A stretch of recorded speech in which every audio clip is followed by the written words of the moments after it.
Hello, hello everybody. How are you all doing today? Good to see Adonis Incarnate, Genephysis, Zonard Stark, Games Ate My Cereal, Glug Glug Glug, Owner 21, The In-House,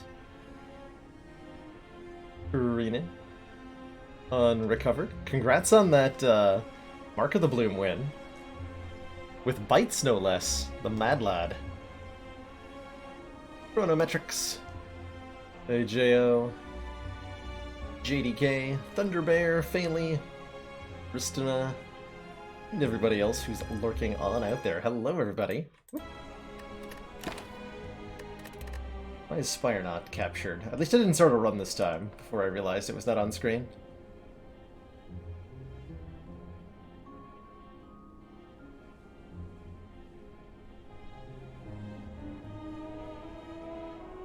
Here we go. Success! Video game acquired. And all that.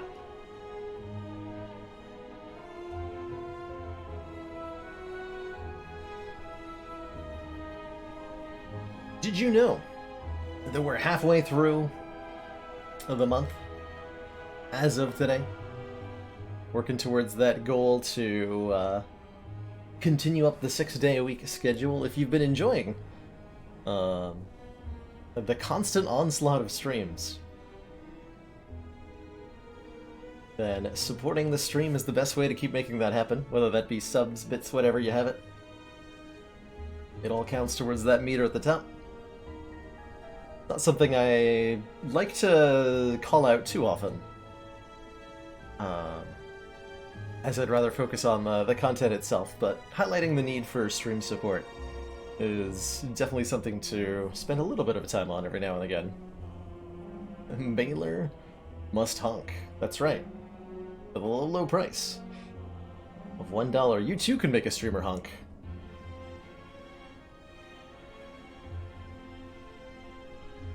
Hope you're all having a great one.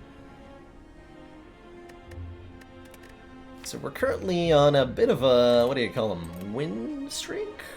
Commander, one of our most valued supporters, and possibly a sub streak as well. has continued support of the Lug, XCOM thank you so much for project. those 8 months of Tier 1 support. Greatly appreciate the continued council funding. And in return, enjoy that renewed smug sense of math superiority.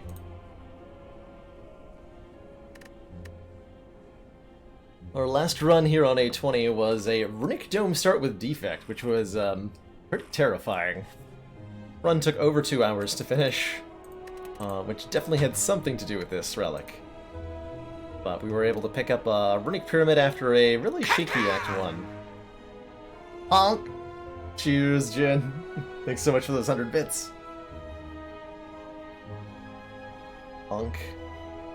Honk.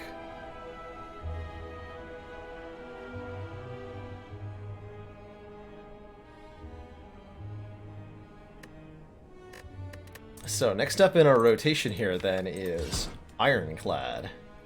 Been having a pretty good run of Ironclad, so I'm sure absolutely nothing can possibly go wrong here. How's it going, Yaster Blue?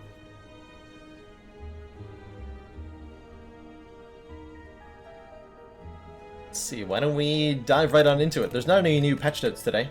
Probably gonna see some tomorrow, is my guess. But I was somewhat surprised to not see any for today.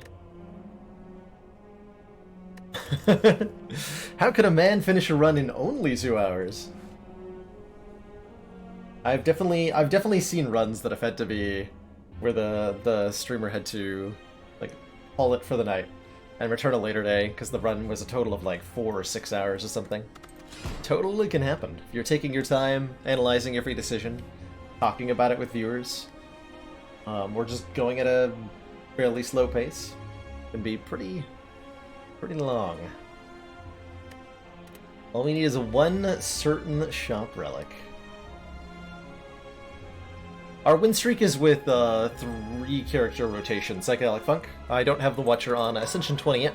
We've been dipping on into runs with her to level up the Ascension, like in the middle of the A20 stuff with the other characters, and that's probably what I'll keep on doing.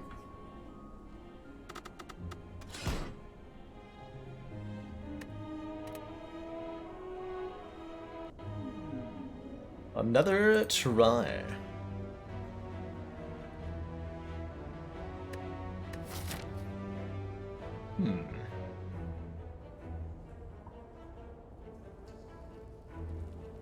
This is act layout. Hello? So I was initially leaning towards a 250 gold start here. But this is Act 1 layout. Hello?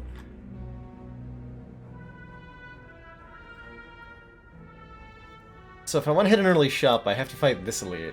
And I have to fight 4 hallway fights. And then that goes into like 2 more elites with no fire, or just a bunch of more fights. So this path up the left side is kind of atrocious. The path up the right is similarly atrocious. 4 hallway fights into an elite before a fire. The only reasonable path hits the burning elite before a fire.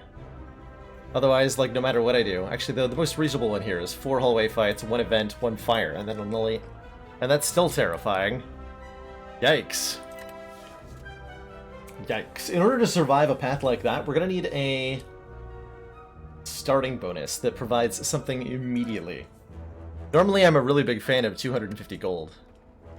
Is there any kind of streak going? Yes, we are on... I should update this exclamation streak command. Hold on. I meant to do that before.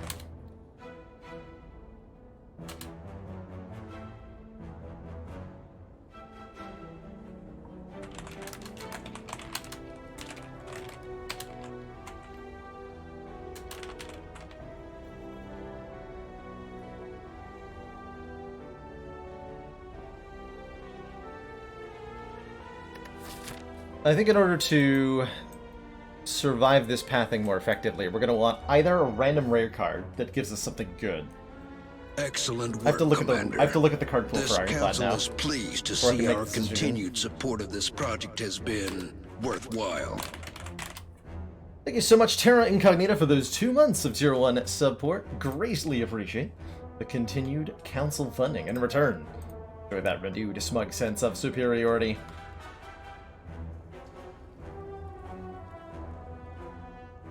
The fancy streak code is deprecated, Jen. You can edit the streak command to be whatever you like. So no worries about that. Our Ironclad's rare card's okay on floor 1. Let's see. Reaper would be good. Offering would be great. Juggernaut would be okay. Limit Break would be atrocious. Zoom would be atrocious. Impervious is great. Immolate very good. Fiendfire very good. Feed very good. Barricade not so much. Double Tap's mediocre. Demon Form and Dark Embrace are mostly mediocre. Brutality is alright. Bludgeon and Berserk. Bludgeon's great, and Berserk is okay. That feels like a pretty decent hit rate on the rare cards to start. There's a few stinkers in there, but the odds that the rare card is useful immediately are pretty high.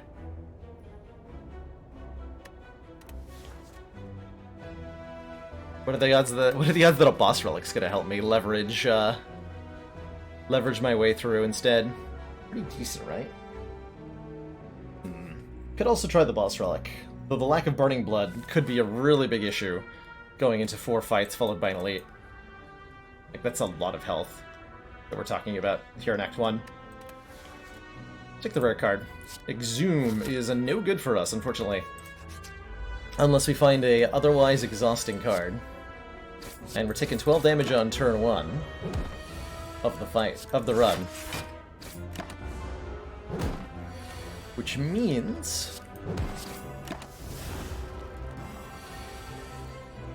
we're gonna need some help. In the form of decent potion drops, decent card drops. That's a potion drop, and those are pretty good cards. Alright, I'll take them. I'll take them.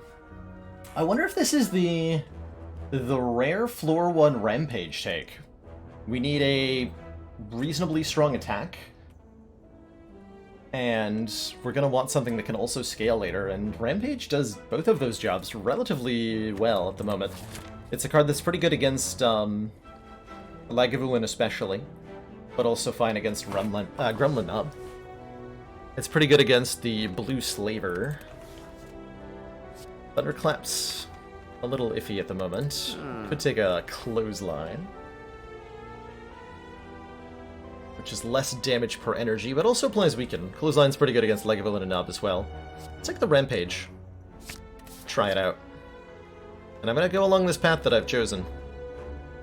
And hopefully we don't have to rest at the first, hopefully we don't have to rest at that first fire. We'll see. We will see. Cheers, by the way, Maniac, can I ask? That's a really bad turn 2. Against Jawworm.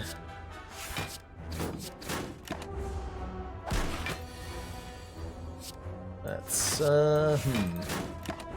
Definitely gonna appreciate the Rampage here in a moment. You stop beating me up. Jawworm, no! Oh, God.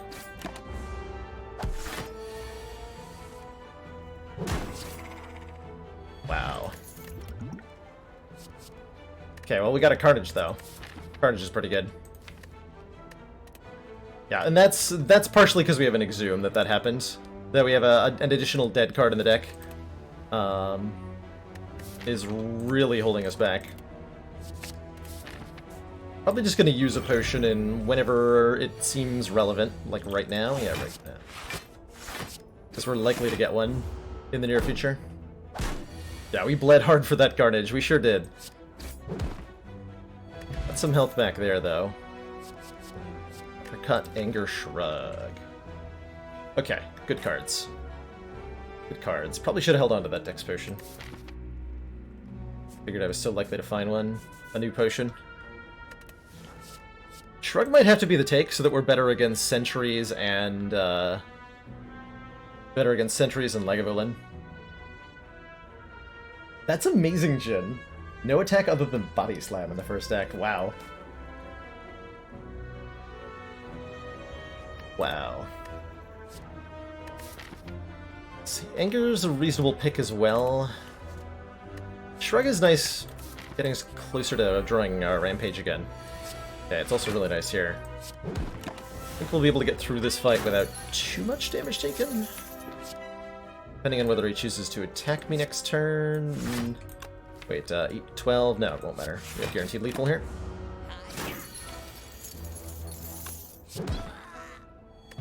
Okay, yeah, and there's the strength potion, so I feel okay about trading our dex potion in for 2 health earlier. Searing Blow is definitely not going to happen. I'm now feeling pretty good about this elite fight, actually, with these 2 potions. I think we're going to be okay here. I think we've pulled this out of the nosedive we started in, and have stabilized with those potion and card drops. We got really solid cards. We got really solid potions. I'm even allowed to skip here if I want to, or I can pick a Trigret, so we have another decent block card. I'm thinking about.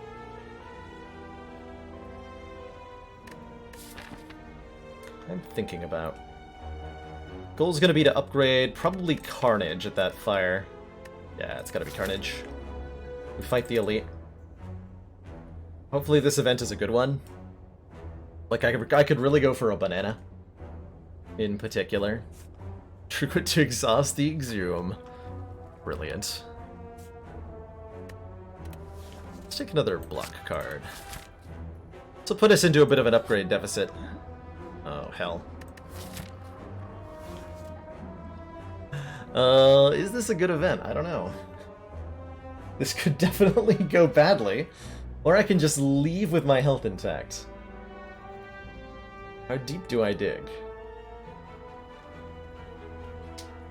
I'm pretty sure we can still Commander, upgrade, even if we're forced to the support of rest another at this council campfire. member. D Daimyo, thank you so much for that Twitch Prime sub. Welcome to the council. Enjoy your new emote, the community, and your newfound smug sense of superiority. Yeah, this could be a 5 hit point Mango, or an 11 hit point like Fossilized Helix. This could be a very good. This could also just be lose all of our health, and then leave without a relic. How generous do we think the Spire is feeling?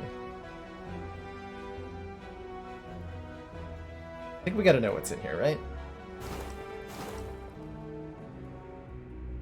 The Spire is feeling very generous. We're conveniently below half health, and now we have 3 points of strength from Red Skull. Which says, while we're at or below half health, gain 3 additional strength. That was very nice. That was very nice, Scrappies. Well, now I definitely upgrade Carnage. And we're going to obliterate this elite. Poor guy. Gonna have a bad time. This might even be a free Gremlin Hub. Let's see. These turn 1 draws. Gonna Strength Potion. Take 1 hit for 8. And then he dies next turn.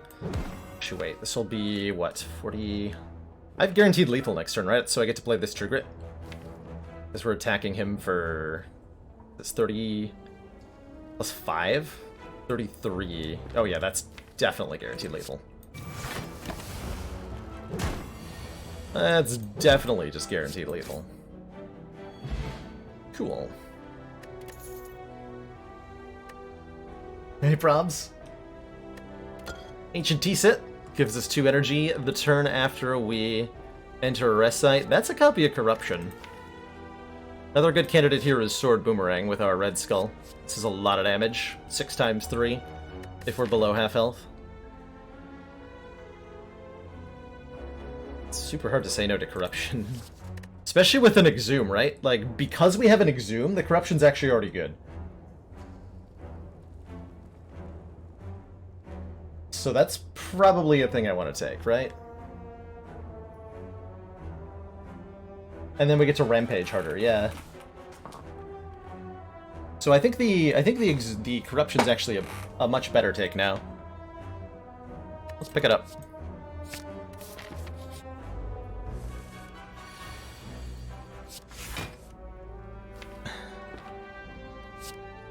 Please draw Carnage next turn. Thank you.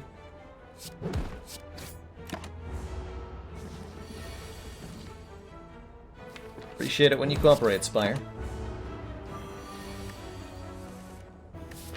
Let's see, we're fighting an elite next, so I would actually like to end... I would like to start that fight with Red Skull active. So we should set up Red Skull for the fight. Half health from 75... is what, 37? Yeah, 37 is the highest we can have. So I want to, since I'm healing for 6, I want to lose 3 more health. How about 4 more? That works fine. So I'll shrug. We'll take 4. I don't have any way to take 3. I actually have no way to take 3, I don't think. So I'll take 4. On purpose.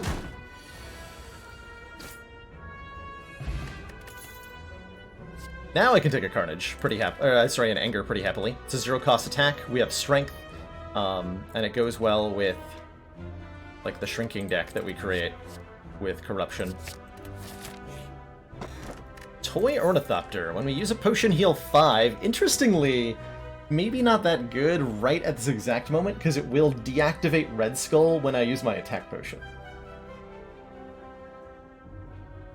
But I still think we want it because it's good. Right? Still think we want it, probably.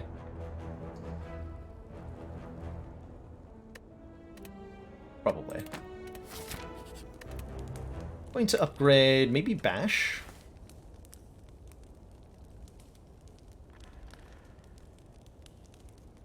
Like Bash, Shrug, True Grit, Corruption, and Anger are probably my best upgrade candidates here. Fighting Slime Boss, which really makes me want to upgrade Bash. And then draw it on turn 1.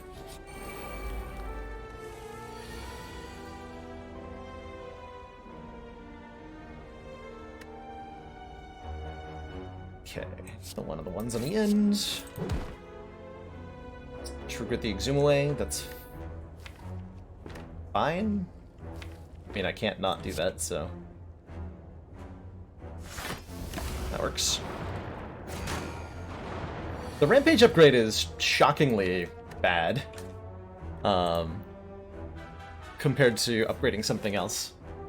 And this is an let's highlight the Rampage upgrade here for a second. Take it aside in the middle of this combat to talk about this, because it's shocking how mediocre this ends up being if you do the numbers on it. So the upgrade for Rampage makes it deal 3 more damage every subsequent time that you play it. So the first time that you play Rampage, the upgrade has no difference. The second time you play Rampage, the upgrade means you've done 3 more damage. And the third time you play the Rampage, it means you've done 9 more damage. And then the fourth time, I think it's plus 18. And that starts being good. So 18 over 4 plays is 4.5 additional damage on average. But if you compare to something like a Strength upgrade, the first time you play Strength after upgrading it, you've done 3 more damage. The second time you play the Strength after upgrading it, you've done 6 more damage. The third time you play it, you've done 9 more damage. Strength upgrade is better than the Rampage upgrade until you play the Rampage 4 times. So if you're not going to play Rampage at least 4 times in one combat, you should upgrade a Strike instead. Or, you know, literally anything else. But it takes a shockingly long time for that upgrade to be truly impactful. Oh man, I got a kill here. Man, Red Skull's so good. Aw, rip. Man. Oh, that's fine, I guess.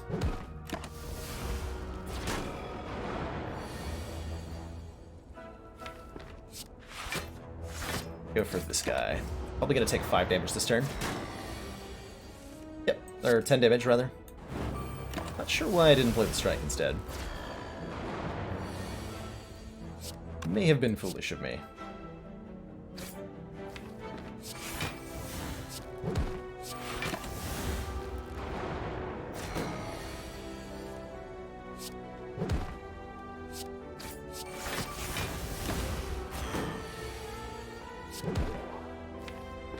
Should get a kill. Yeah. Yeah, pretty smooth fight. We got War Paint, which will upgrade 2 random skills, and we're offered an Armaments for yet another Bluck card. And I would like an Armaments just because we have Corruption, mainly.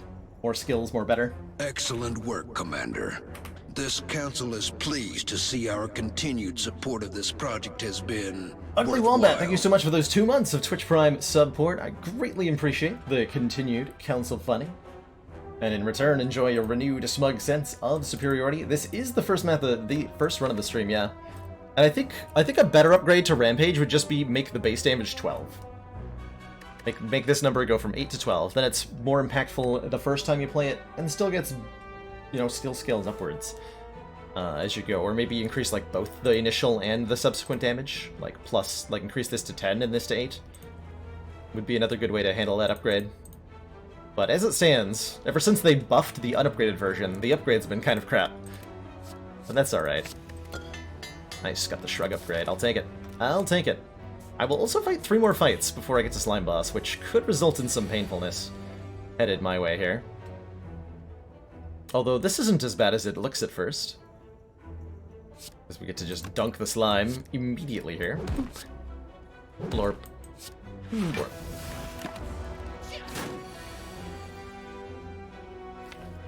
Said, pretty low impact. Low.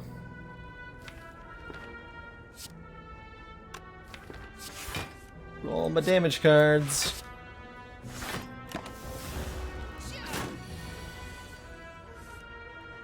Uh-oh. 13 plus 13. That might have to be an attack version. Although he's gonna use the weak attack next turn, I think? Or at the very least, it's only gonna be 14. So, like, I can't literally die from trying to save the attack potion.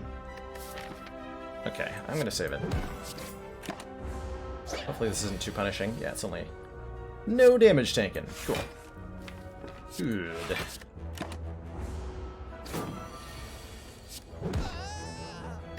Yeah, he's gonna entangle me, but because he was entangling me, and I had relatively few blocks in the draw pile, it meant I was likely to just have to take a hit to the face. Fortunately, that didn't happen. Get ourselves a Gambler's Brew and a freaking Limit Break with Exhume. And a Red Skull.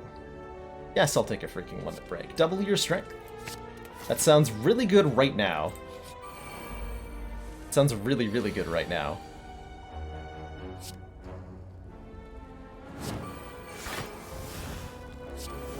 And that's why the Exhume's good, by the way. This is what, 16 plus 7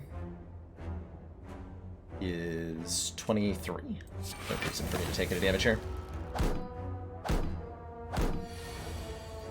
Jesus, dudes. Calm yourselves.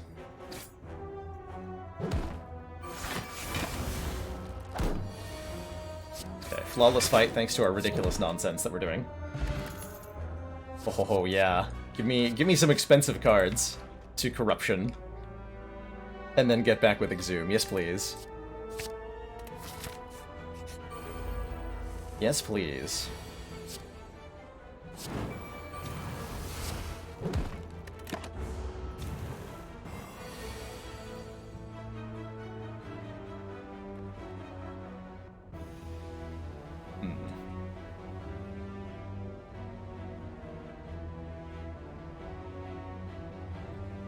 Best way for me to avoid damage here is to kill the Spike Slime and block with armaments. We'll become vulnerable if we kill Fungi Beast. And so we'll be taking 15 from the Spike Slime. We're taking 8 here. Or I could try to Potion. But that would heal me 5 then. And then I'll actually go above red. If I use a Potion and perfectly do the fight, then I'll have too much health for Slime Boss. It's actually really important that I start the Slime Boss fight below half health, so that we can limit break the Red Skull. I'm okay losing 8. 8 is great.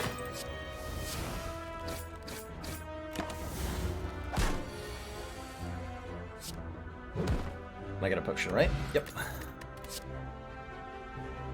Could take another armaments or an entrench. If we had a barricade, I'd be all over this entrench. Hey, Jelge. This might be a skip here. Don't feel the need for a second copy of armaments yet. I do like the Swift Potion, I think, more than the Gambler's Brew in this case. So we'll trade that out, keep our attack potion for the split on Slime Boss. And what are we going to upgrade here? Except decidedly not upgrading Limit Break. That we can exhume it is actually quite important right now. Good upgrade candidates are Armaments, Flame Barrier, True Grit, feels like, or Anger's fine too.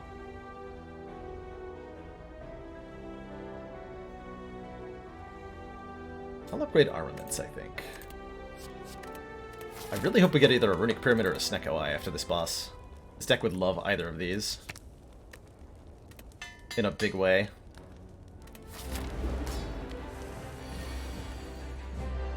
Now that's a turn 1 I like. That's a turn 1 I very much like. See you later, Slime Boss.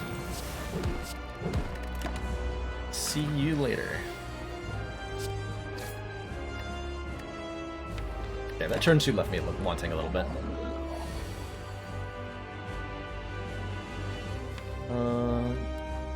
I'm okay not drawing a card, or using the attack potion?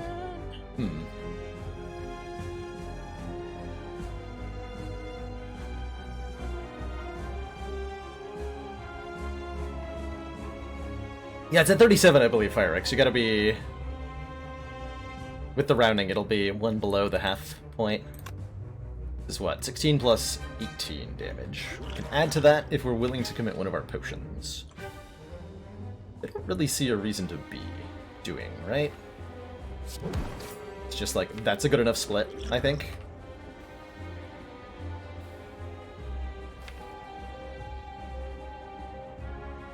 As soon as we draw Exhume, we go to 12 strength off Limit Break. We're guaranteed to draw Exhume next turn, and 3 attacks. So I'm actually just gonna kill one of them. Yeah, we're fine. We are totes fine. You know what? Just don't weaken me at all. Thanks. Oh,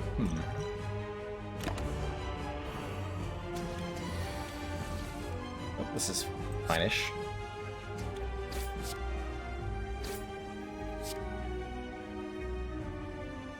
So 18 feels a little unnecessary to have taken. We're alright though.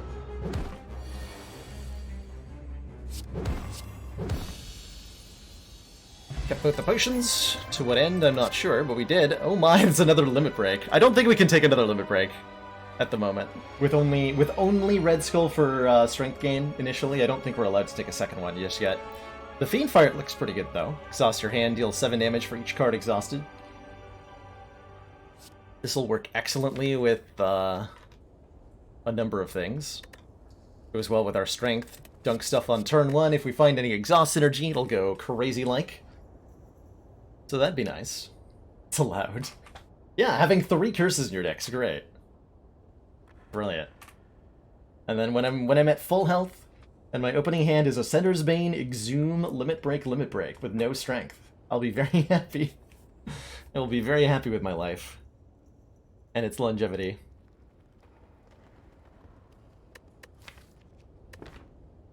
Let's take the Fiend Fire here.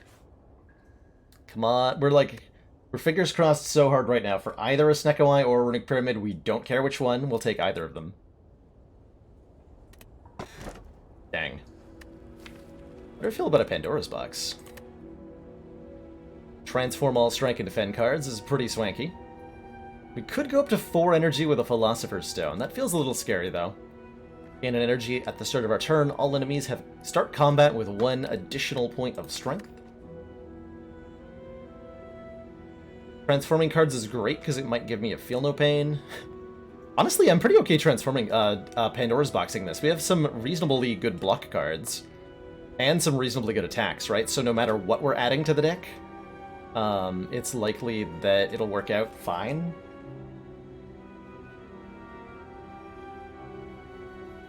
So the question then becomes, do we value our defense a lot right now? And do we care about the upgrades on the Astrolabe significantly? Pandora's Glitch? Yeah, Pandora's Glitch would be pretty dang good. This deck would be insane if we were just reduced to this, although it'd be a little thin, like the Corruption would run out of steam pretty quickly. All your first wins on Ironclad were with Brimstone on High Ascension. That's awesome, Retalia. I thoroughly enjoy Brimstone as a relic. Given that we already have a Limit Break, I would consider taking a Brimstone if we saw one. Speaking of, we do get to go to a store with over 400 gold here. Yeah, Bart, I'm doing great. Let's Pandora's. 9 transforms has higher chances of, like, offering and, Dark Embrace and stuff. Let's see what we get here. 2 Reckless charges. Uppercut, Hemokinesis, Rupture, Combust. That's interesting. Honestly, kind of okay with that. The 0-cost attacks are nice. Another source of vulnerable is nice. The Entrench might be useful, depending on when we draw it. And we don't have any strikes left in the deck.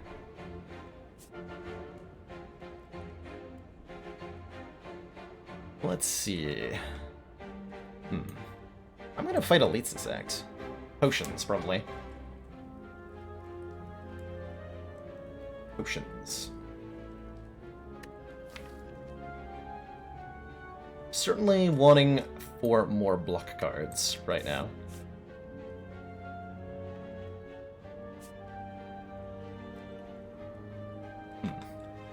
I can kind of like go either Fires or Elites, but not really both, huh? Not too many opportunities for both. A little bit awkward. I think we gotta go to the store immediately, though. There's maybe some consideration for going to that store and then fighting the elite, but I'm not gonna do that. I think we're gonna need potion assistance in the regular fights. Yeah. Seems pretty likely. Okay, well, we're gonna say goodbye to Carnage here. Without our innate strength from the Red Skull, I think we're gonna struggle to do damage a lot of the time. We're also gonna struggle to block a lot of the time. Just putting that out there. Seems likely that we will not succeed at that.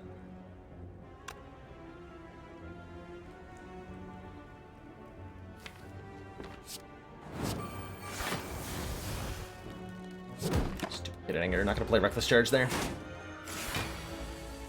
Alright, please don't hurt me too much, Mr. Spunky Boy.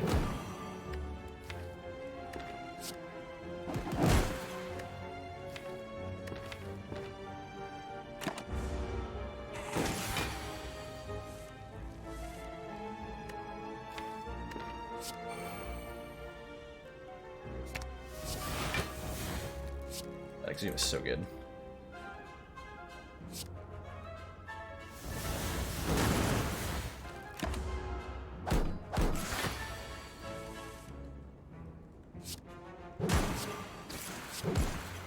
Okay, that went relatively smoothly. We got another potion. We're offered another corruption, but as long as we keep getting offered shrugs, we'll be fine. We'll be fine. You should be packing because you're moving in less than 12 hours. Glad we can provide some reprieve for you, Psycho Grace. Don't forget to get some rest before your move, though. Movement is tough. Oh man, this store is so good. This store is ridiculously good. So, lots of notable things we can buy here. Battle Trance is a skill that draws 3. We can't draw extra cards this turn. Another copy of Shrug It Off is great with our Corruption. Dolly's Mirror lets us duplicate any card in the deck. We can buy a card removal, which could let us remove something that we don't care about. Does Rupture proc multiple times with multiple combusts? It does not. The 2 combusts will combine into a single instance of taking 2 damage at the end of your turn, which will only trigger Rupture 1 time. Definitely gonna buy Battle Trance and Shrug It Off. That's guaranteed. Those are guaranteed. I can afford to both duplicate a card and remove a card. Duplicating Shrug Plus is tempting. Then we would have 5 copies of Shrug It Off in this deck. Which is good for a deck that has a corruption in it. Right, we just shrug our way to victory. Correct, boss. Okay, Bronze Automaton, that's good. I can beat Bronze Automaton. As long as I'm below half health. Or I get some other kind of strength. Rupture, I guess, works.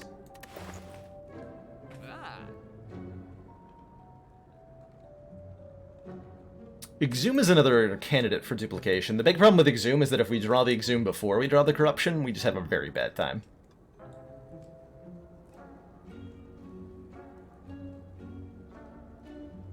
Also, we also starting to run the risk of, like, shrugging into the Exhume, or into the Corruption. We should upgrade our Corruption to help make that less of a problem. We'll do that here or something.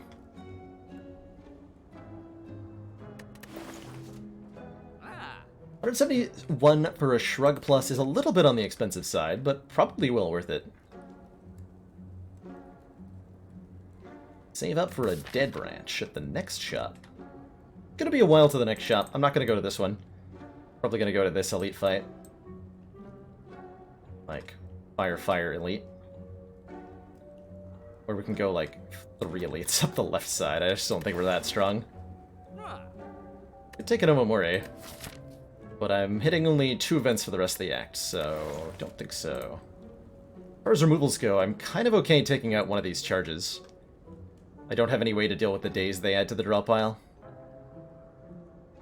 I think that's my worst card.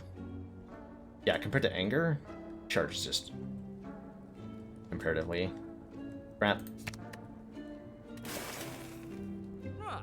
I will duplicate a Shrug. That's well worth it for the moment.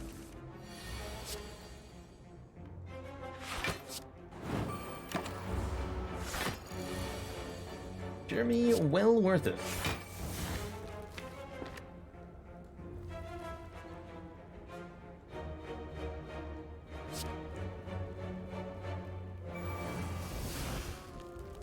I just like fire all this.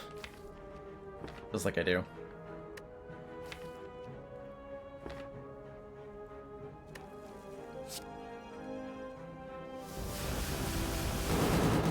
Probably should have played the Rampage for one more.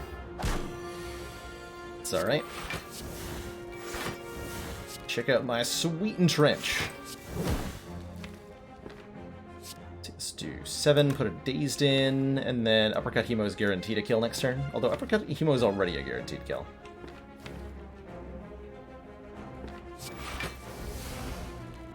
Just play Hemo now.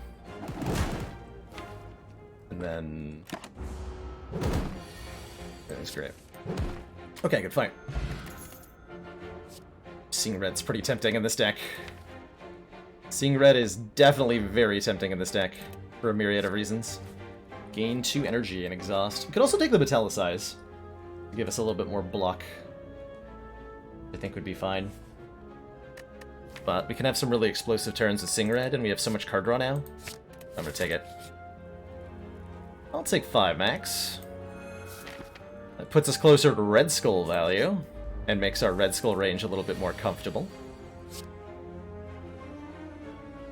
I'm gonna go ahead and block this Hex just right away. I don't think this is gonna go well if I don't do that.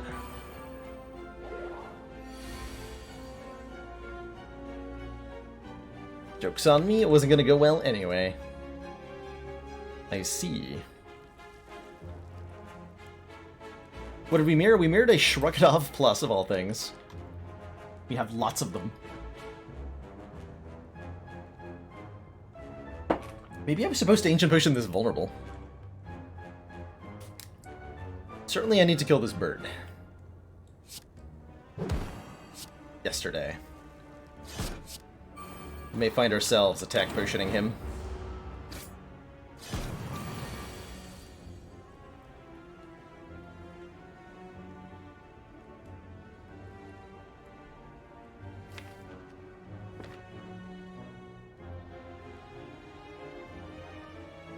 Well, that's not good. Am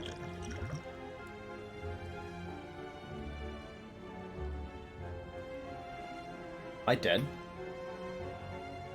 No, because I have a Ornithopter. Okay, we're not dead, but we might be very close to dying. Terrifying. Absolutely terrifying. We do have Warcry to pull a card off the top of the deck, too. But at best, it can only get me... Well, it can get me a lot, actually. It can get me Battle Trance into several things, but... I'm feeling like Thunderclap's my best choice here. Although this is a free attack, right? So I should take the Strike. Oh, no, I don't have any strikes. Baylor Wrath. Okay, Exhume doesn't actually give me... Well, no, it gives me Limit Break. Hold on. Now, hold on a second. Limit Break, Exhume, Limit Break. Fiendfire is gonna do... No, we can't kill the Chosen One here. That's really unfortunate. Put that on top, because I need my health.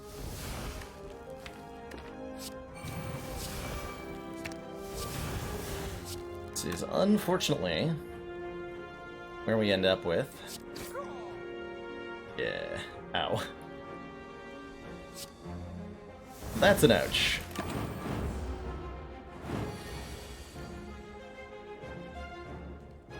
And I am now dead, unfortunately. Dang.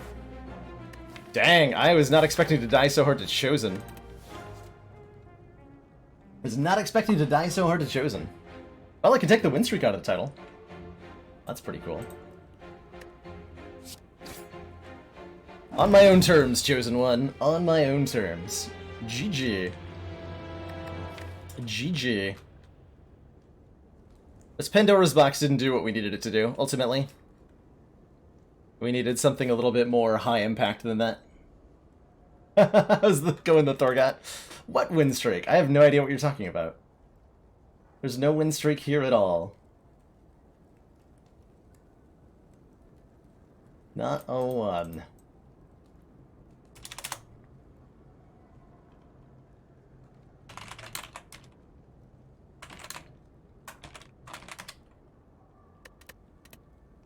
Four shrugs and you're disappointed. GG. That was a rough one right from the get-go. Felt like the game had it out for me there. Felt like the game had it out for me there. Is it ladder time? Maybe it should be. Gonna restart our ladder climb. Try to go Ascension 0 through 20. That's what I was originally planning on doing today, but we had this A20 win streak going, which is gone now.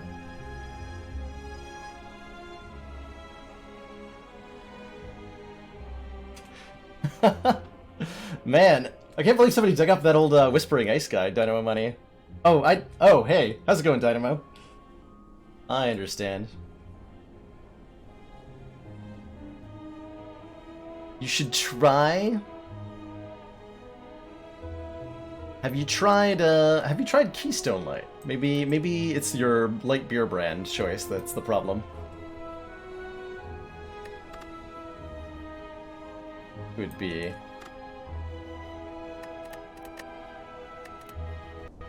Could be. All right. Let's start a ladder streak here.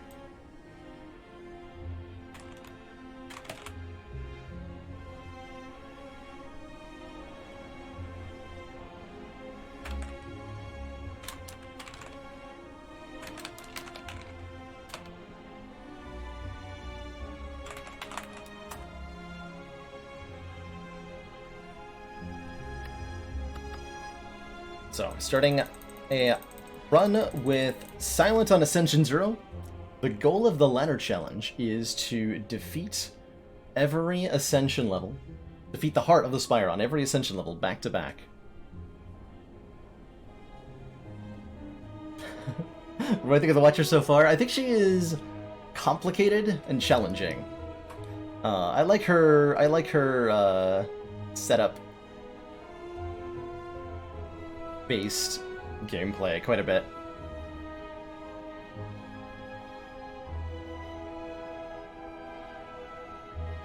But she's definitely hard to wrap your head around initially. Gonna try again on Silent Ascension 0. I'm feeling pretty good about Defect Ascension 19. And I don't particularly want to reverse the order of the characters. So, starting with Silent, rotating characters every time we beat an Ascension, not including the Watcher for now, until she's fully released. Climbing up one Ascension every time we win. The goal is to defeat the Ascension 20 heart without losing one time. Get started. Greetings. Would you like 100 gold for your first shop so that you can clobber every elite in the act? Wow, 4 elites in a row in Act 1 on Ascension 0 is an opportunity I'm not going to pass up.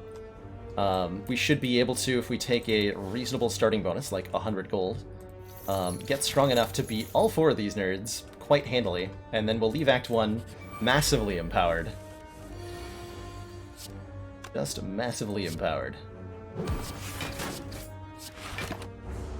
Are we still on the streak? We are starting a new streak as of right now, Toka.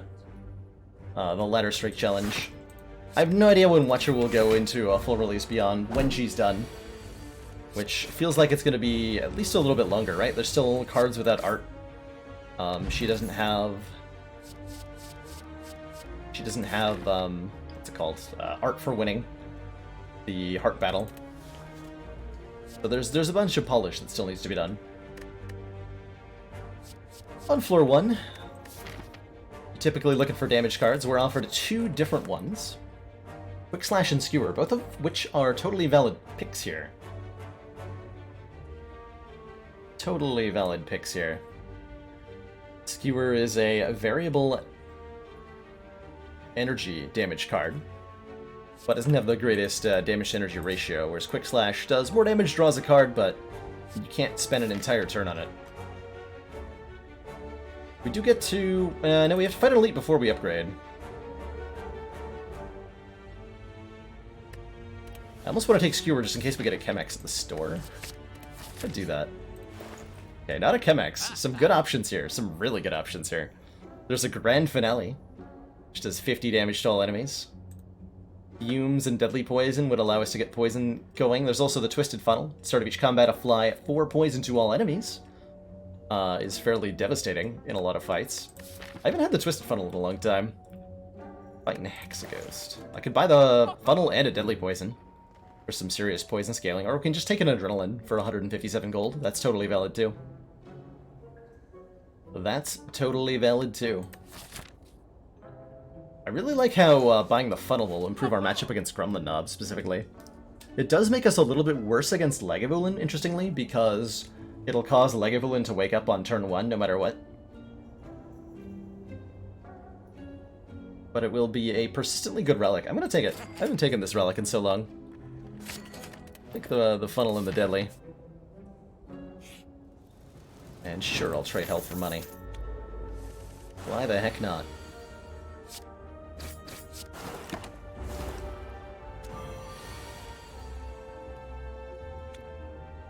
+8. Let's go. Cunning Potion. Add 3 upgraded shivs to your hand. We're offered another Deadly Poison. That sounds pretty reasonable. Yeah. That sounds really reasonable. Do tons of damage with poison right out the gate. With 2 Deadly Poisons and a Funnel, we have an excellent matchup against Hexaghost. So we should be winning the Act Boss, like, almost already. Did we lose the 820 streak? We did, Boo Radley. We did. Wow. Crippling Cloud? Crippling Cloud. More poison cards. Get in the deck, poison cards. Get in the deck.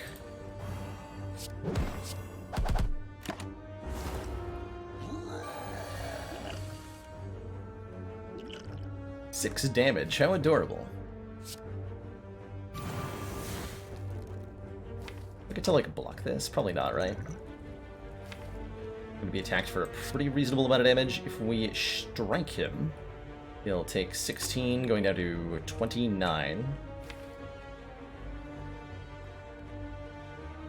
I think I can do 29 damage next turn. We'll see. Probably have the potion here to avoid this hit. Currently now at 23 equivalent. Strike, strike, deadly actually gets there, right? Ah, cool. Save the potion. Vajra. Start combat with 1 strength, and then a flex potion to add even more strength. So the cunning potion is now better by indirect, and Cloak and Dagger is also a lot better as a pickup if you want to block a card that also does a decent amount of damage. Cloak and Dagger would be the pick, and I think that is exactly what we want right now. Gonna upgrade Crippling Cloud for this elite. Especially if this is Sentries, Crippling Cloud will completely devastate them when upgraded, applying 7 poison to all of them, which is quite frankly ridiculous. Yeah. The immediate payoff. I like it.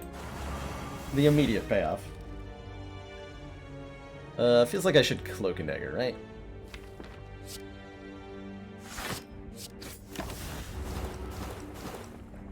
See how I feel about using potions on this turn. This could be a good turn to use a couple of them. Or I can just full block. Man, these guys are so wimpy when weakened on this Ascension level. Wimpy, wimpy, wimpy. Keep this guy wimpy next turn.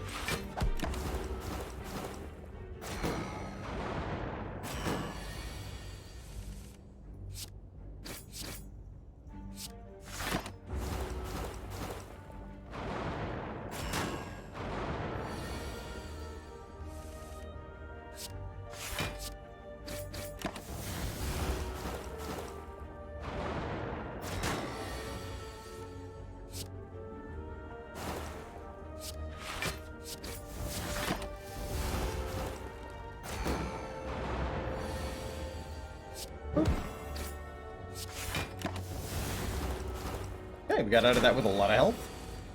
Good times, good times. Blood Vial. Start of each combat, heal 2. Nice little addition.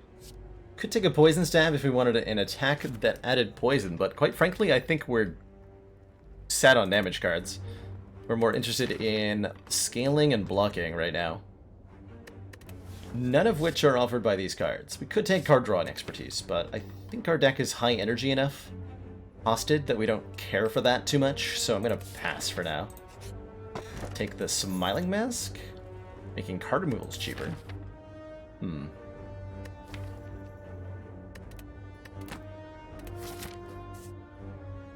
Sure. Why would Poison Stab be a bad pick there? It's mostly not letting us... Let's see, how do I describe? It's, we're reaching a saturation point at the moment for, like, good damaging cards. And so we'll most of the time be, like, drawing Poison Stab alongside Deadly Poison or alongside Crippling Cloud. And so it's not adding a meaningful option, right? Like, adding a card that is going to be our third best damage choice in most of our hands doesn't really let us do a whole lot. What we want to do is add cards that do things that are significantly different from what the deck is already doing, like a Leg Sweep, or a Dodge and Roll. Cards that allow us to spend energy on blocking instead of attacking, instead of a different way to spend energy on attacking, if that makes sense. Oh hey, another elite fight, heck yeah. Give me a relic. Sweet Road again. Got him. Frickin' got him.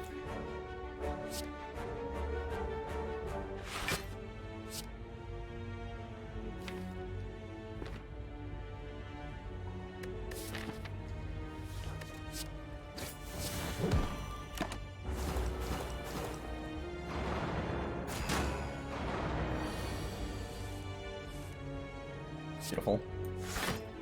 So beautiful. Who am I poisoning? I'm gonna poison you. Okay, take this guy down with attacks next turn.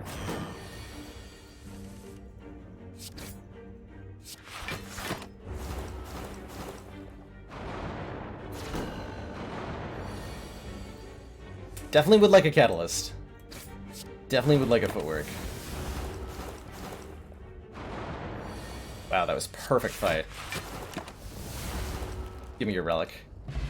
Dodecahedron. If we're full, gain an energy. If we're full on health, gain an energy at the start of our turn. On lower ascensions, this relic is not so useful. On higher sorry, reverse what I just said. On higher ascensions, this relic is not so useful.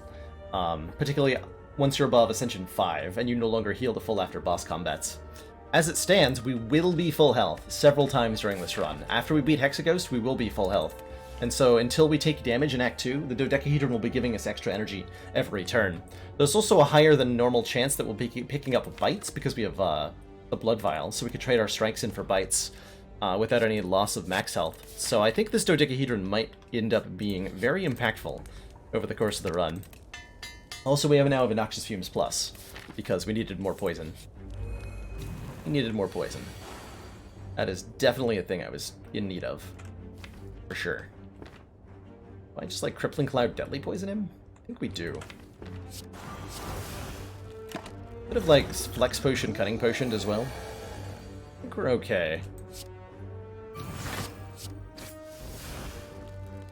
We're okay.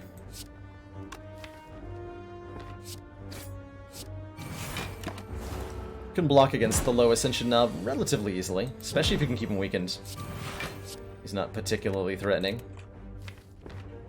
Let's see, if you take 14 plus 13, that's 27, so you have 10 health. I'm sure I can draw 10 damage next turn. We're guaranteed a strike, yep. There's what, 2 damage knob? Stone Calendar says at the end of turn 7, deal 52 damage to all enemies. Without a Fumes, would have taken the Bane there. Oh yeah, Bane would have actually been really good. Bane was not on my radar, but with a Funnel and a Vajra, Bane is a very good card. So is Dagger Spray, but I think I'll go another Cloak and Dagger here. Another block and attack one.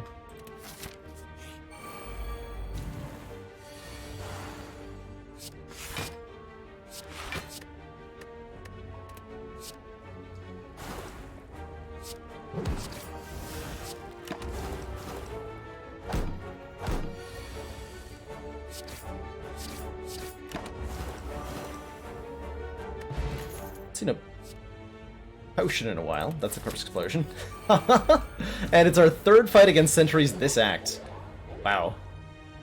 That's a lot of sentries. Corpse explosion says, when the enemy we afflict with corpse explosion dies, deal damage equal to its max health to all of the enemies.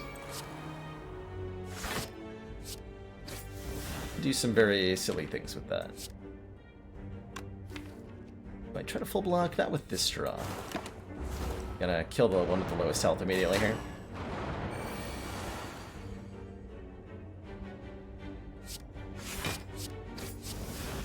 Haven't seen something like that in almost a century. Devries.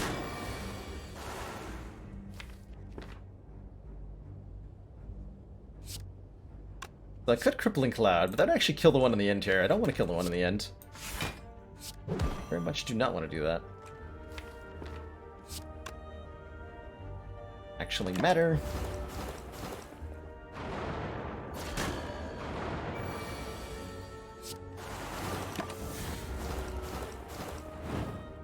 Kaboom! Orichalcum says, if we end our turn with that block, gain 6 block. Really good for Hexaghost. And especially if we have a malaise, enemy lose X strength, apply X weak. Wow. This run feels like an apology for that Ironclad run we just had. We are stacked on amazing cards here in Act 1. Holy moly. Poor Hexaghost has no idea what's about to happen.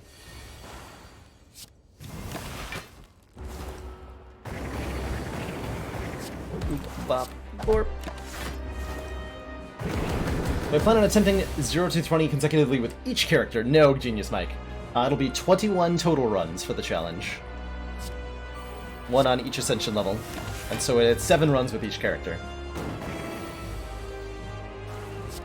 63 runs, 1 with each character, would be too many runs. Just a few too many, I think. Orichalcum completely shutting this nerd down.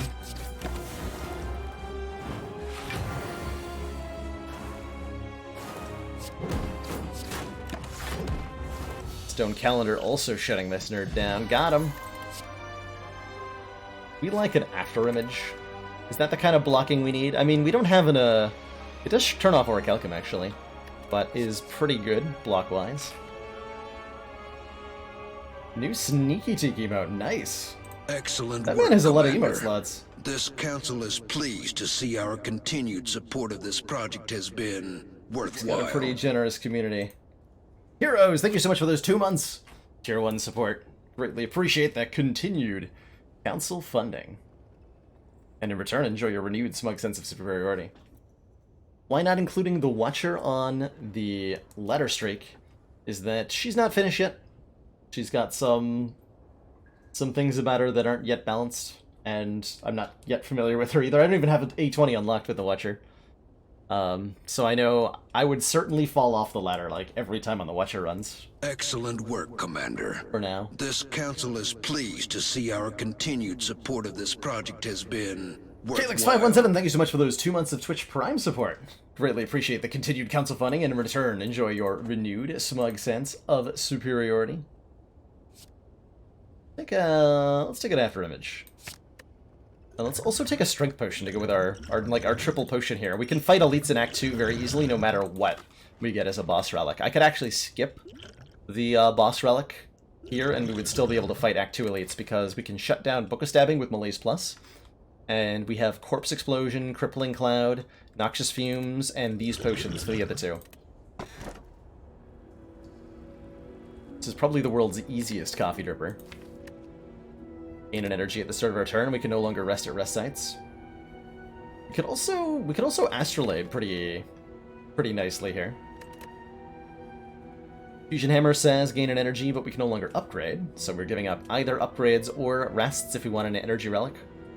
Or we can transform 3 strikes into 3 different cards.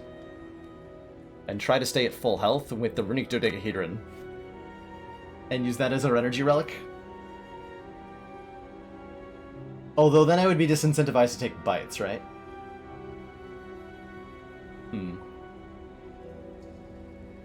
That would definitely disincentivize me from taking bites. I really want this to be a bites run. So I'm gonna keep all 5 strikes, and I'm gonna hit as many events as possible in Act 2.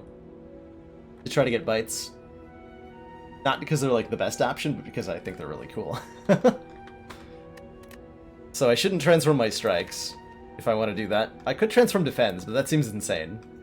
So I'm probably not going to do that. I'm probably just going to take the Coffee Dripper. Now we have further incentivization for biting. 3 events in a row is tempting. We'd like to go to a store, we would like to fight some elites. Unfortunately, I only can do like 2 of those 3 things.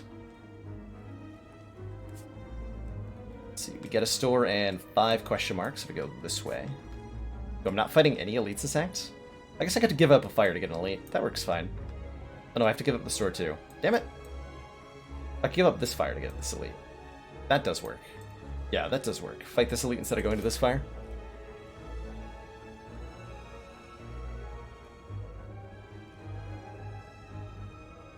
Yeah, you always get 5 bites, no matter how many strikes you're giving up.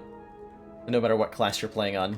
So Defect and Watcher, who only start with 4 strikes, still get 5 bites by default.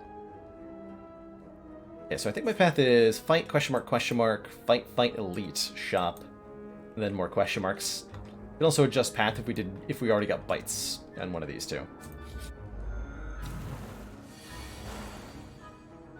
Get wrecked, nerd.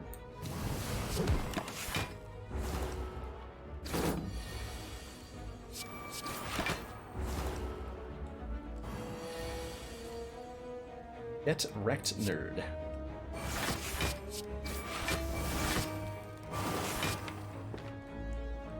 Yeah, that may have been too many days into the drop pile. Nope. Seems like it was fine.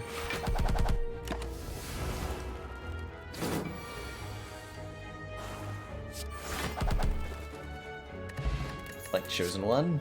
There's a well-laid plans. At the end of your turn, retain up to 1 card. I also really like Predator. We have a ton of energy right now. And a front-loaded damage card would be good. Let's take the plans while we're offered them.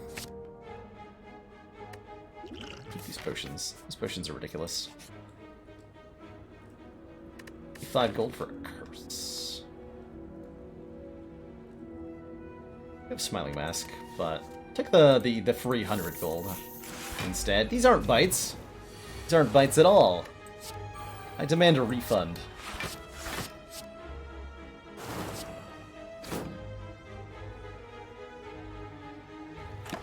That shiv.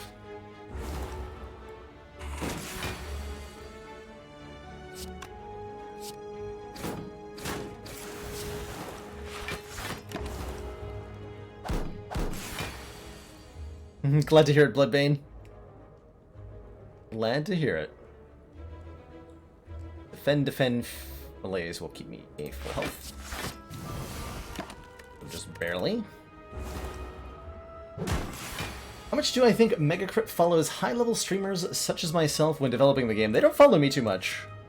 I know that they have in the past consulted some streamers on a couple of things, but for the most part it doesn't seem like Megacrit worries too much about the highest level players when it comes to like balancing. But they definitely hang out in streams. They've been a frequent setting here and in other streams. I just don't know how much that they use subjective decision making from that for many things.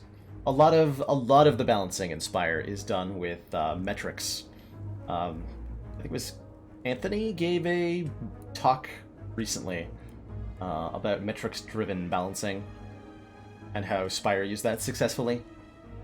They truly look at everybody's opinion, everybody's data, everybody's gameplay experience when they decide how they're going to shape the game moving forward. It's a really cool way to do it. Works pretty well. There's the Predator. That one we can take. That one we take. I'm going optimum question marks. I could get one more by avoiding the shop and the elite. That doesn't seem wise. not that all in on bites. Doesn't seem wise to be. This fight's a little spooky.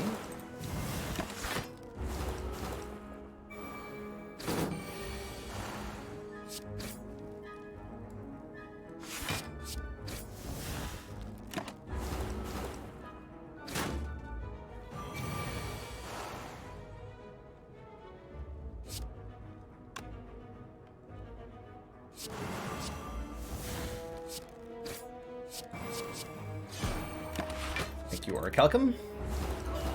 Keeping me at full health this turn. Tremendously appreciate it. Times 540, good. Smooth like butter. Ooh, duplication potion. Choke's kind of hilarious. I like Choke as a damage card, I just don't think we need it, considering all the damage we have. Deflect is too low impact. Take a duplication potion over the strength pot. I'm sure someday we'll need one of these potions to do something.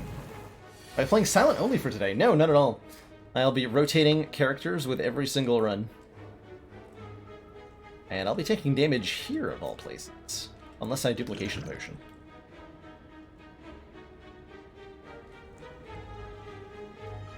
But even if I do... See, we can make this... If I defend...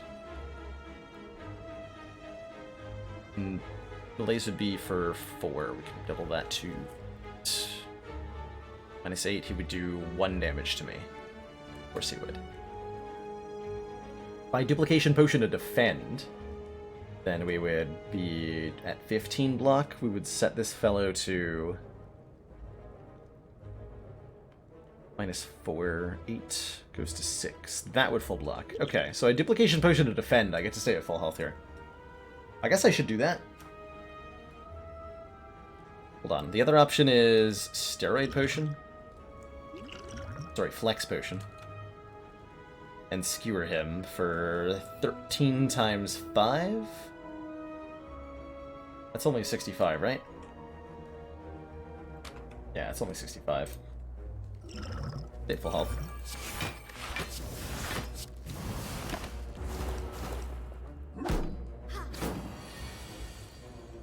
Now I'm no longer at full health. It's alright. Well, that's okay. I'm gonna do this in a weird way so that we get Orichalcum here. My hit points, no!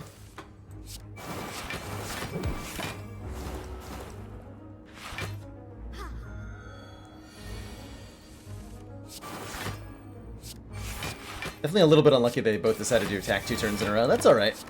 I think we'll be just fine. Even without our additional energy every turn. I think we'll make it.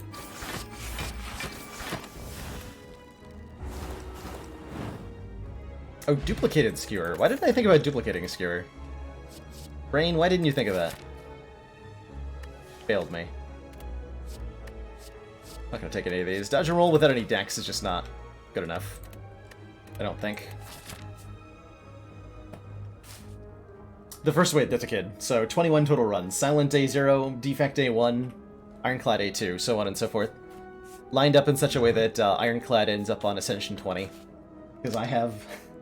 despite the first run of the day, Ironclad has been traditionally my strongest class. Okay, well, this is definitely why we... Let's see, how much damage will this be?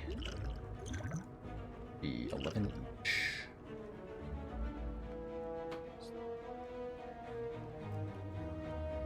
$39.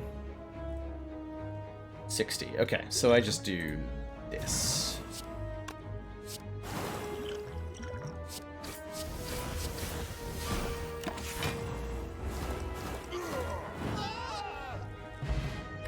And that's what we had the potions for. Got a Gurya now. We can gain strength at rest sites up to 3 times, and there's our footwork. For some dex gain, to make our block cards better.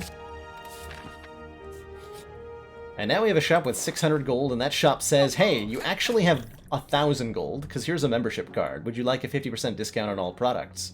And I said yes. And they also said, would you like a Hand of Greed to go with your 50% discount on all products? And I said, hold on, maybe. Let me think about it for a second.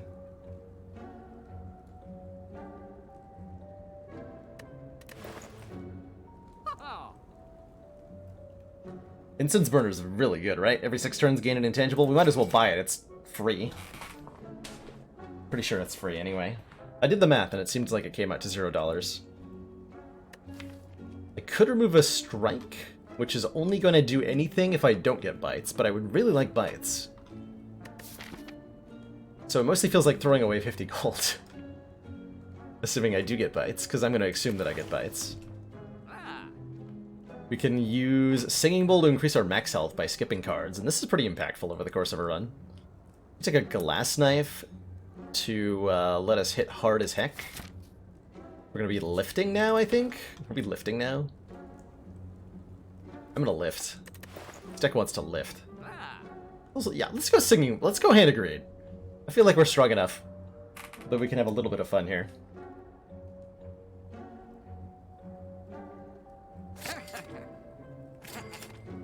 Hand of Greed, Singing Bowl.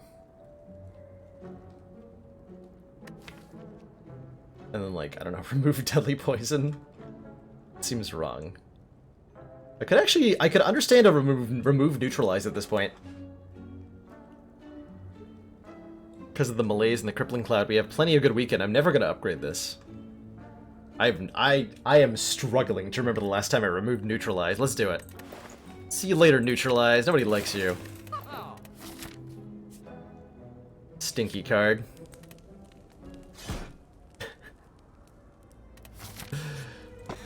Hey, more max health. I'll take it. Alright. Bites. Bites. Bites. Bites. Max health. Bites. Prayer Wheel? Normal enemies drop an extra card reward. Oh man, okay. So we are like really incentivized to take hallway fights now. Last chance at bites? I'm gonna take it. Damn it. Dang. The dang.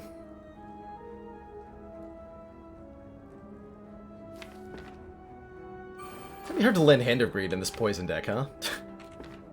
Just considered that.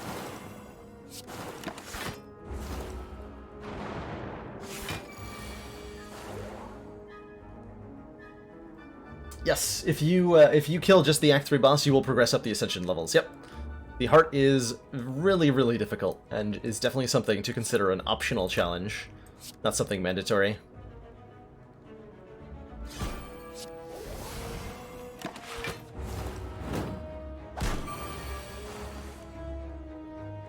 Probably make for a more enjoyable experience that way.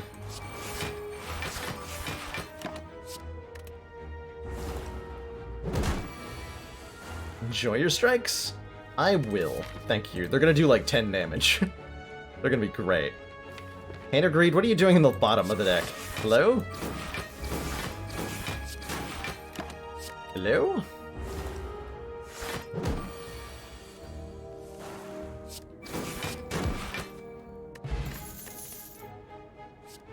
Backflip Predator. This one's a skip. Although Riddle with Holes with like 4 strength is a lot of damage, right? This is currently 5 times 5? Sure. Take a Riddle with Holes. Why the heck not?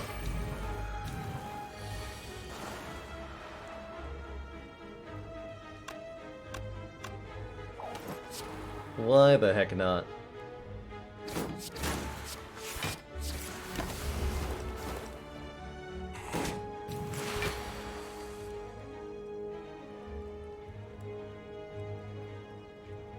Ow?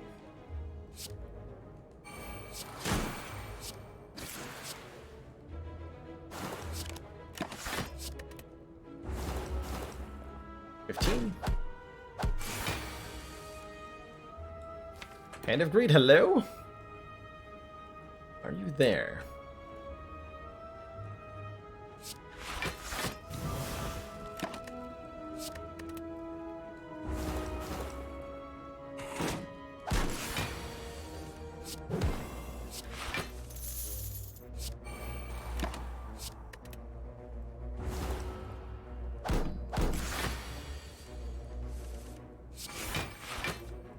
absolutely imperative that I get Hand of Greed kill here. I demand it.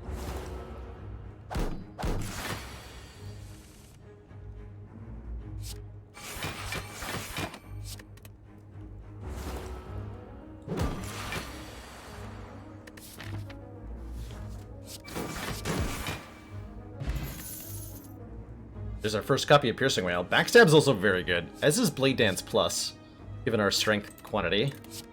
Oh, we can have another Piercing Wail. Well, I can take Piercing Wail and either Backstab or Blade Dance, then.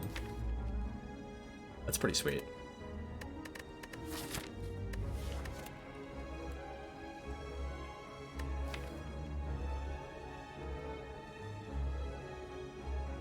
Well, that's pretty sweet.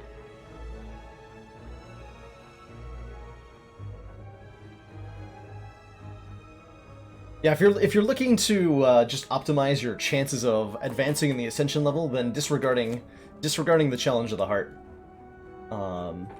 would be the way to go for sure. It's certainly only something to pursue if you actively enjoy the additional challenge in the run. That's why I do it on every run. But just want to climb up those Ascension levels? Don't worry about it. Don't worry about it. Yeah, backstab is pretty strong, huh? Take it. So much damage on turn 1. Velocity. A good way to describe it. Just that amount of damage we can do on turn 1 to get fights turned in our favor immediately. It's kind of a big deal.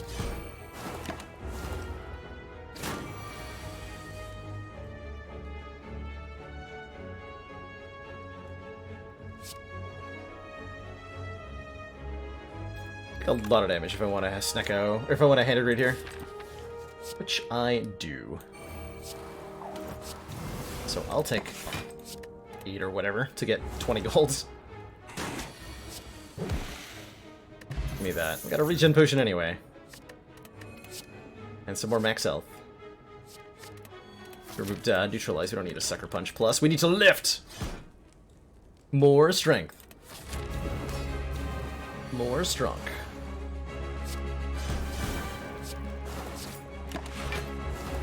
The goal with Champ here is just, I don't know, hit him really hard. Get our powers in play. Everything beyond that should be pretty easy. Just need to find our well-laid plans and we're set here.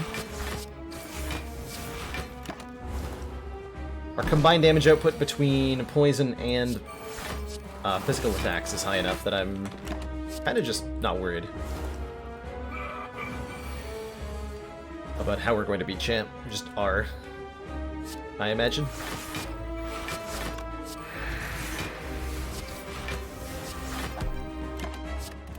Brittle. That's a lot more damage. Ow. Okay, he's going below half this turn, so just hit him hard as heck.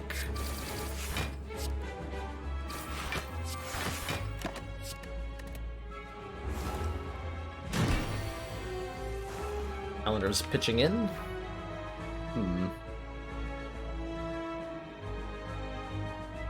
I totally didn't do that on purpose with the instance burner. Very convenient, though.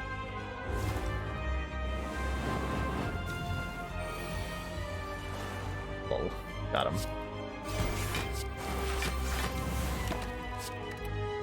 Just like yodel my way through the Champ fight. No problem. No problem.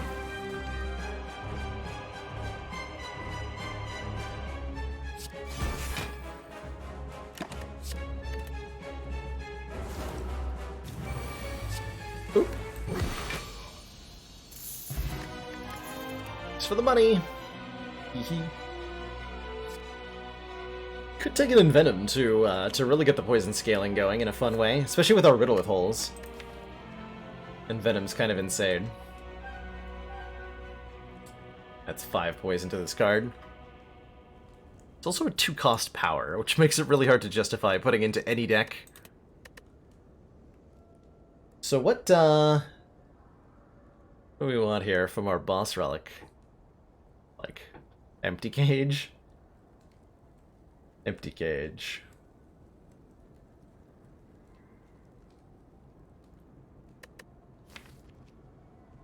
Take an alchemize to give us more potions. I feel like we're probably not going to need it, though. I'm actually going to take 2 hit points. Of all things here. And that's a pyramid. That would be insane. Pyramid just lets us retain all of our cards every turn, making our well-laid plans the next removal instead of a strike. Pyramid's very good. Other options are Velvet Choker, gain an energy at the start of our turn, but we can't play more than 6 cards a turn. Or Runic Dome, gain an energy, but we can't see enemy intents. Compared to these, the Pyramid is just amazing. Letting us hold on to our situational cards for the turn where they're most impactful. I find Runic Pyramid one of, if not the strongest relic in the game, very consistently. How badly do we want events this time around? Reasonably. We'll probably find a shop in one of these question marks. Although hallway fights are really good for us, right? Maybe I should make a demonstration of, like, how that helps us. By actively avoiding elites. Yeah, you know what? It's a good demonstration. We're in a situation where hallway fights are heavily incentivized. And there's a couple reasons for that. One is Hand of Greed. Lets us farm money off of enemies pretty effectively. And 2 is that we have both the Prayer Wheel, so normal enemies drop an extra card award, and the Singing Bowl, meaning we can skip those card awards for max health. Combine these factors and we get a situation where the more fights we take this act, the better.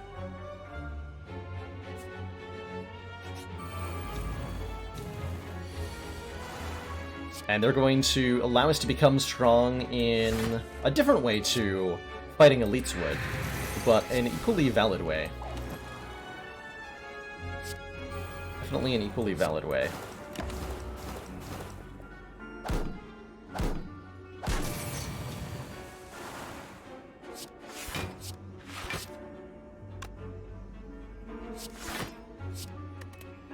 Yeah. Want to round out this fight by playing Hand of Greed so that we get our $20 redues.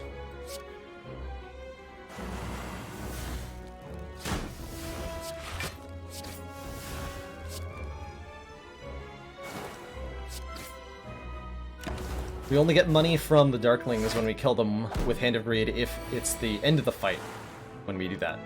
So we have to make sure that the Hand of Greed finishes the last Darkling off the field. Then we get the money. Vacation Potion's great. Dagger Spray Plus is really good for AoE. Piercing Whale Plus is also very good. I've said it before, I'll say it again. If you've got a Runic Pyramid, take every Piercing Whale that you see. Designer Inspire. Can upgrade to 2 random cards, which is kind of tempting. I think I just want to remove a strike, though, for 60 gold. Or we can pay 30 more gold to get a random upgrade on top of that. That sounds great. Give me the full service. Sweet. Plans is a decent removal, too, actually. It's probably better than strike removal, huh? Probably. Probably.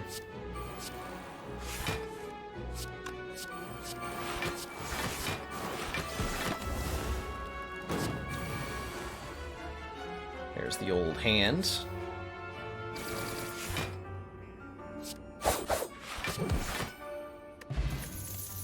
Second backstab, maybe? Bullet time, also maybe. Bullet time lets us play the entire hand. Although, we have so much energy, we can kind of do that already.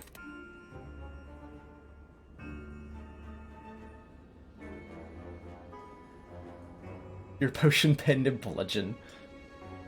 Let's see, bludgeon's normally 42, so that's triple. That's like 120 damage. That's a lot of damage. That's a lot of damage. Take tons of max health. I have 500 gold. But it means not going to a fight. Other option is to go to that store. Which is actually worse. Alright, we'll go to this one.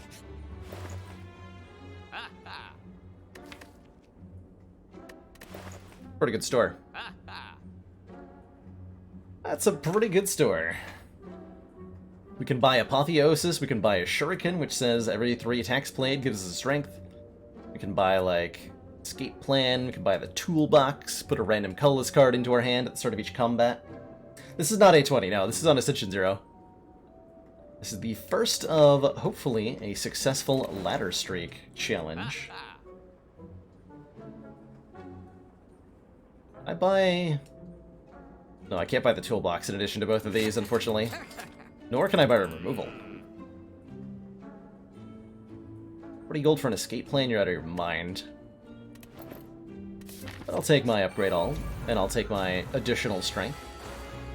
I'm gonna take him to the bank. Thank you very much, Mr. Transient. This foe only sticks around for 5 turns, doing huge damage on each turn.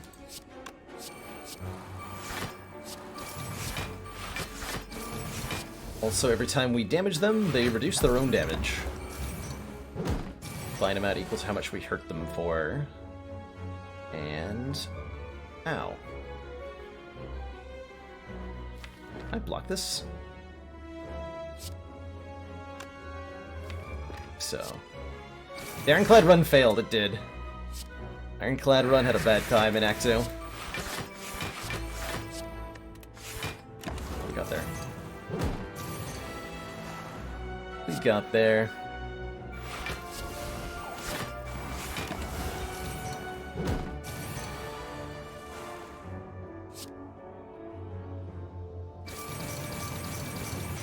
That riddle with holes is getting insane.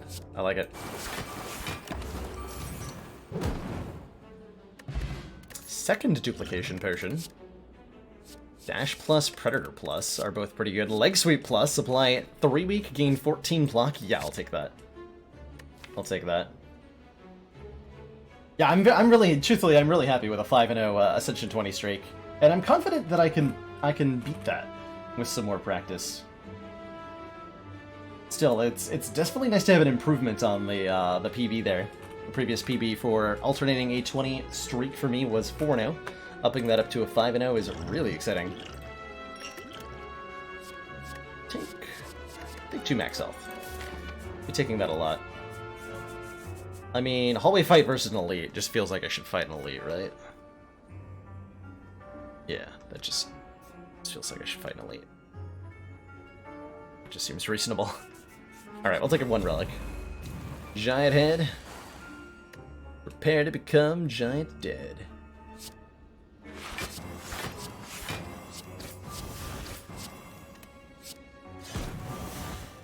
Be keeping, so retroactively strength potion here. On Watcher, we are on Ascension 10 now.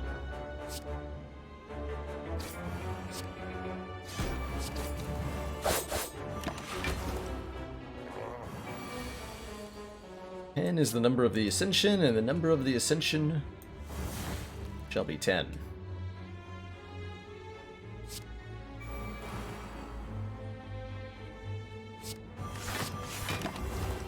Another turn. You.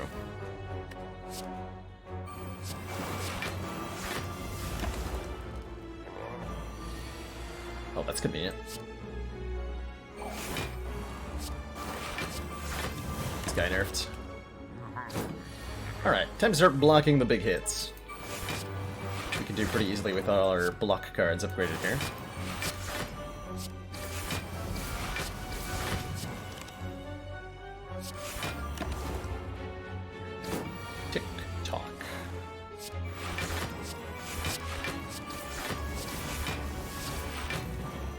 Probably actually at some point play the Riddle with Holes.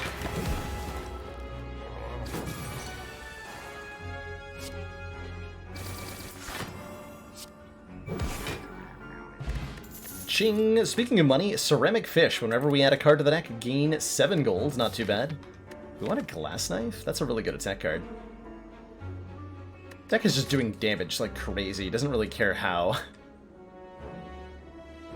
Just wants to be there, doing damage forever. This gives me 7 gold, though.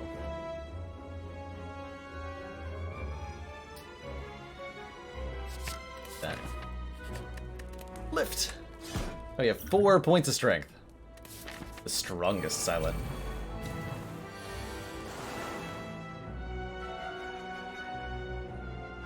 Okay, optimally, I am... That's a little bad, huh?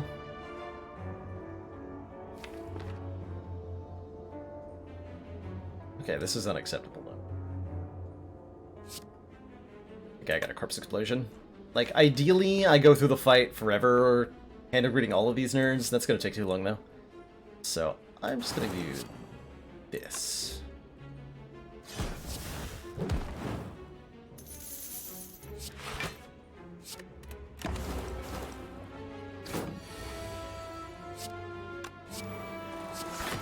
I didn't think we can get around again without it being forced to kill it.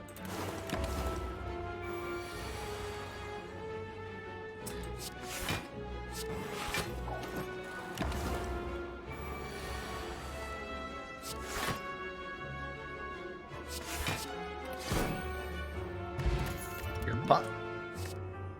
Big max health. With a Runic Pyramid, a Prepared Plus is a pretty good card, letting us cycle through the deck a little bit, finding the cards that we need. Helping us find Apotheosis in particular. I prefer a Calculated Gamble, but I'll take the Prepared. Definitely take the Prepared. Have to take the Sapphire Key, which is fine. We have full potions anyway, so getting a potion after every fight, which is what the White Beast statue does not actually help us that much. And we want to continue to just take fights on purpose. We're almost at 100 max health, and we can definitely get higher than that. What is this nonsense? I will not allow you to live. Unacceptable.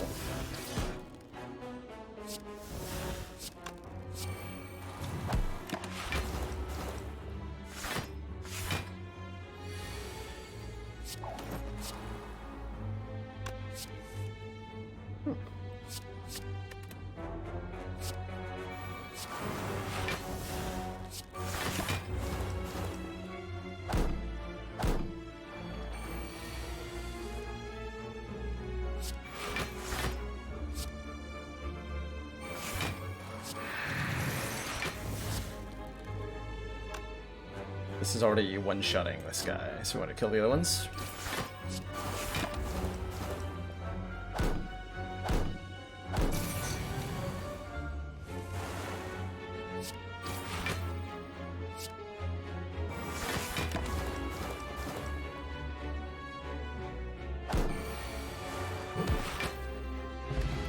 Ching! 100 hit points. A lot of hit points. That's a lot of hit points. How many non-energy boss relics are actually in the boss relic pool now? You are not guaranteed to be offered an energy relic, no, but the odds have gone way up for the chance to be offered one. Still in the pool includes, what? Astrolabe, Pandora's Box, Snecko Eye, Runic Pyramid, Tiny House, Sacred Bark, Calling Bell, and then like 5 more that I'm not remembering. Runic Cube, Wristblade, Rosencore, Black Blood, Ring of the Serpent. Yeah, lots of stuff. Is the collar actually worth it? Yeah, the Slaver's collar, Nelu? I don't like the Slaver's collar that much. With my relative, I admittedly have a little bit limited experience with it. But at least on the little bit I've tried of it on High Ascension, it's really tough to survive the hallway fights. Really tough to survive the hallway fights.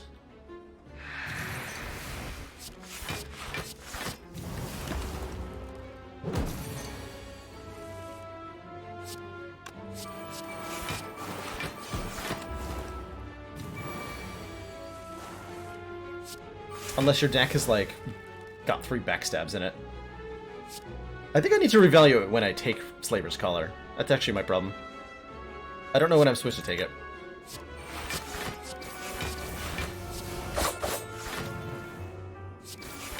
Therein lies the rub.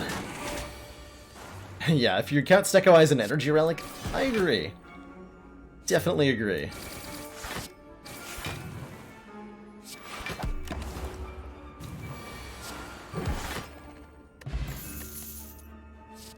I can upgrade it backstab, maybe? Let's keep taking max health. 104 now. 104. Would be a good buff to Runic Cube. Make it a rare relic. I think would be a good buff to it. It's a little bit niche as a boss relic.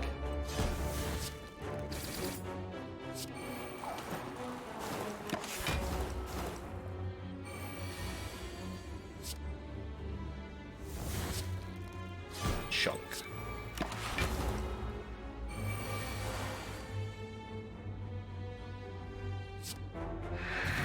Yet again, Piercing Wail proves why it's so amazing. Ridiculously so.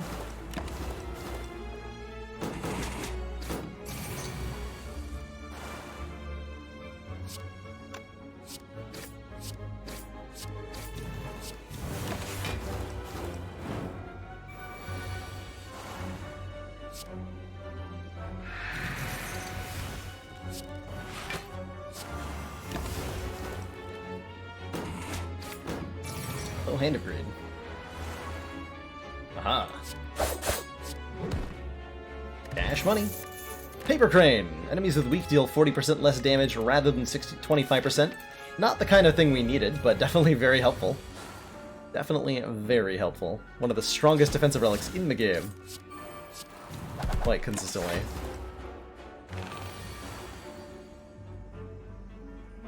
Spire Growth constricts us, which applies a debuff that says at the end of your turn, take 10 damage.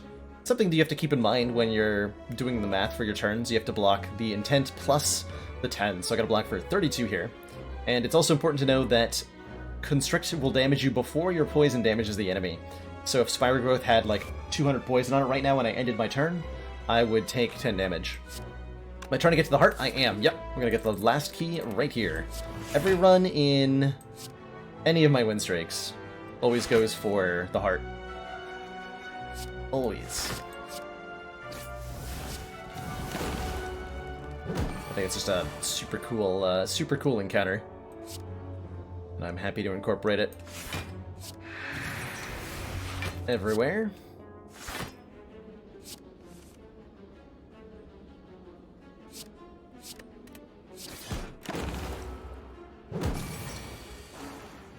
Dodecahedron has been crazy good this act, by the way. Though I'm about to run out of enemy. I'm about to run out of right. Yeah. Second malaise? Sure. That sounds great. 2 malaises versus Awakened one. What could be more fair? Oh hey, it's the Writhing Mass. Writhing Mass says anytime you damage this enemy with an attack, changes its intent.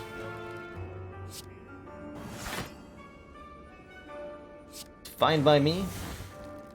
Means usually you want to hit Writhing Maths until it's got an intent that you're able to block easily, and then once that happens, stop attacking.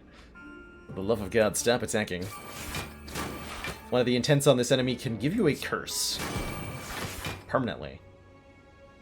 Which is not very fun.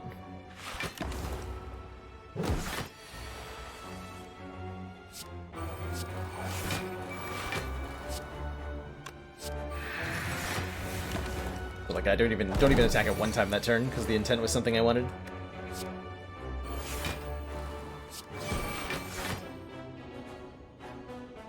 Also fine.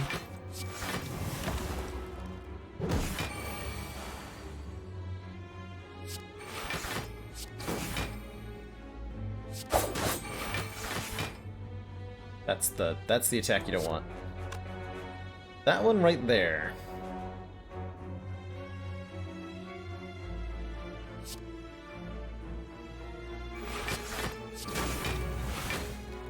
Good. Okay.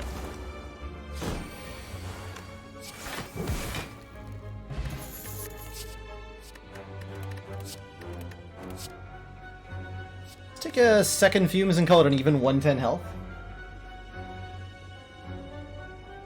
Is the curse only in higher Ascension? If you're talking about Ascender's Bane, Psycho Grace, that one comes in at Ascension 10. This is indeed the first game of a streak attempt. That's right, I'm really that guy. This is indeed. You're here just in time for the start of a brand new journey. Very satisfying about 110 health. On silent, especially. Like, we didn't even pick up the singing bowl until the latter half of Act 2, and it gained us like 50 health almost. It's crazy. That's crazy.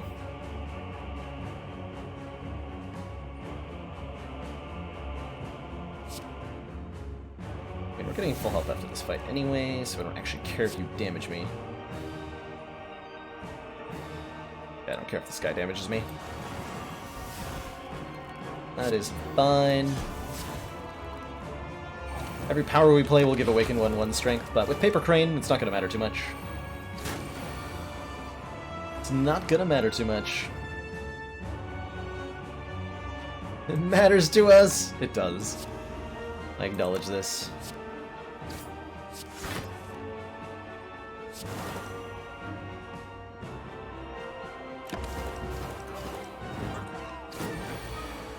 Leaderbirds.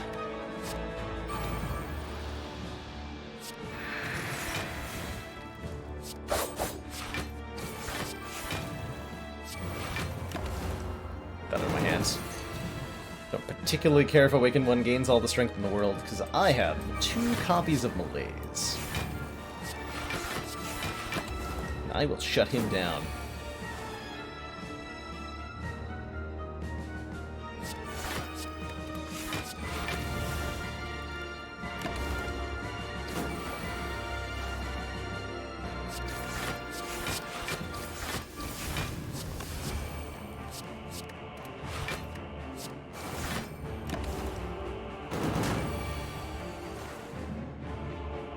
Oops, I took a damage.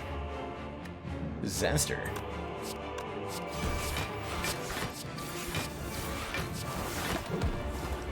Oh man, we're just brutalizing this poor guy. Rest in pieces, Awakened One. I have to remember to line up the incense burner for Spire Elite's next act.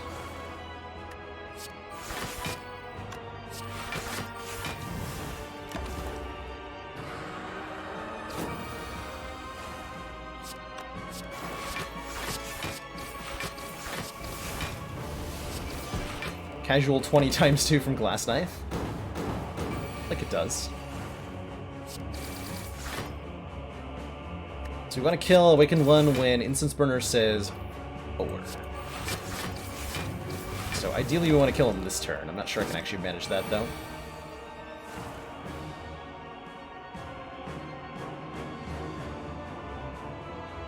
Not with Hand of Greed anyway. Skewer will just kill him.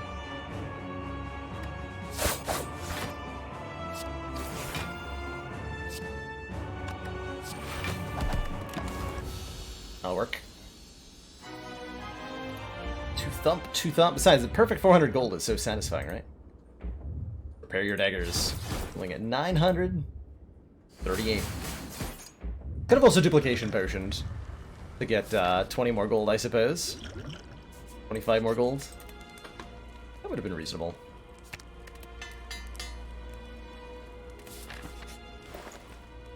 Oh my. Very strong things here. Not that we, you know, need them, but they're good. We could get more card draw with an Acrobatics, which I think is excellent. Cloak Clasp is very good here. At the end of your turn, gain 1 block for each card in your hand. With a Runic Pyramid is a hell of a defensive relic. There's also Bird Face turn, heal 2 when we play a power to help us stay at full health for the Dodecahedron value. I'll buy that for sure. Might as well buy the Bird Face turn. We'll take an Acrobatics. And I'll remove Strike. Strike.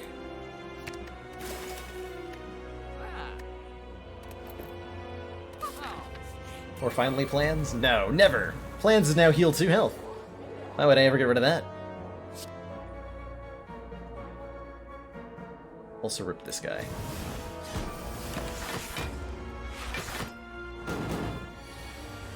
The Cloak class works in conjunction with the Orichalcum, which is pretty cool.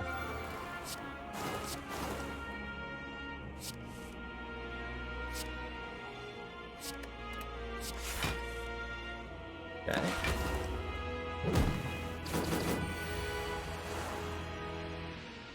$34. 20. 20 is a cute little number.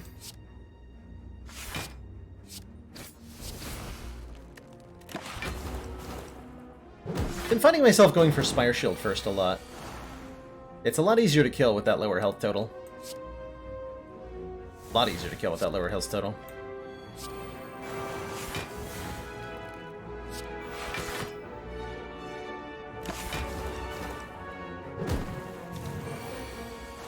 The hand agreed you just because I can. Ka-ching!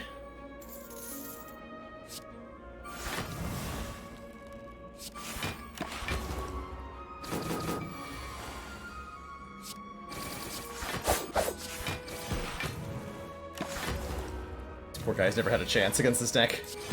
Oh my gosh. Got him. Failed to line up Incense Burner for the heart. Not even worried. I'm gonna pick a card here just so I have 110 health even.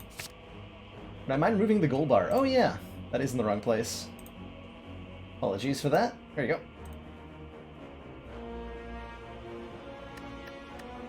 The loot! Now we are truly saved. Whenever we would deal 4 or less unblocked attack damage, increase it to 5,000 and win immediately. Incredible.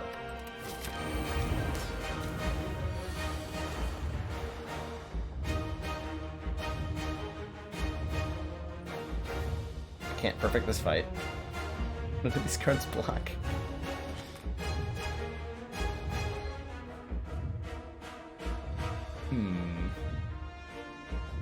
Oh yeah, like putting it up top, it'd be kind of cool, right? To, like, squeeze it up here or something. There are things that would overlap, but it does kind of fit up there nicely, huh? It's a neat place for it. I like that. Leave it up there for a bit. See if there's anything that appears in here that we care about.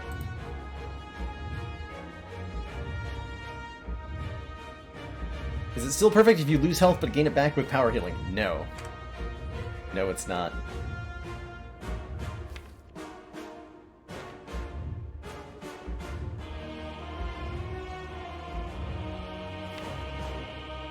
I have the option to end turn.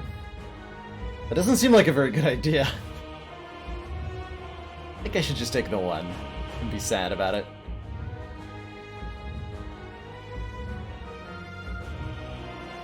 We will get the dodecahedron back, fortunately. So it's not like we're losing that. Okay, really not finding any block cards though.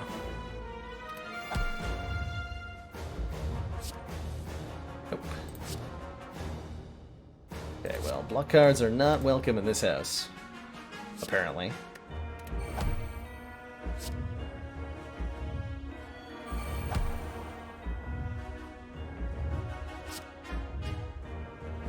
Didn't play After Image first because it was going to heal me too. And I wanted the chance to draw into a block card so that we could end the turn at full health. Get one though.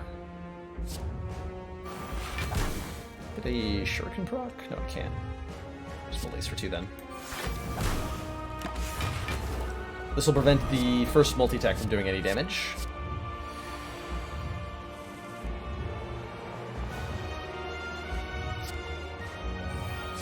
Okay, now we're at full health.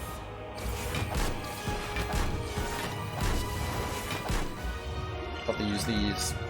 I don't know on what. Once we get Apotheosis, we'll use the Power Potion. Or possibly right now. I'm not sure I can block this hit. In fact, I'm pretty sure that I can. Unless I get, like, a footwork. We are not looking at a full hand currently, okay.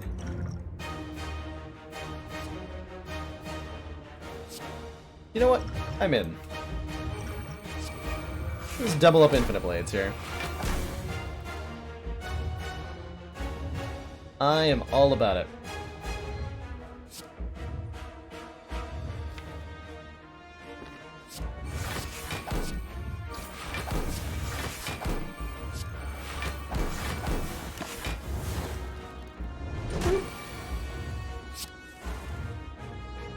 And upgrade the shivs? My god. Value.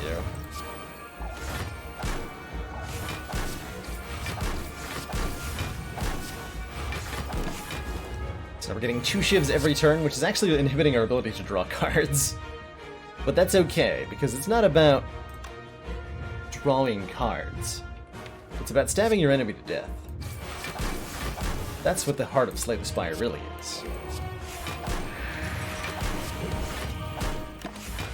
But getting Shuriken procs with Panic. It's about knowing you're just better than your opponent. And feeling smugly superior about it.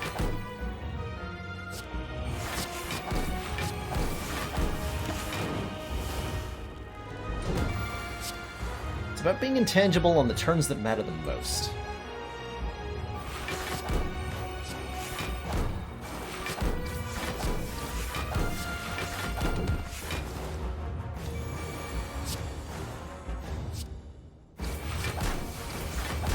About taking beat of death damage, because you forgot that it went up to 2.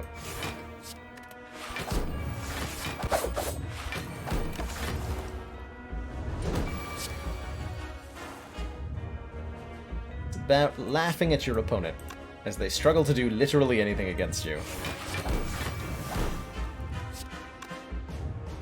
Oh, actually gonna hurt me? No! Oh, no, they're not. Foot clasp!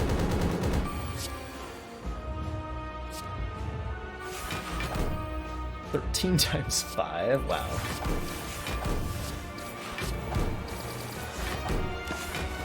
Just hit it really hard with Shuriken or whatever. Bop. Yorp. Dash money. Ka-ching! GG. GG. That's a good first run. This is a pretty good first run. May there be many more.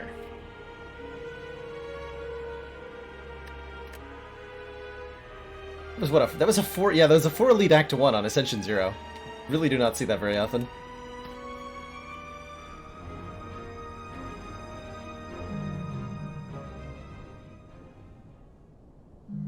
Spire sleepeth, and so shall I. Heck no, I'm gonna play a defect run right now. Defect starting out on Ascension 1 says elites spawn more often. You're gonna see me hunt elites aggressively on this Ascension level specifically, because the elites, and for the next couple runs as well, as the elites do not have any bonuses yet, so they're relatively easy to take out if you invest in being able to do so. That means getting some potions, getting some front-loaded damage cards, getting some front-loaded block cards, and leveraging that into getting relics, which will set you up for successful boss and art fights. So there's elites just like everywhere. This whole map is lousy with them, in fact, and I would like to boot all of them. Like, I'd like to take out these 3, maybe. Well, now that's pretty ambitious. A little ambitious. I mean, get a store. I can take a card, which would be good. Like, this is a perfectly fine starting bonus. Choose a card. 3 random potions would definitely help me defeat an early elite. I dare say, like, if you, on Ascension 1, have 3 potions of any kind in the starting deck, you can probably beat an elite. Might take some damage, but you can probably do it. No orb defect run, if only. Could take a rare card and then remove the curse at this store. That's a possibility. I could take a boss relic. Kind of liking the boss relic, TBH.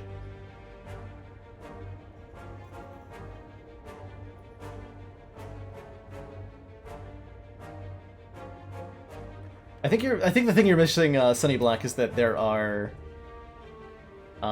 21 total runs, and not 20, because we're counting Ascension 0 and then 1 through 20.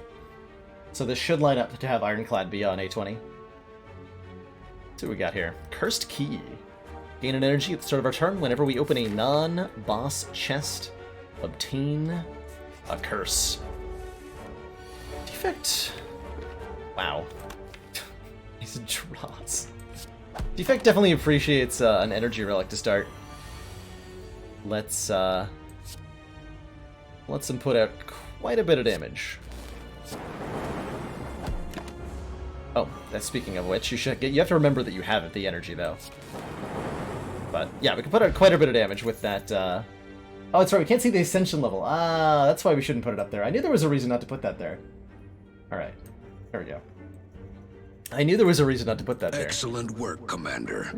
This council is pleased to see our continued support of this project has been worthwhile. Apple Tunes, thank you so much for those 3 months. Tier 1 support. Enjoy that shiny new blue defect energy badge and the smug sense of superiority that comes with it. You know? Do subs add $5 to the goal? Subs add $2.50 to the goal, Bloodbane. As half the money from those goes to me, half it goes to sub, or half it goes to Twitch. So I do at the end of each stream accumulate the total from subscriptions for the day to the goal. So you are definitely supporting me by buying subs, and right now, truthfully, right now, subscriptions are the way that is most beneficial to support the stream. So it's the thing I'm trying to encourage the most in terms of forms of support, as we're at a crucial subscriber number. One, we're able to unlock additional emotes, and there's additional benefits that channels can get around this level of subscribers. I'm honestly thinking about taking this Hello World. There are situations where Hello World is good. This card's a little niche. It's a 1-cost power that adds a random common card into your hand at the start of every turn. And that is most useful against elites in Act 1. And the Act 1 boss. Show off what this card can do, and what its limitations are. At least that's the hope here.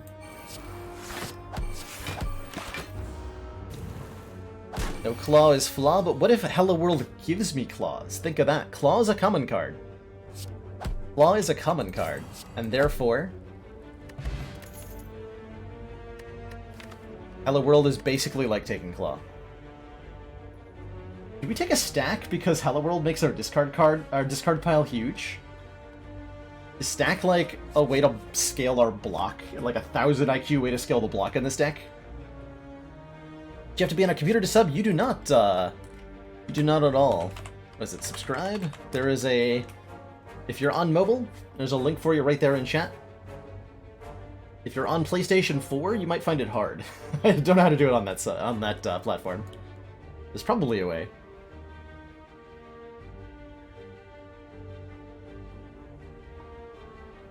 I kind of want the stack.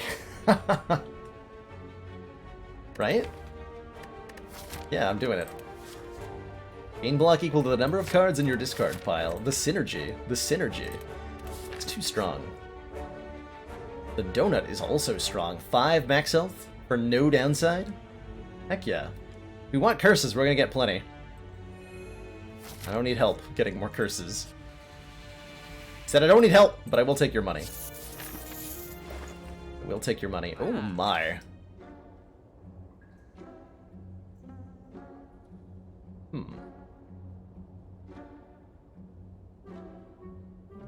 What an interesting store. Is that a top? It is. That is an unceasing top. When we have no cards in hand during our turn, draw a card. Really unlikely to be useful with this Hello World. There are the dreaded and all-powerful orange pellets here. Play an attack, power, and skill in the same turn to remove all of your debuffs. It's pretty good. There's a Seek, which is just amazing all the time. Put a card from your draw pile into your hand.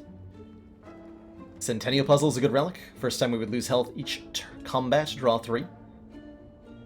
If I had like 500 gold, I'd probably buy like Unceasing Top Metamorphosis. We can remove the curse for 75 gold, which I really like to do. Do that now. See you later, curse. Or Surge and Bullseye are pretty decent attacks. Or if I do something weird like Orange Pellets Flex Potion to let us gain 5 strength for a whole combat, potentially.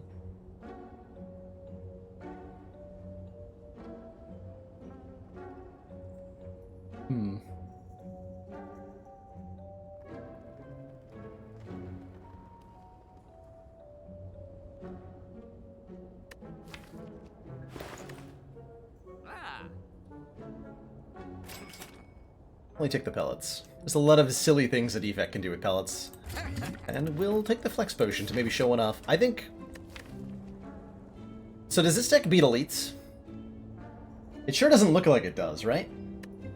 In fact, it looks like it's disastrously short on cards to be fighting an elite. Right? This looks like it's completely atrocious, in fact.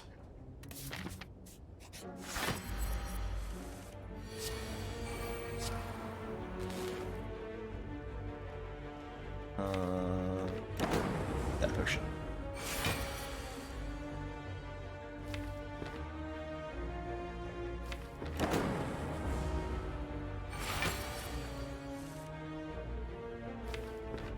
Important things to remember, though, despite the state of the deck, we do have 4 energy off this curse key.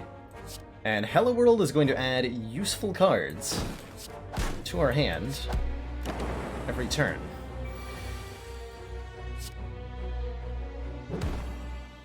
Potion, that 13.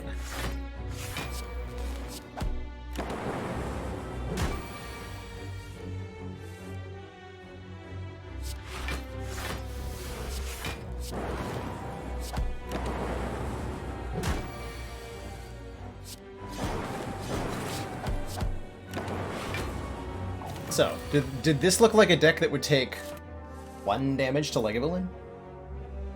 With 1 potion used? I wouldn't have... Like, without understanding what Hello World is offering to the deck, it's hard to understand why that does anything at all. But it's a really useful stopgap for a deck that has nothing yet.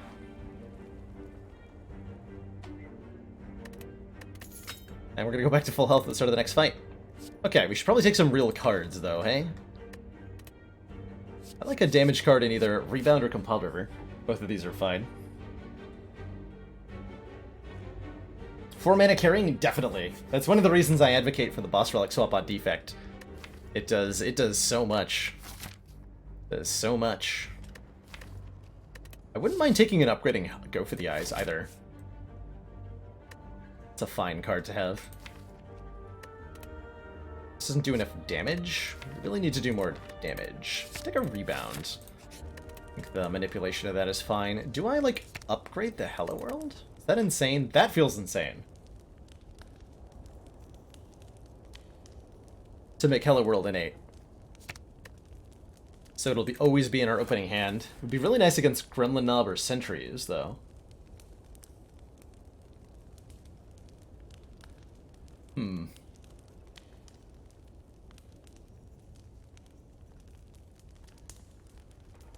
It's worthwhile for now. It'll be a curse later on, maybe. Get the key now. Let's try it. I haven't deliberately upgraded a Hello World in a very long time. Let's see how it goes for us.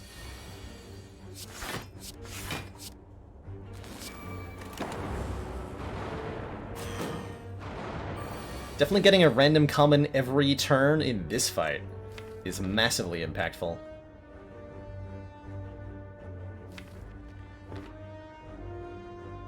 So we want to draw a stack, probably. I'm going to rebound that Sweeping Beam. Good job. Excellent card drawing skills. Stack very helpful right now, partially because of the days that were added to our discard pile. This will be blocking for 2 more on a higher Ascension, hilariously. Do I have any plans where this deck will go yet? Not yet, no. It's going to be very much up to what relics we find off of these elites.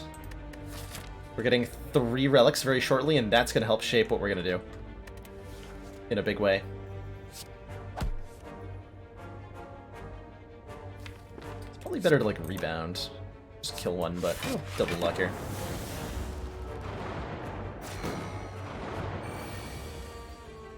See? Hello World is the same thing as taking a claw. Totally the same thing. A claw. Man.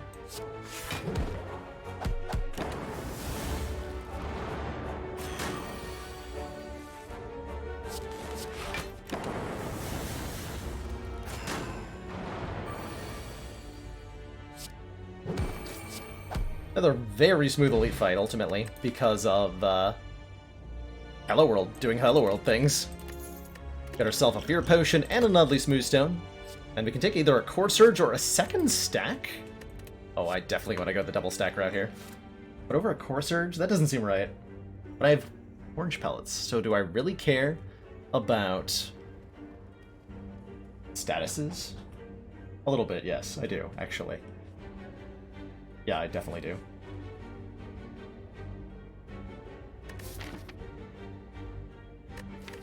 I also really care about having an attack to kill Gremlin Knob with.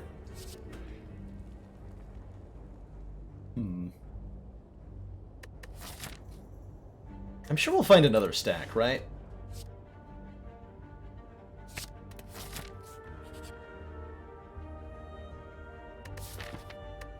I'm gonna open this. Regret. And an Anchor. Anchor gives us 10 block on turn 1, which safely helps us get out Hello World. I'm definitely taking that. We'll just deal with the curse. It's not even a Gremlin Knob, no problem. No problem. No problem.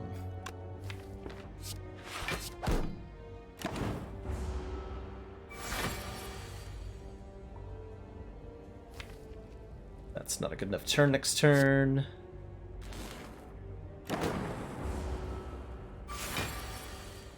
Beautiful. A Fear Potion, this nerd.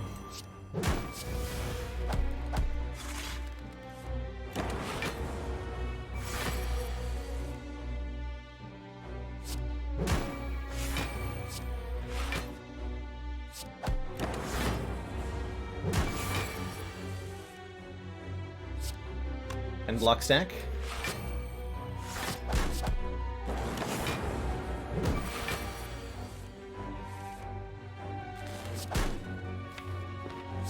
This influence. Yeah, gonna have to have another. Oh, this is fine though. Everything is fine.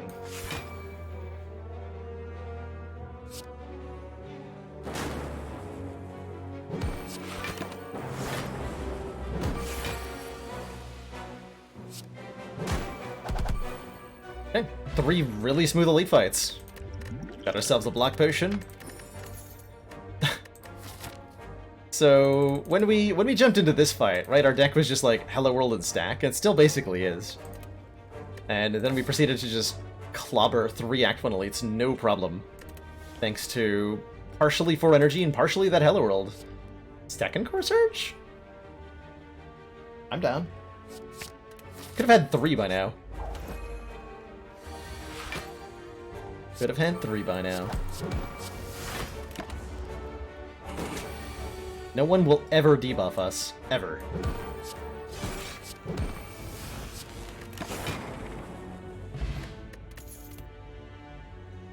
More random cards. White Noise gives us random powers, which could be another Hello World.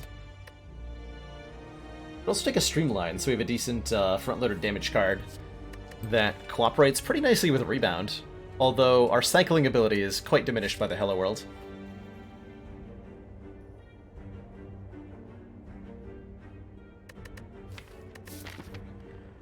Probably want to go to the store to remove our curse, huh?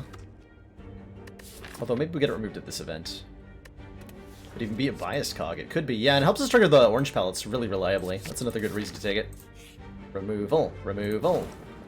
Maw Bank. Okay, well I guess I'm not going to the store. I just found a Maw Bank. Every time we climb a floor, gain 12 gold. If we spend money at a shop, the Maw Bank breaks. Which is no good. Thinking about upgrading stack? I have no idea what I'm supposed to upgrade here. With our 4 energy, the energy upgrades like White Noise don't feel very important.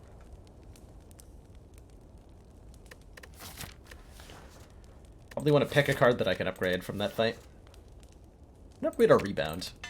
Let's put a little bit more damage on what is honestly our best damage card for now. Sad truth, but it is true.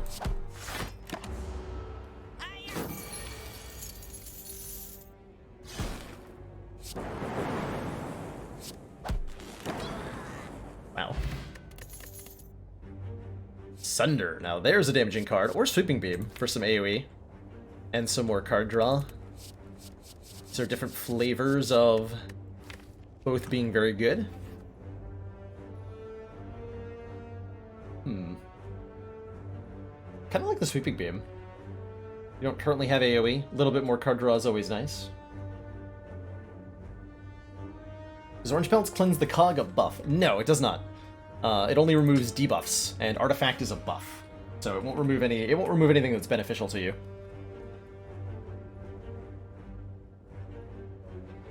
I would take a Sweeping Beam and upgrade it. Leave a nice AoE. If you want AoE, by the way, Sweeping Beam is a really good way for Defect to do this, but you have to upgrade it for it to feel like it does anything. In Act 2, a couple of upgraded Sweeping Beams can make a lot of fights a shocking amount easier. Shocking amount easier. It's for the ball lightning. Oh, that's fair and balanced.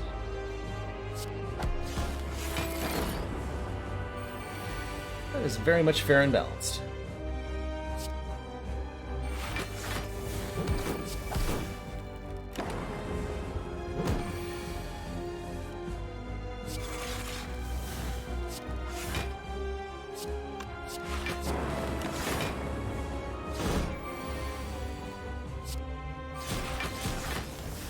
Stack is consistently blocking for quite a lot. Oh. It's ahead enough to transform, huh? Well then. Also, ow.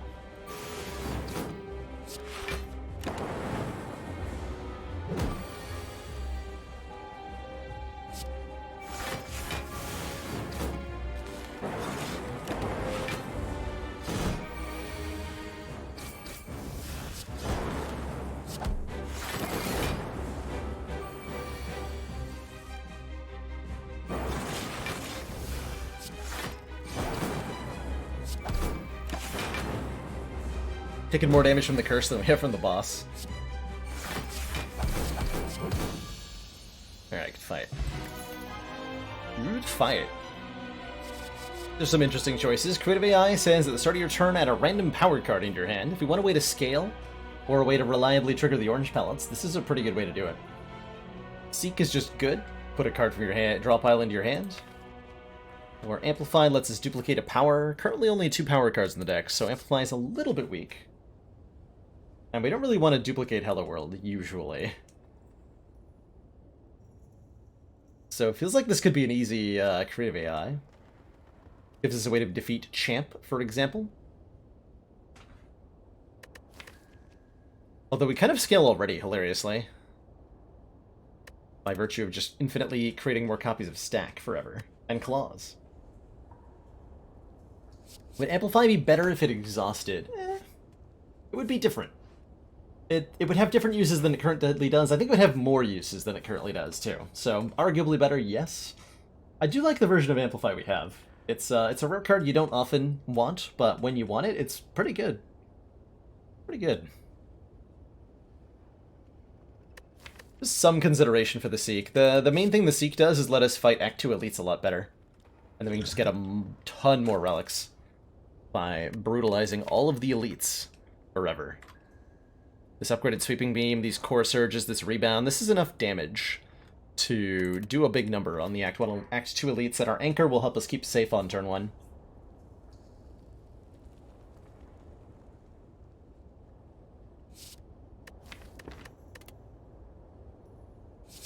Let's see. Some interesting options here. We want even more energy. We can take either Runic Dome, gain an energy at the start of our turn, we can no longer see enemy intents, or Coffee Dripper, gain an energy at the start of our turn, but we can no longer rest at rest sites. Pandora's Box, I think, is a particularly appealing option. Transform all of our strike and defend cards. Getting random cards, which are likely to become rare cards. We're not doing a whole lot with them right now. We've got better attacks. We've got literally one other block card, which is probably enough block, right? Coffee Dripper Regal Pillow synergy? Yeah, right? Give me a Pandora's. We already have 4 energy. What we got in here? Wow. 2 copies of Thunderstrike. And some other stuff. Wow.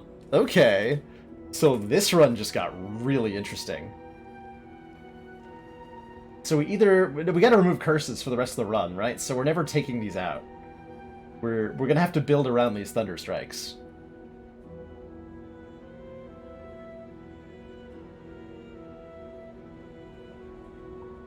That's pretty cool.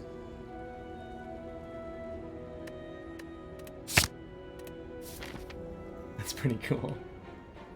How many fights are intense anyways? It's a lot of camping going on in the Spire, you'd be surprised.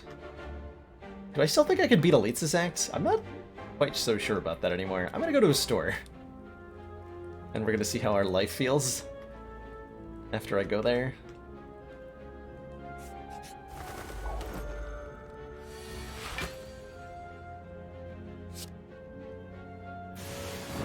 This loop is nice, I guess.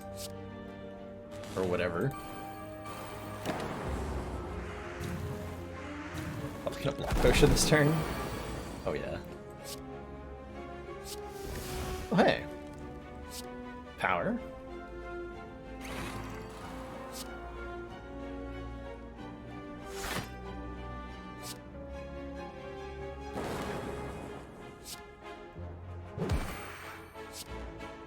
It's actually not bad. Take 5?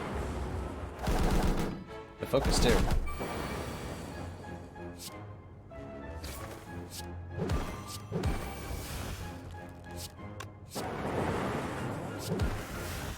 Got him. Block card. I'll take the block card. I will definitely take the block card. Just immediately.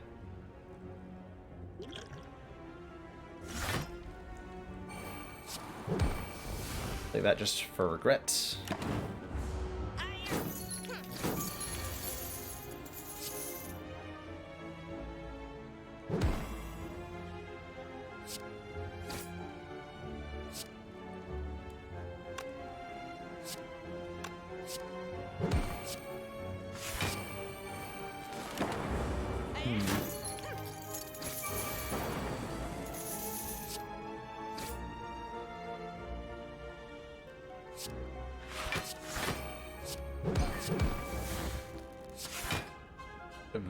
Hologram the beam cell at the start of the turn.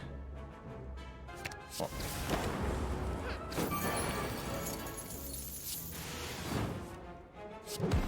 Matter too much. Plus is nice. So is a Cold Snap to give us, you know, a Frost Orb. Although we'd actually like more Lightning Orb sources right now. It's an upgraded loop. I'm not going to say no to an upgraded loop. Sorry. Lose Blood Vial. Remove all strikes. Wait. No, I Pandora's Box. Damn it! Pandora's Box. Oh. So we could get 5 bites added to the deck for free to make stack better. At the cost of our Blood Vial. Yeah, the bites are 1 run late, unfortunately. I think we have to say no to them. Because I took Pandora's here. If I had Molten Egg, I'd be down for this.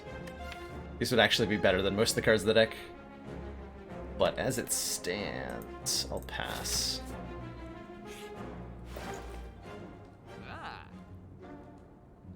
What is this nonsense? Let me take this curse out of here.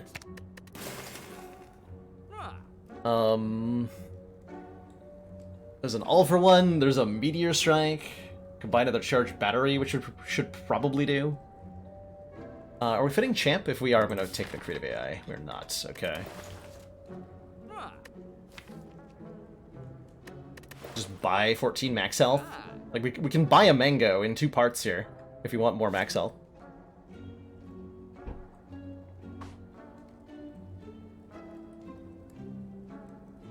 Strike Recycle could be kind of hilarious.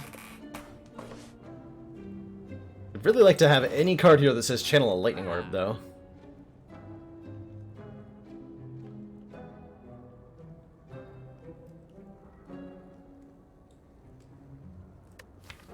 Down for the half Mango. Like, buying the waffle's quite a bit of health right now. Makes it a lot safer to, like, try to fight an elite. Which we should probably do, despite everything.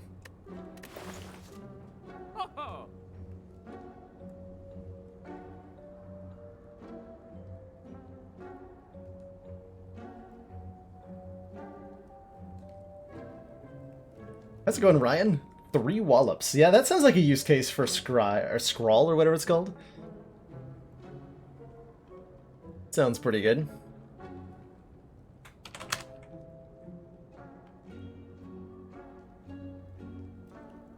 Man, this is... well, we're gonna have to buy the charge battery, right? I just don't have enough block without it. Okay, I'm gonna take the waffle. Delicious, delicious waffle. We are letter streaking. How's it going, Pearly Whirly? How's it going? I'm determined to make these Thunder Strikes work. I will find a way. Take a block potion. I'm gonna fight some elites. A 20 streak end result was 5. It's pretty good. Pretty dang good.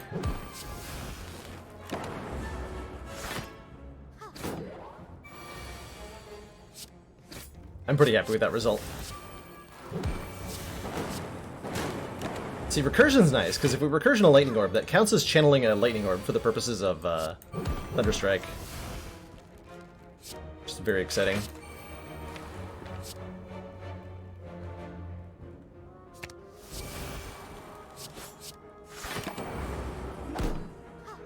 The Thunderstrike is currently doing 3 times 7. Incredible.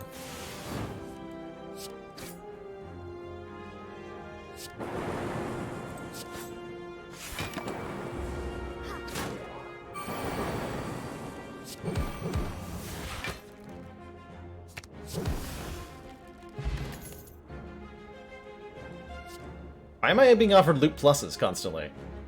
Hello? Probably have to take this Equilibrium. 13 block, retain your hand. That feels more likely to be necessary.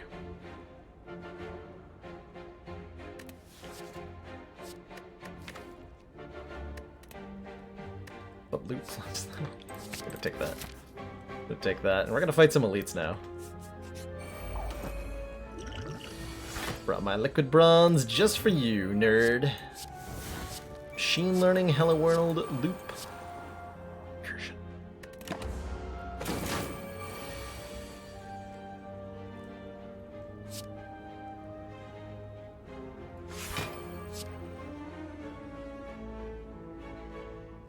You want to rebound that, huh?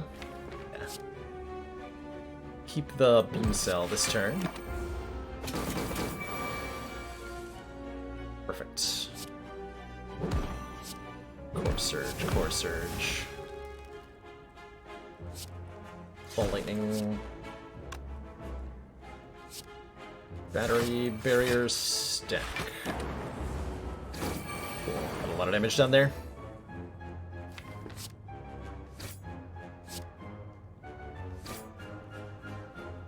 Got a lot of damage down there. Going to seek for what? Probably Equilibrium here. Tons of energy this turn. Hopefully we can score a kill here. Yeah, probably. Cell, Sap, Recursion. Thunderstrike does 40 damage. Zap. Tungsten Rod. Whenever we lose health, lose 1 less health. Bullseye does not channel lightning orbs, but kind of does. In that it incentivizes us further to channel lightning orbs. Tungsten Rod's a really big deal. That's going to save us a lot of health over the course of the run, especially against the heart fight, probably. Yeah, Bunny, we've been having a lot of folks tune in to the broadcast lately. I feel very, very lucky to have so many people tuned in. This community has been growing like crazy. Speaking of which, if you're new here, by the way, my name is Balor, and I like to slay the Spire. We're currently working on a challenge to defeat every Ascension level in the game back-to-back. which is going to take us probably the better part of a week or two if we're successful. So I hope to see you here back sometime.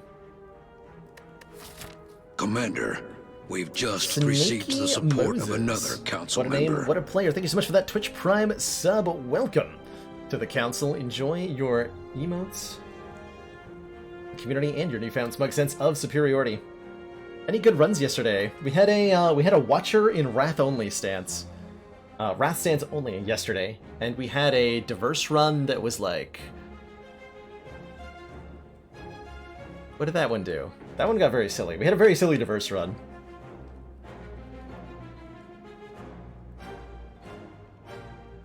Where did Baylor Lord come from? I came from Canada, originally. How do you watch the Wrath Only run? It'll be in the VOD from yesterday.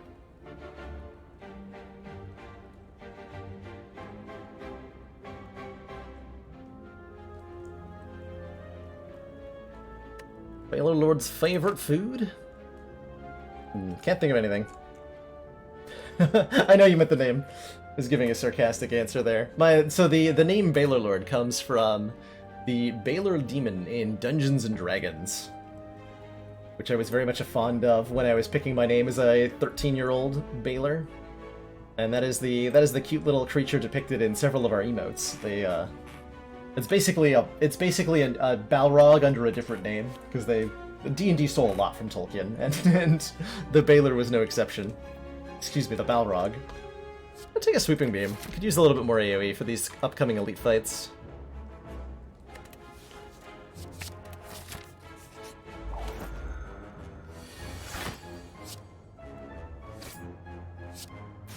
Specifically for fights like this one, this is where you want to have multiple copies of Sweeping Beam. Oh hey, I'll actually remember that I have Echo Form in play this time. Double Sweeping Beam. Heck yeah. Good call.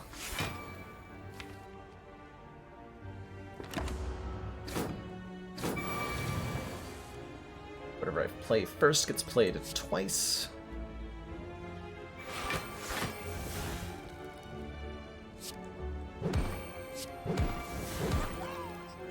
It's fine for me.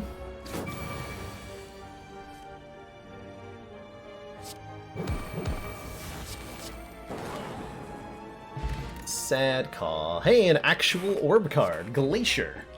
Gain 7 block, channel 2 frost. Or we could take a hologram to keep getting stuff back out of the discard pile. Pretty cool with a Glacier, though. Turbo is also, like, oddly tempting, considering the energy cost of the deck. Hologram to get back Zap. Is that where we're at? Is that how desperate we are for lightning orbs? Oh man, I have to upgrade the Zap if I do that? God. I mean, we could do that. That's actually not, like, the worst idea. Tungsten Rod procs after Tori. So it works very, very well in conjunction with Tori. Frost Dan's game. You're right, we should just block with Stack.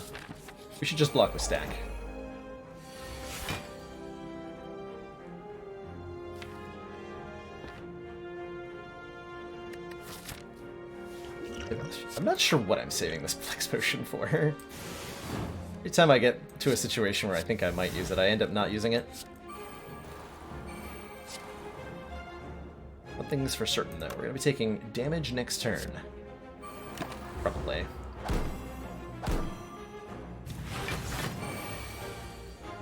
Or are we, though?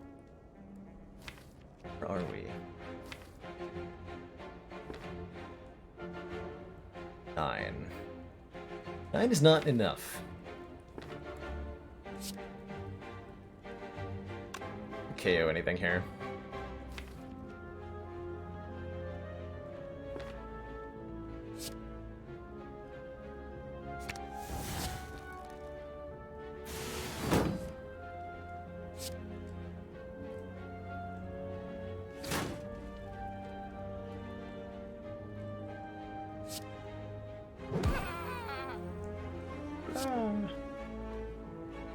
Let's see, so this will block 14. So we take 7. Nothing if I do this. That'll work. That'll do.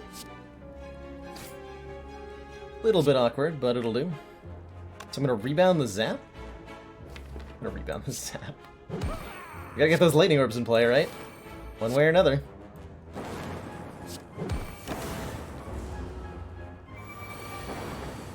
Whatever it takes. Got a second hologram from the, thingamajob. The thingadoodle.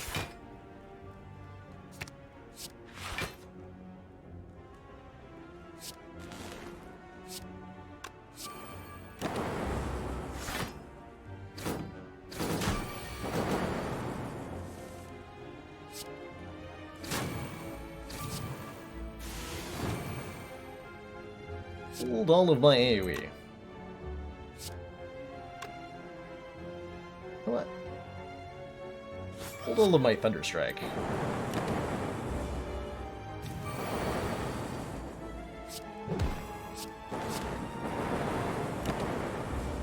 It's actually working? I think? Feels like it's working. Yeah, good fight. Good fight.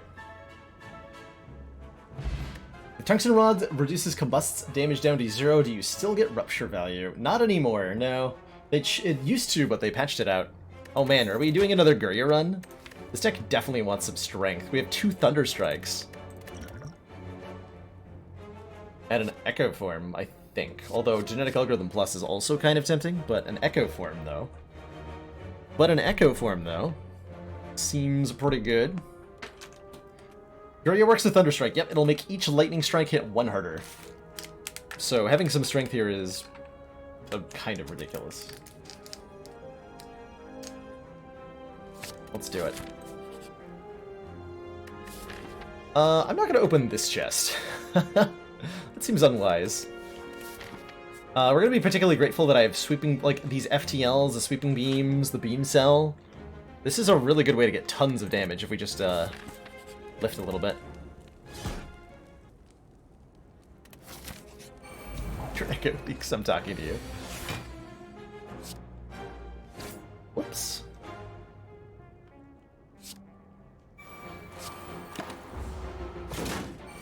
Only took 1 there. Double the first card play.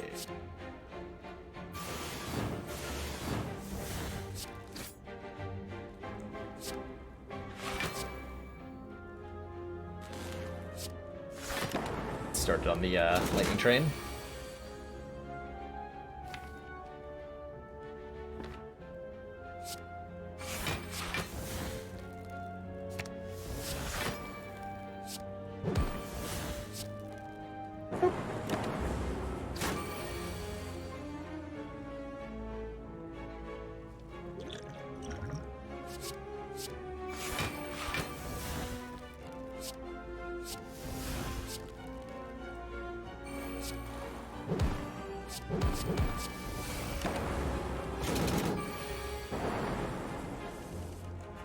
Times 5. Oh, I could double stack for 2 block? Incredible. Just what I always wanted.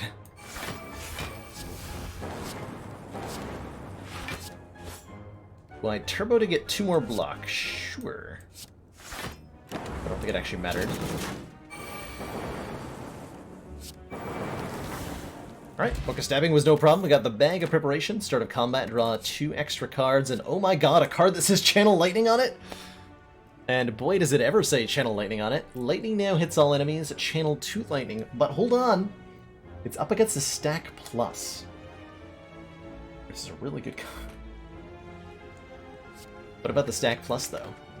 It's all the power of Stack Plus. I mean, we probably want Channel Lightning, right?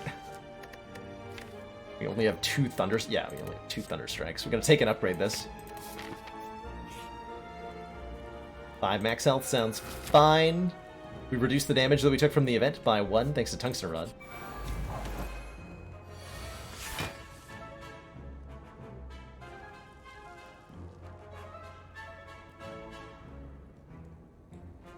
Damn it. Nonsense again. Again with the double fat gremlins that I can't kill on turn 1. Why? But why, though?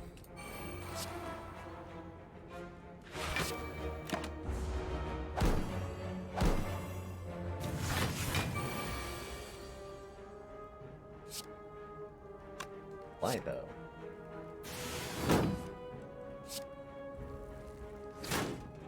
Okay. Not bad block-wise this turn.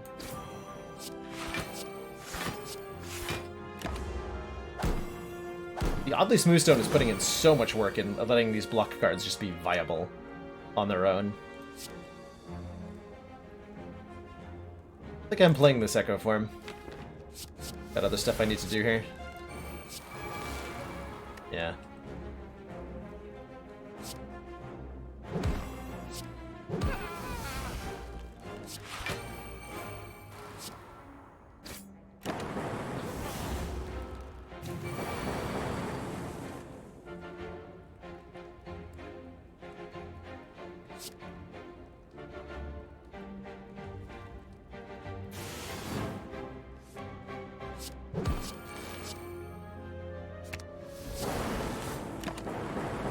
Next Thunder Strike should hit pretty dang hard.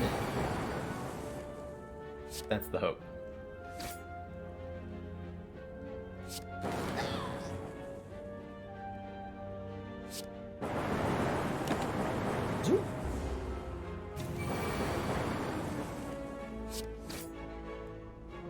How much do I want Strike Dummy right now? Pretty badly. I think I'm taking another Charge Battery, too. Yeah, we only have 2 of those. Take one more.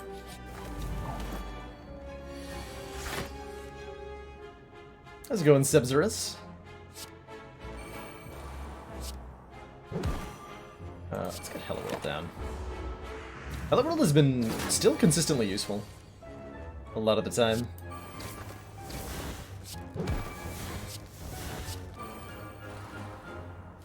Still consistently useful.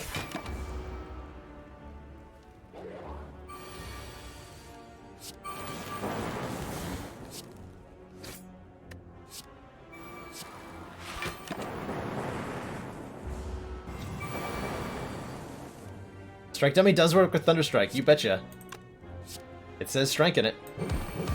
That means it counts. That means it counts.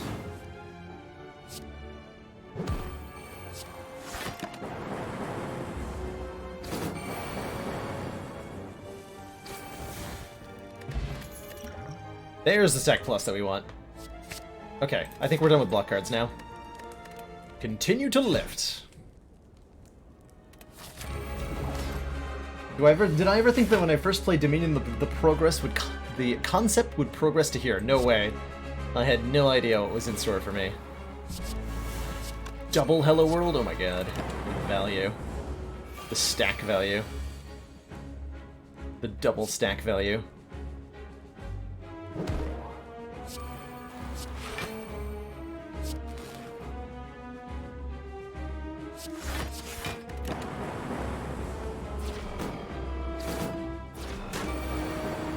The Tungsten Rod causes us to take 1 less damage whenever we would lose health.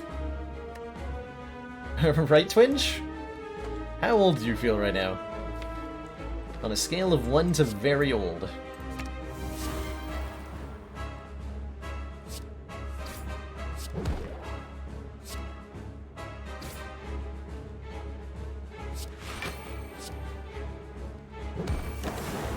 I'm just pumping all the damage into the automaton itself.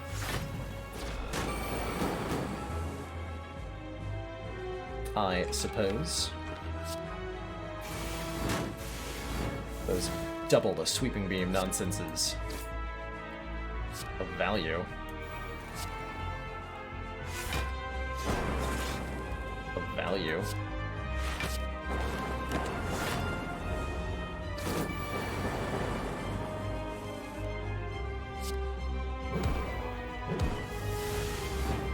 Oh, I suppose I'm taking a Hyper Beam next turn, huh? I should probably retain some block guards.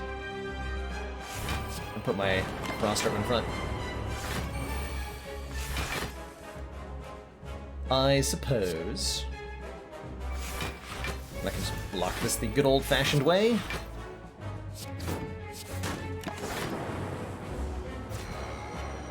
Bink.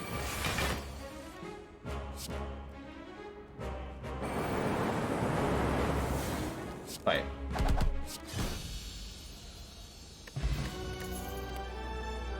Second copy of Seek seems very, very good in a deck that has an Echo form. Also means we were very incentivized to upgrade one of the Seeks. But there's a lot of things I would like to upgrade. I would like to upgrade Zap, I would like to upgrade Electrodynamics. Grab one more Seek here. Oh boy. These are some fun choices.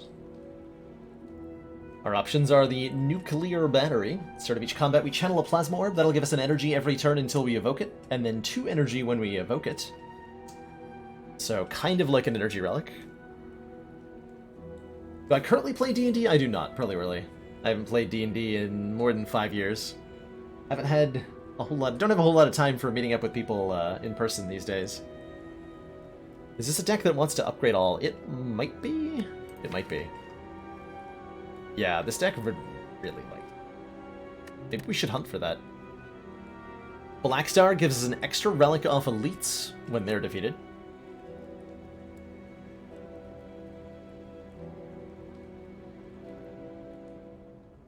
That could get us a lot of relics, for sure.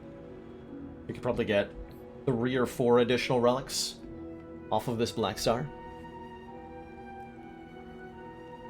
Or the Philosopher's Stone, gain an energy every turn, but all enemies have +1 strength. This one I'm not too excited about.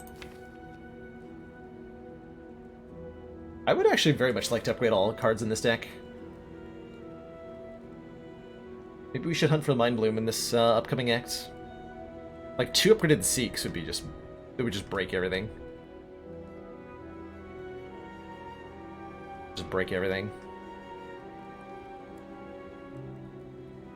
We do want extra energy to get Echo Form down, mainly. I'll take the Nuclear Battery, I think. Giving me that initial Plasma Orb.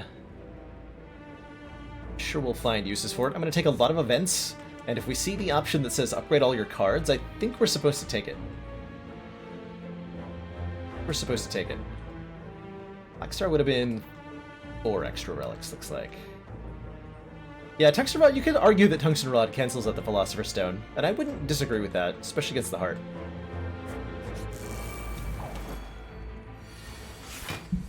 Hoping we'll get more use out of this one.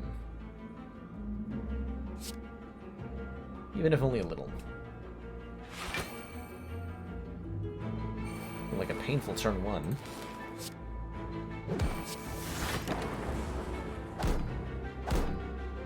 Bless the rod.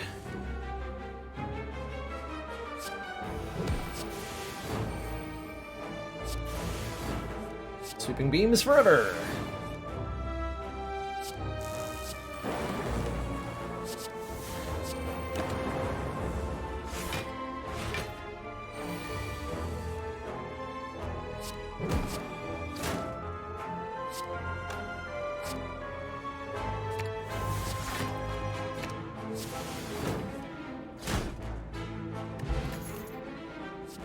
The Ice Plus is pretty nice.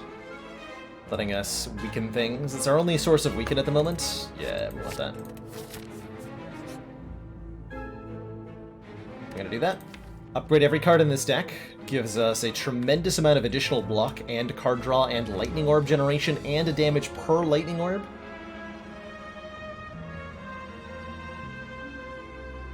It seems pretty good. But it prevents us from gaining health by any means for the entire rest of the act, or for the entire rest of the run. So our health will never go above 85. We're getting... How many upgrades are we getting? Like 1, 2, 3, 4, 5, 6, 7, 10. Like, lots. Lots of upgrades. In particular, the double Seek upgrade is huge here. Our pathing has us getting 1 fire, so we get to lift 1 more time. Let's do it. Do it. Upgrade every card in this deck. I'm down. I'm not gonna trade. I'm not gonna... Well, it's only 4 health, right? 4 health for 2 cards? Mark of the Bloom is a relic, indeed. Can you get health from max health if you can no longer heal? Nope. There are no ways to increase our current health. None. None ways. Get an apotheosis. Well, those cards are pretty good for a myriad of reasons here, especially the ones that draw cards. Not gonna trade health though. This doesn't do anything. This, no thanks. This is actually not that bad. I upgrade it. No master strategy here though. Say no.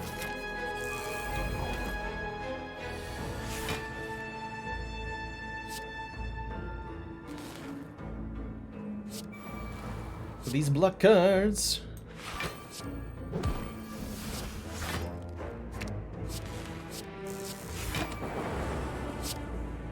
Look at all these block cards.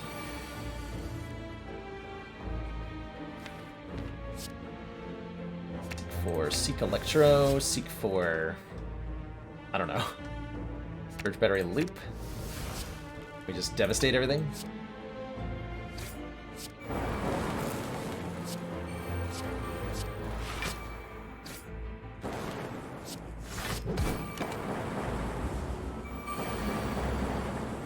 And you gift Mind Bloom Relic to Inloth. You normally cannot find Inloth after the point at which you would acquire Mark of the Bloom. Mark of the Bloom only shows up in Act 3, whereas Inloth, who asks you for one of your relics, only shows up in Act 2.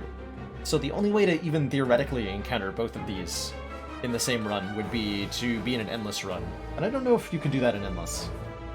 But taking Mark of the Bloom in Endless mode is a very bad idea.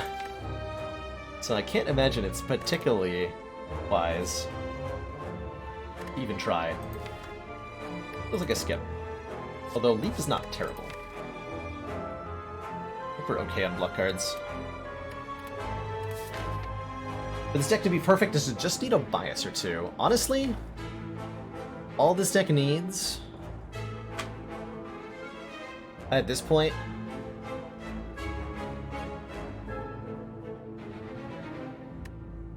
is a turnip. Although we kind of have that with the bias, with the orange pellets, right? Like, we're not going to become frail, so we can actually just use these block cards to block. We do not need any more defense of any kind. Or offense. I think we're fine. Tempest? Maybe?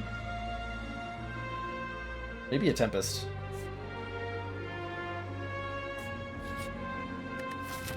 Remove that curse. I can do that here. Okay. You got membership card.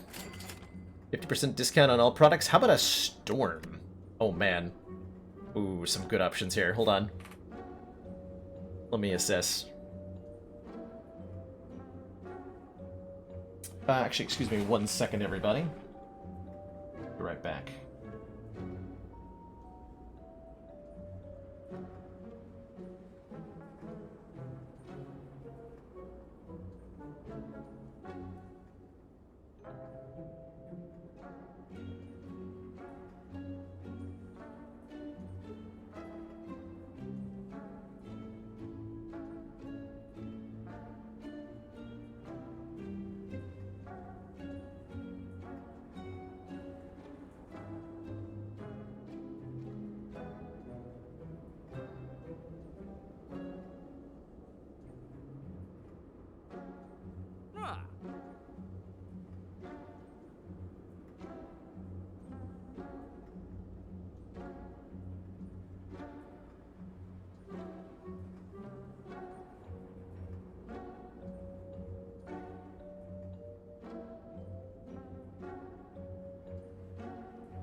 Alrighty, we are back. Thank you everybody for that moment of patience.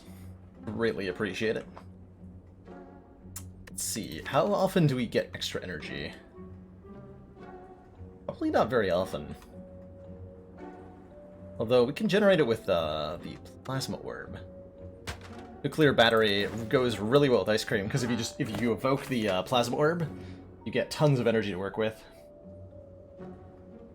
And first money for 18 gold is pretty cheap, huh? I think I can't not take the master strategy though.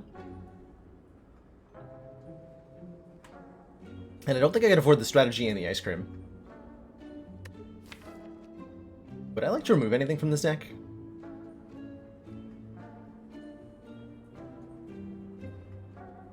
Not really. Maybe dual cast.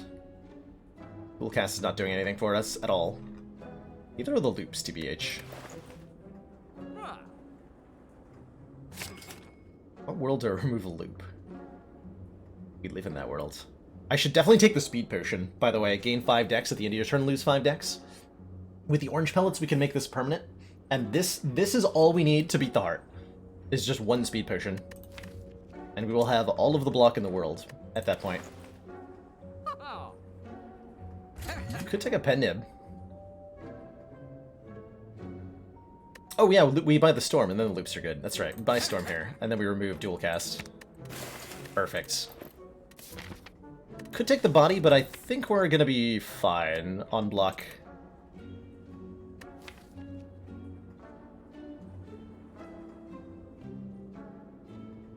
I think we're gonna be fine on block.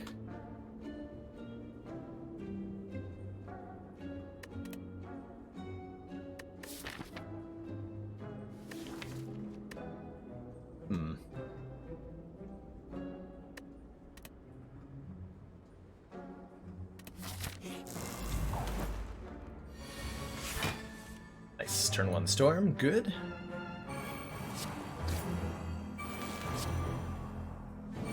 Give me all of the lightning orbs. I demand it.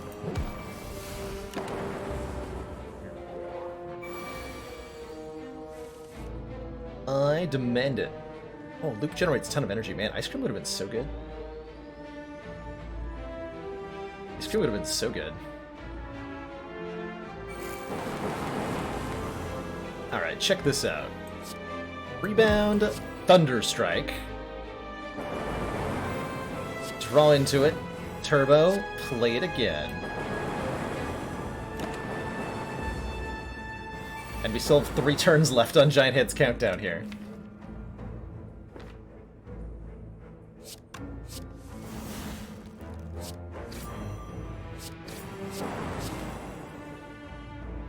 For hologram and recursion, play recursion, hologram the Thunderstrike, and do 14 times 8. Zoop! So now that the deck is fully upgraded, we can do some very silly things. Thinking about a 3rd stack plus. Don't think we need one. Deck is almost like perfect now. There's very little additions we need to make. We have a weak potion, I'm not going to need to go for the ice. Lift. 1 last point of strength.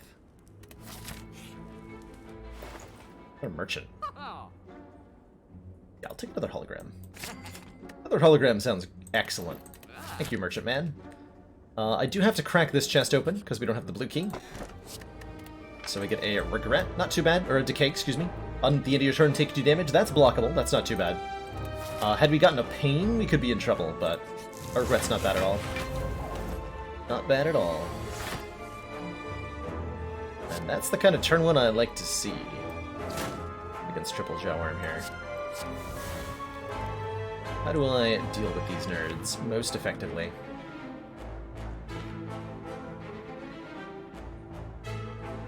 Seek for...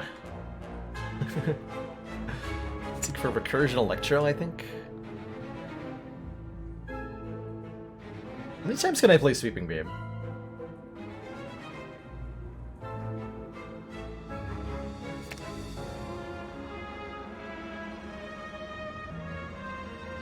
I go Sweeping Beam, Rebound. Definitely do it at least 3 times.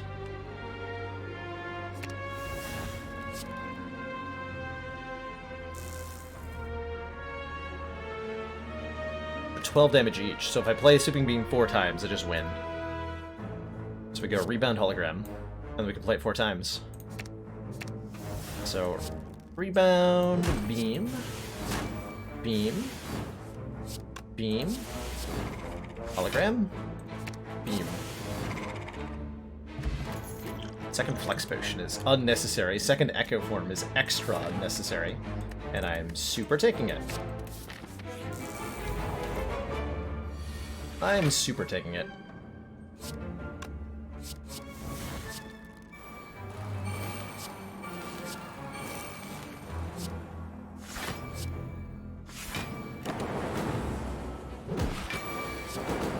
I think Mass wants to give me a curse.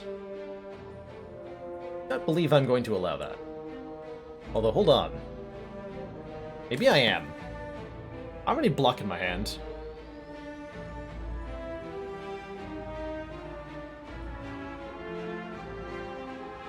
Hmm.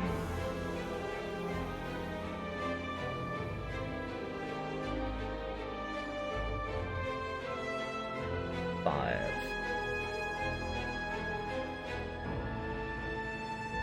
Can't play that twice. Yeah, it's time for a lethal puzzle, indeed. I'm thinking about it. Is there a way to acquire lethal here? I can rebound... Zap. That's a way to make the Thunder Strike 1 stronger. Using 3 max does not matter. Having the extra curse in the deck does. So, matter. I still think it's our best choice to take this curse right now. Unless I can get lethal, which I don't think that I can. Although if I go full 20 strength, or 10 strength, this would be what, 22 times 6? Oh, that'll kill. Okay, so I can use both Flex Potions if I want to kill it. Does one Flex Potion get there? I don't think so, right?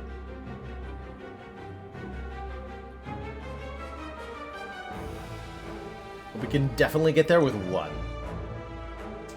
Or, with 2. Definitely get there with 2. Alright, I'm not going to think too hard. I don't want to take any damage, and I don't want to curse.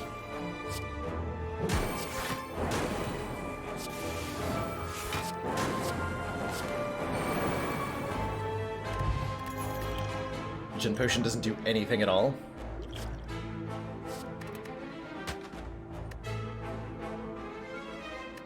Doesn't do anything at all. Good cards. But I don't want them.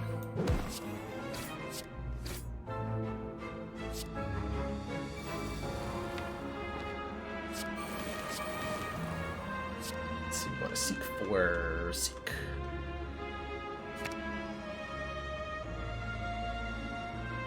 Recursion. Seek for this Echo Form.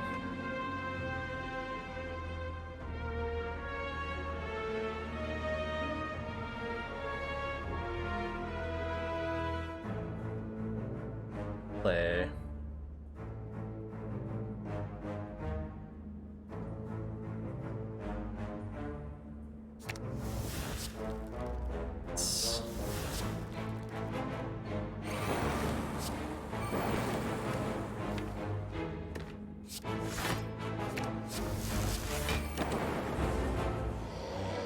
Go. That'll do. Go. Power. Skill attack. Move our debuffs here.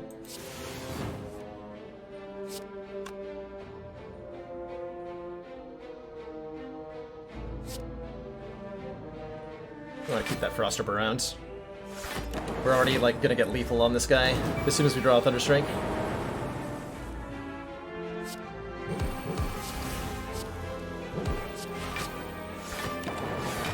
Super dead. Hey, we found it! Strike Dummy. Cards containing Strike deal 3 additional damage. Oh my god, Thunderstrike just got so strong.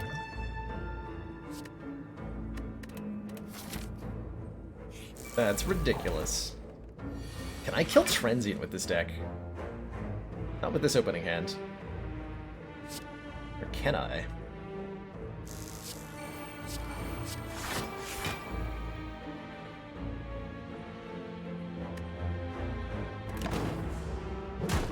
Strike just got dummy strong. Sure did.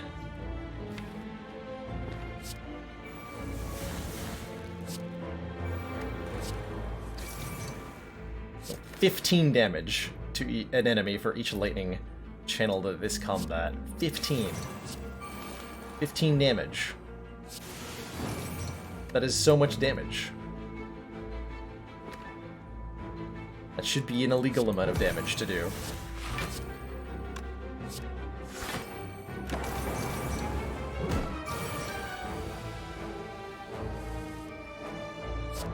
It's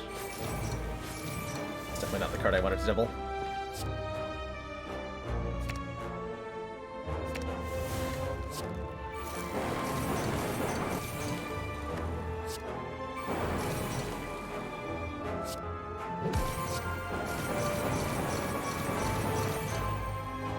On that one, we hologram and play Zap, I guess?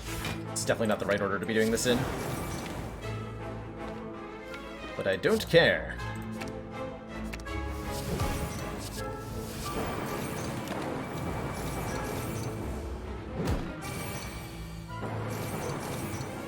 Okay, so we drew Thunderstrike. It does 22 times 9 times 2.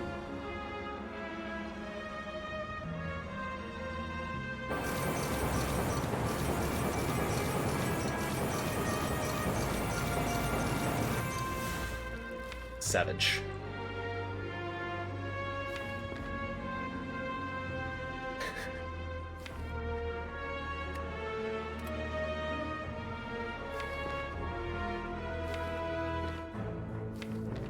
Hologram twice? Thinking about it. Do it. Zap and recursion for more lightning. Alright, all I have to do is draw the other draw a Thunderstrike again this turn. And we'll kill him. Zip, zoop, zap. Frickin' got him.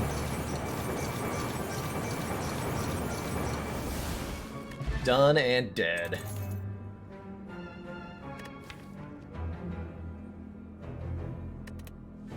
Kinda contemplating another hologram here. What ladder attempt is this? I've lost track of how many we've tried.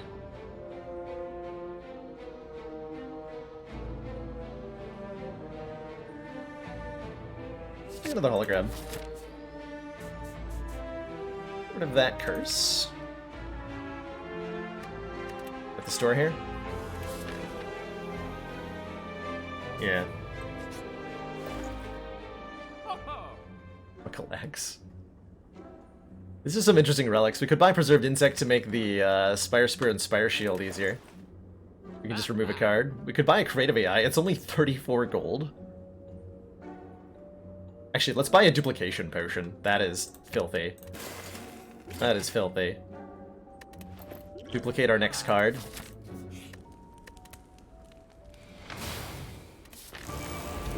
Completely filthy.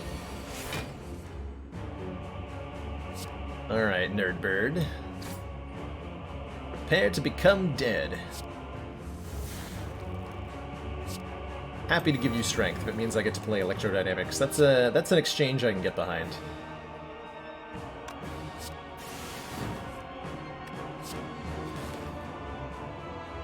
It's definitely an exchange I can get behind.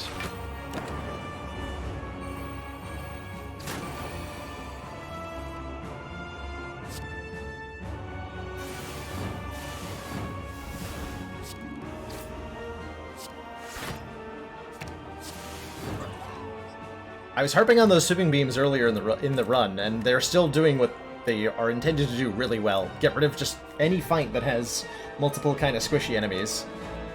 Even this late, it's a very relevant card.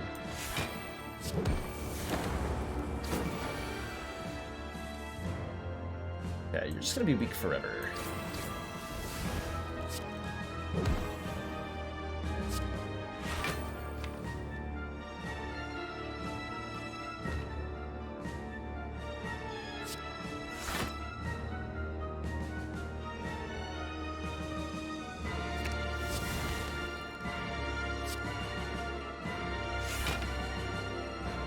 These are not block cards, are they?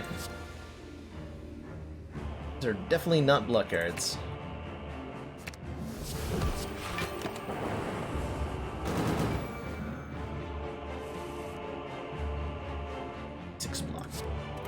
Okay, Thunderstrike's not doing a lot yet, but I could make it do a lot if I'm willing to play a lot of powers here. I'm not sure that I am willing to do that.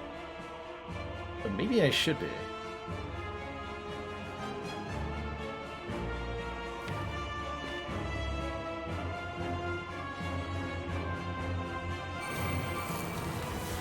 I'm in.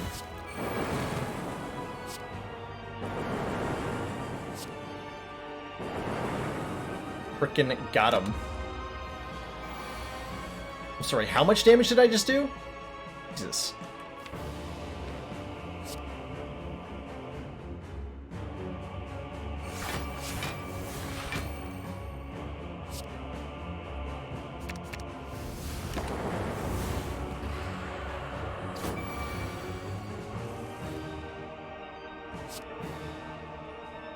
$150 plus another. Not enough. Not enough to kill, right?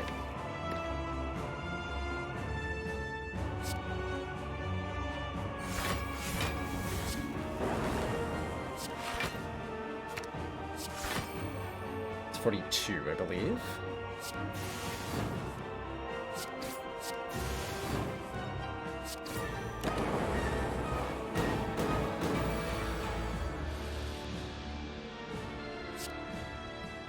This will kill him.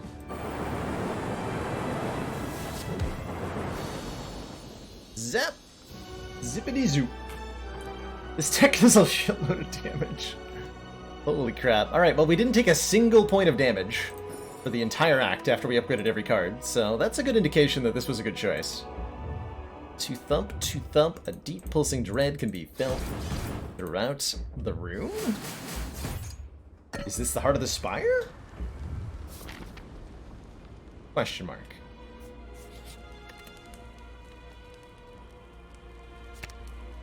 Exterminate.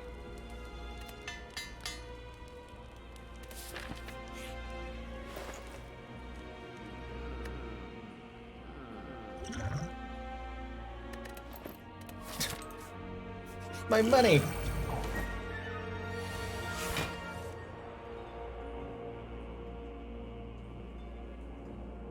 This is a nice turn one.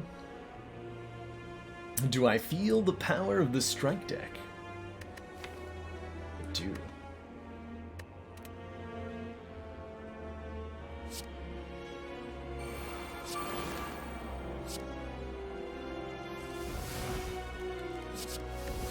Double Hello World. Best possible timeline. We're gonna seek for Electrodynamics and Seek. Recursion or Plasma Orb. We're gonna get very silly here.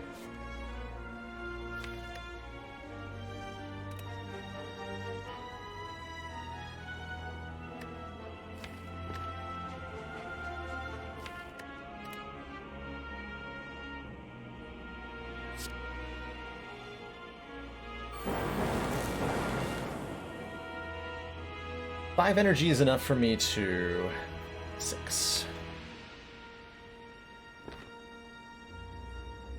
I want go form Equilibrium Net. I think so.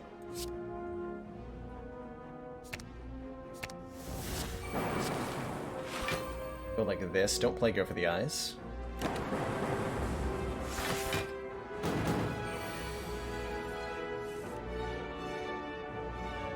Card says 15 times 7, so that's a total of 150 plus 60. 210 total damage.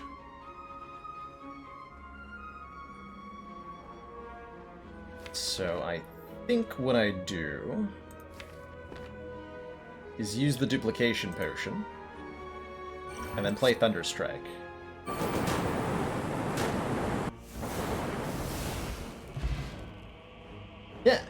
Good fight. And there's the turnip I was asking for, although I don't actually need it. Can no longer become frail. Maybe a double energy is nice. To help us get the cards out faster on that one turn.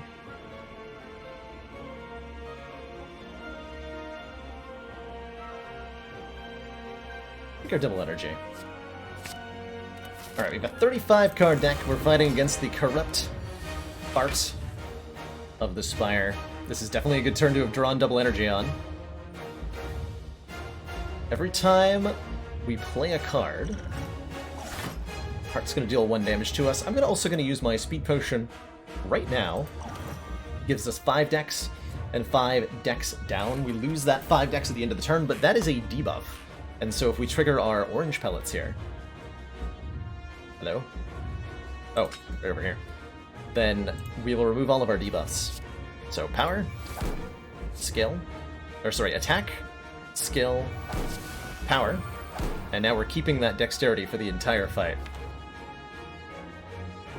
Let us put some stuff in play.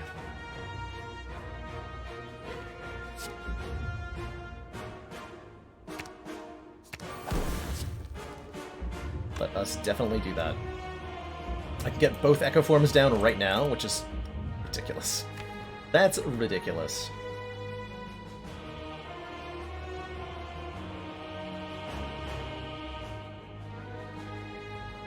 And then we want to get, like, White Noise down, too. More cards in play? I want this to work.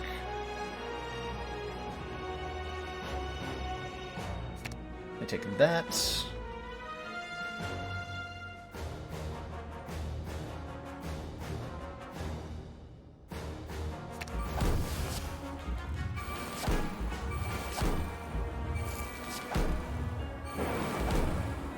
I want to rebound and go for the eyes. I don't think so. Got 2 weak potions. I don't really need this card. TBH. So we become vulnerable and weak.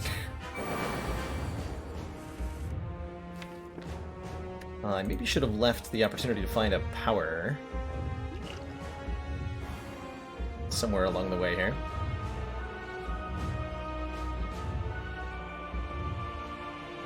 We're going to double the first 2 cards that we play. Hologram blocks for 13.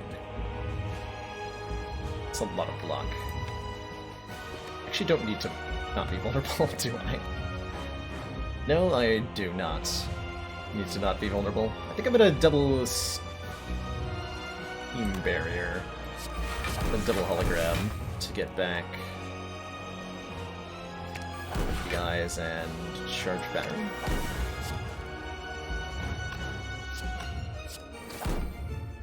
That was glowing yellow. You lied to me, game. You just lied to me.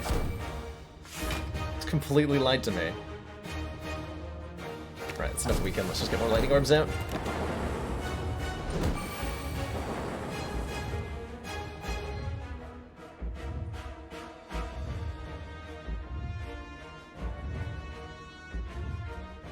Four turns of vulnerable?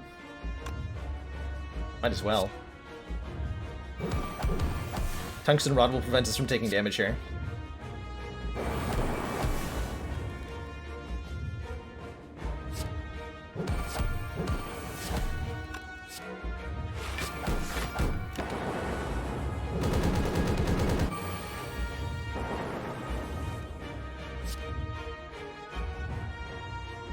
That's gonna do a lot of damage.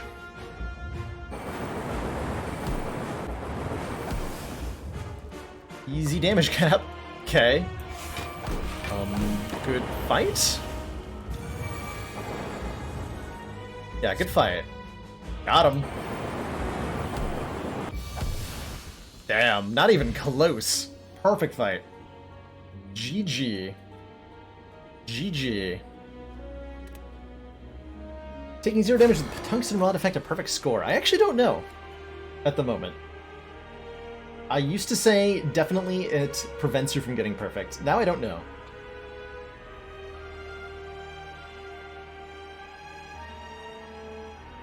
Man, that was a filthy deck. What a wild run. Was that a... Was that 5-turn hard kill? Holy crap. Did Beyond Perfect that run? Oh my god, we Beyond Perfected that? Excuse me? Excuse me? Yeah, that Pandora's Box, right? Double Thunderstrike. Such a fun way to take a run in the direction of. That was a really, really enjoyable defect run, and was, I think, pretty notable for not having any Frost Orbs in it at all, but still blocking very, very easily. And there were two main reasons for that. One, Oddly Smoothstone giving us 1 dexterity was pretty good. And 2, we had upgraded cards. And 3 were immune to Frail. So there's 3 things, actually. Upgraded block cards with Oddly Smoothstone and some sort of Frail immunity means you can just play block cards to block the heart pretty easily. Pretty easily. Alright, well that means it's time for Ironclad on Ascension 2. Normal enemies are deadlier on Ascension 2. They do a little bit more damage, so that's enemies in these icons on the map. Apparently we only got half a Spire today.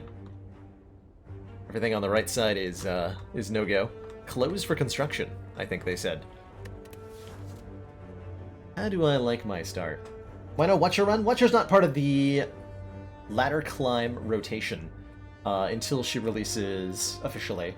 She's still got a lot of balance changes to go through.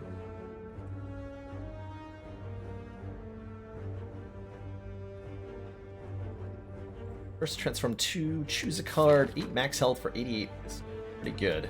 I can take a boss relic. I don't like boss relic Ironclad. Am I doing reset on loss or step down 1 level? Complete reset if I lose. Complete reset.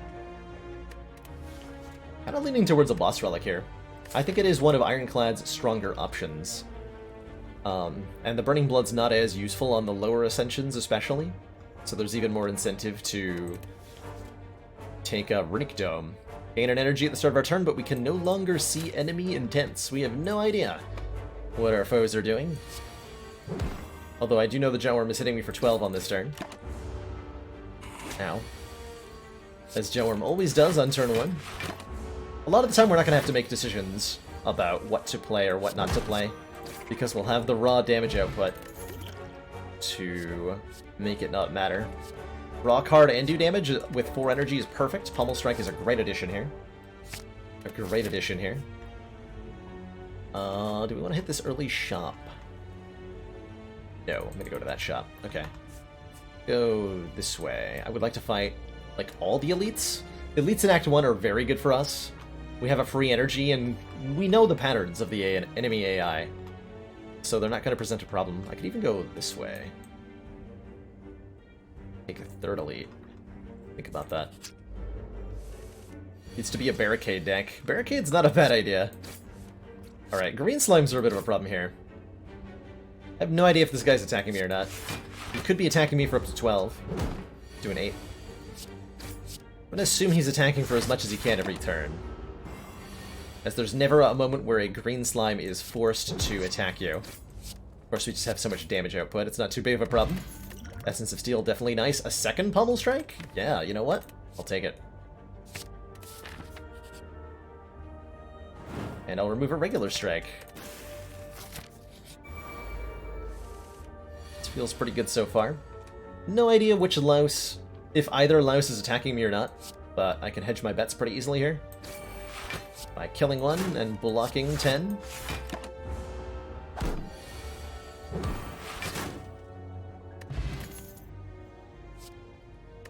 That's kind of nice for letting us redraw Thorns with the Pummel Strike. It's yet another 9 damage Commander, attack.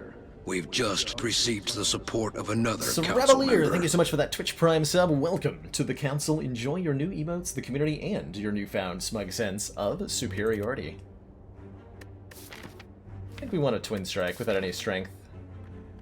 Yeah, this deck definitely wants a Strike Dummy, like, stat, right? I'm gonna take the 3 elite route. Let's get some more relics. Okay, this guy hits for a lot of damage. He's got a scrape attack that does 9, and a big attack that does 14. think we're just gonna have to take one hit from him, and we should have lethal next turn. Yeah, he went for the big hit. Unfortunate for us. It's alright, though. We cut through him without too much of a thought. Clothesline allows us to do damage and block at the same time by inflicting weaken, is a particularly nice way to do things. Second Wind lets us exhaust cards in our hand to gain block, but we don't have a lot of non-attack cards currently. Or we can take Entrench, which does basically nothing either. Okay, easy Clothesline, I think. Easy Clothesline. Pummel Strike back. Knob should be an easy kill. We just do so much damage with our 4 energy. You're gonna get one good hit off, sir, and that's it. Hit me. 14, okay. A little bit of an edge. Could have had a much weaker attack there. Dodecahedron says gain extra energy if our hit points are full, which they're usually not. They are usually not. This is going Petroleum Crusader. Spot weakness is really good, but we would like some block. I think we're okay on damage for now. This is still on the beta branch, that's right. Still on beta branch, still not including Watcher for now.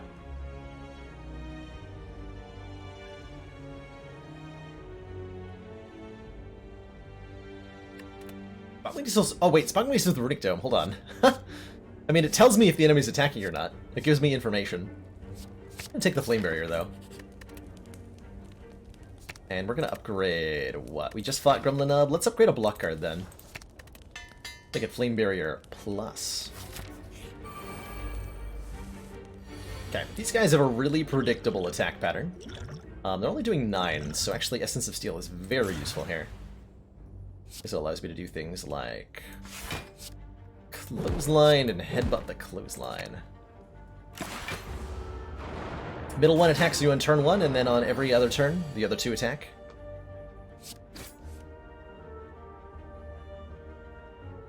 Is she better to Flame Barrier? It's better to Flame Barrier. So I'll damage both the ones in the end here.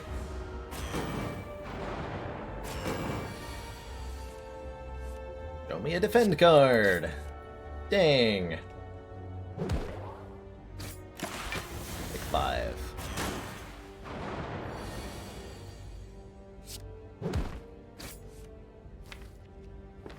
Double dang.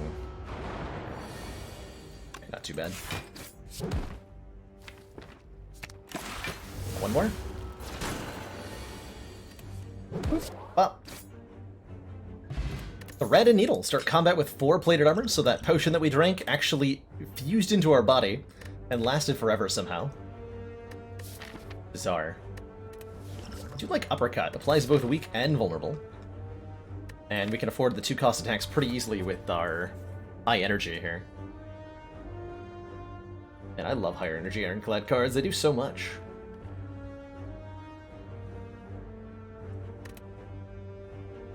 I mean, I'm not taking a boomerang. Alright, sure. Give me a good relic. That's a good relic. Shuriken! We play 3 attacks in 1 turn, gain a point of strength. We can do that pretty reliably thanks to the 4 energy and our card draw on Pummel Strike. Upgrade Uppercut for additional weak and vulnerable turns. And we're gonna punch this nerd into the into oblivion here. Our strength.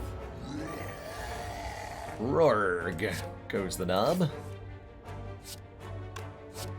19 plus 10. Looks like I can just Flame Barrier here. He's weakened. He's got 2 strength, so if he's doing a big attack at 16, we can down to 12. So Flame Barrier will full block this hit, no matter what. And then is that 26 damage? That is 26 damage. So this is a guaranteed 0 damage taken up fight. We went for the weaken, so it was even more free. Fight. Pantograph. Start of boss combats, heal 25, means we don't miss Runic Dome too much. And we're offered a feed versus spot weakness versus fire breathing. Interesting. How about a feed? Guys like max health? I like max health. permanently gaining max health when you eat a non-minion enemy is kind of a big deal.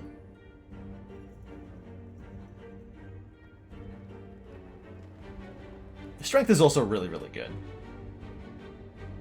But max health. Min health only. Get out of here, White Wookie. Get your minimum health propaganda out of here. Commander, one of our most valued supporters, says continued support of the XCOM project. The Red Pacifist, thank you so much for those 14 months of devouring blue slavers. Hope you enjoy your widening waistline and the heightened smug sense of superiority that comes with it. Armaments is a way to upgrade feed. Commander, we've just received the support of another council Thank you so much for the Twitch Prime sub. Welcome to the council. Enjoy your new emotes, the community, and your newfound smug sense of superiority.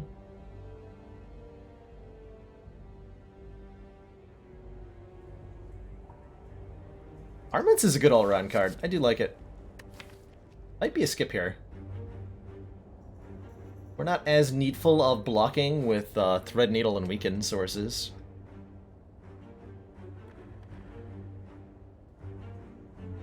I'm gonna skip this Armaments. And the Corruption, too. Of all things. Really would have liked Hornclate, which says, at the start of your second turn, gain 14 block. That's pretty great. You know what is also pretty great? Metallicize as a way to combo with our passive block generation.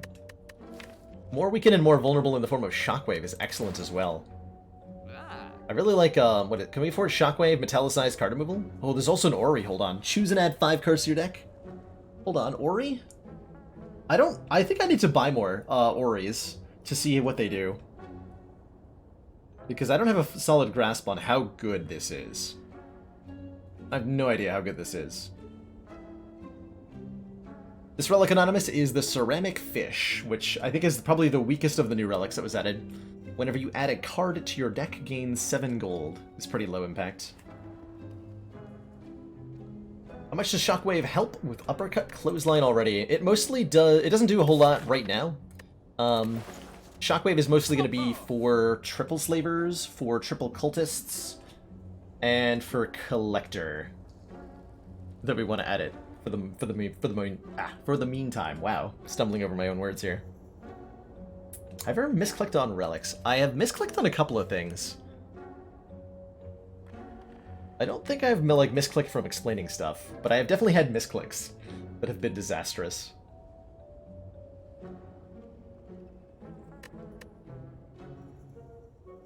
Hi, Ori. I think this has a higher chance of getting your rare cards now. That's what I've been told, anyway. Get some data points on that. Oh, hey, we got a Shockwave. Okay. Shrug it off. None of these are rare. No rare cards here, but there is a Shockwave and a Shrug it off. So I might as well... I was thinking about buying the Shockwave. I'll take it. Definitely take a Shrug it off. Gain 8 block, draw a card. Now we're feeling pretty good defensively with the cards in this deck. Dropkick's actually not... Well, we have a Shuriken, right? And we have how many sources of vulnerable? So Dropkick seems okay. Dropkick seems okay. And like maybe a Ghostly Armor. Yeah, I'm down for a Ghostly Armor too. Ghostly Armor, Dropkick. Okay, our deck's basically complete now. So let's just remove a card. Take a Strikeout. Definitely take a Strikeout. Actually, take a Defend out.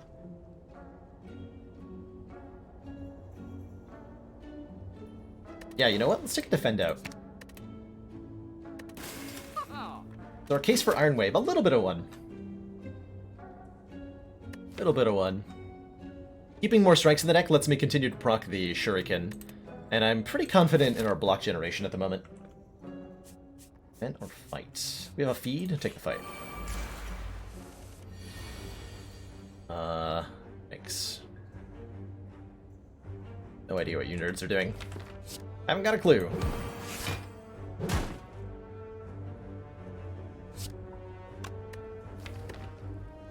Probably not attacking for that much, though.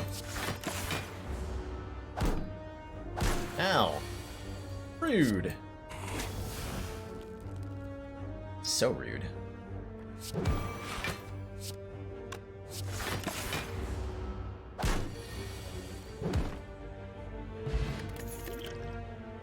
Another clothesline. How many sources of weaken do we need? 5.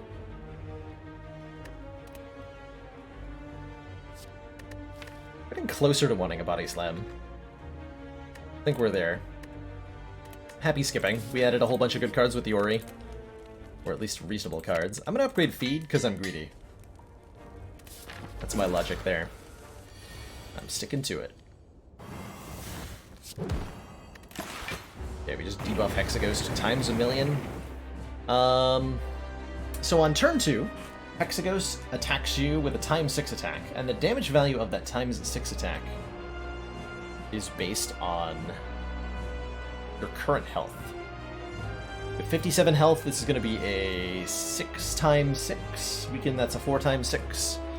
We do Flame Barrier, Ghostly Armor, Strike, and we have a full block here. And we do a lot of damage back. Wait, was that 3? It's 3 times 6. Oh, because we're on low Ascension. Wait, does that change it? No, that shouldn't change it. I have no idea what's going on. Anyway, you're weakened forever.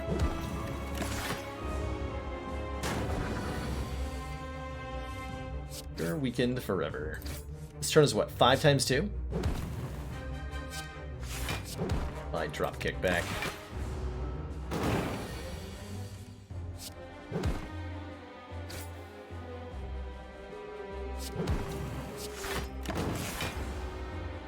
Hexaghost attack is always fixed.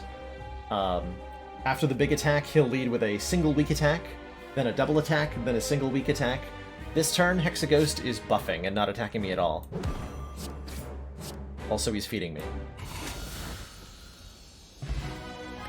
Blood Potion. Heal 20% of your max health. Dark Embrace, Juggernaut, Impervious. Oh, man. Options.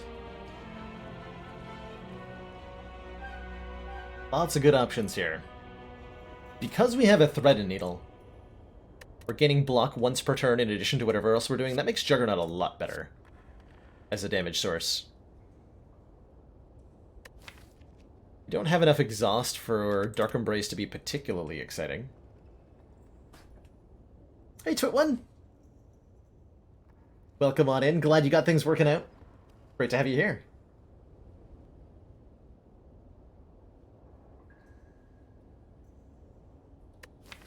Welcome aboard. You're just in time for some ladder challenge nonsense. We're trying to beat every Ascension level of the Spire back-to-back. Yeah, Juggernaut might mess up feed. That is the one, like, incentive to not take it. I don't think that's a good enough incentive. Take the Juggernaut. And let's take the Blood Potion with us. I think we're gonna need a weak potion, huh? Oh, interesting. Okay. No energy... Well, not no energy relics. There is a Sozu here if I want a 5th energy.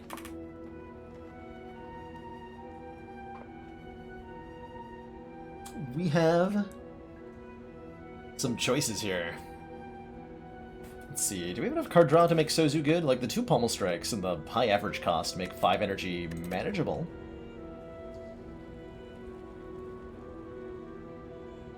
Could take Astrolabe to transform and upgrade 3 cards. Probably, what, 2 strikes, 1 defend? Would be my choice. And we get 3 upgraded cards in return. Or we could take the Runic Cube. Whenever we lose health, draw 1 card. Draw 1 card. And 5 energy, though. 5 energy means we can, like, proc Shuriken off of, like, Clothesline, Uppercut, Dropkick, or something. Sure. Let's go Suzu. We can probably hold on to these for a while. These are not the best potions in the world. But they're good enough. Like, the Blood Potion alone, if we have, let's say, reasonably 120 max health by the time we reach the heart, then that's a conservative estimate, considering that we have a feed plus right now. Say, conservatively, 120 hit points. Then this will heal for 24 health, which is a lot. A lot. Don't often take the Sozu. Don't often take it. What I do often take is lots of elites this act, which is to say, apparently two. Two elites. Okay. Two elites it is. All runic relic decks. Dodecahedron, Dome, Cube. Then we just need the Pyramid. Somehow cheat ourselves a runic capacitor. That's true, we have 6... Oh, I forgot about the dodecahedron. We have too much energy now, don't we? We totally have too much energy now. Oh dear. Like this way? Jumps are for nerds or whatever. Look at all of this energy, oh my gosh. Block for 30, your move, sir.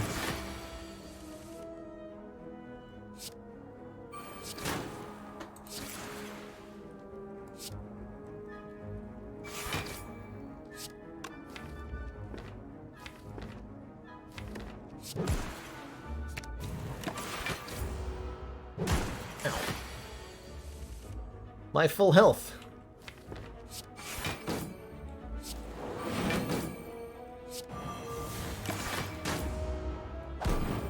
Oh no!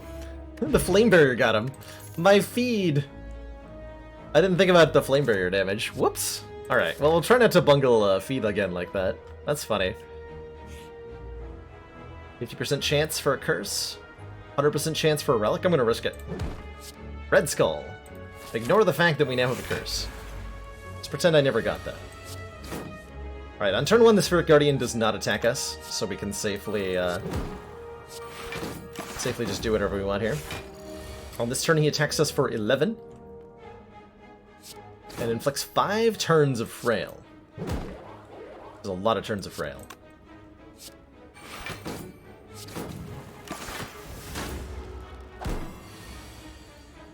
On this turn, we eat him.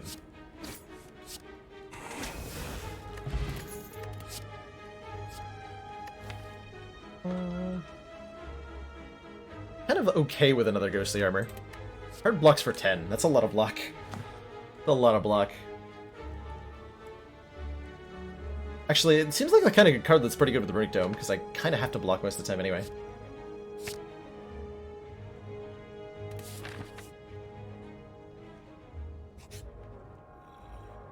Upgrade all strikes and defends. It's only 7 cards getting upgraded, but it's still very impactful. The alternative is I could remove Writhe, but I think I would generally value 7 card upgrades more than 1 removal. Yeah, I'm going to value 7 card upgrades more than 1 removal. Upgrading your strikes and defends goes a long way towards letting you get stuff done. Oh, I can actually go this way, right? 1 less fire, though. But I get to remove this curse. I would like to remove this curse. Alright, the dreaded Triple Slavers. Triple Slavers, all of these guys always attack every turn. Although the red slaver can entangle you, so I guess not every turn. But the blue guy and the middle guy always attack every turn. Taskmaster does 7 damage and adds 1 wound to our deck every single turn. That's all he can do. Red Slaver will alternate between a 13 damage attack that has no secondary effect and a 8 damage attack that inflicts 1 turn of Weaken. And the Red Slaver does Vulnerable instead of Weaken and does 1 more damage with both his attacks. He's also dead. So, rip that guy.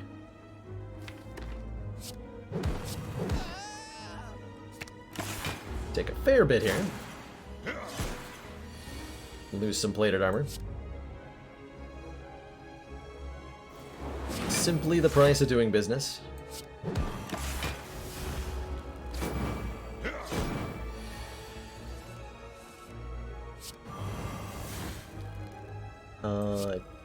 Sure not, right?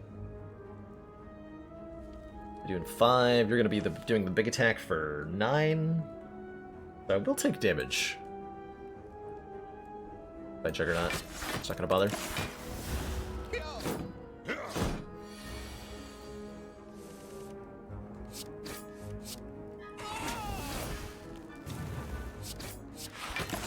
Okay, super smooth fight.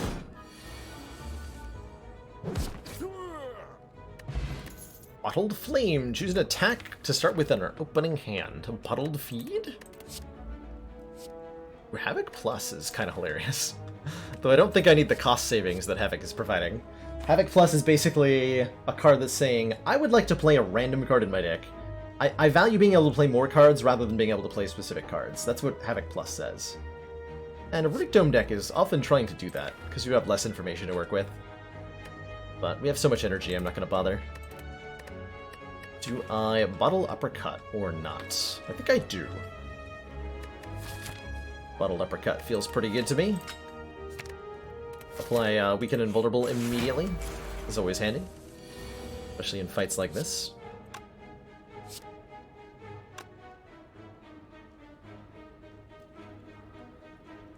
My Uppercut drop kick the Parasite. I might not be able to snare it. Anyway.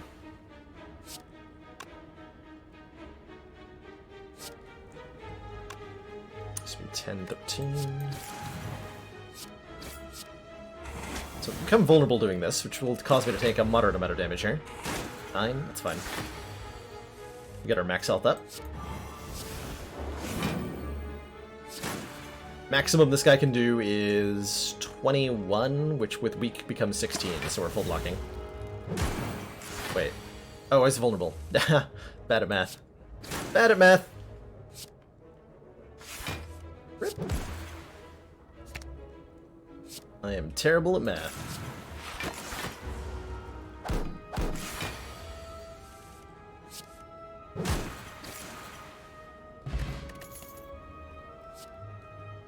This card says block for 30. 30 is a good... By the way, did you all know that I have a new Baylor math emote?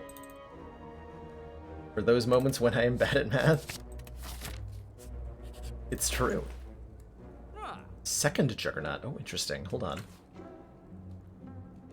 Second copy of Juggernaut is an interesting way for this deck to do scaling.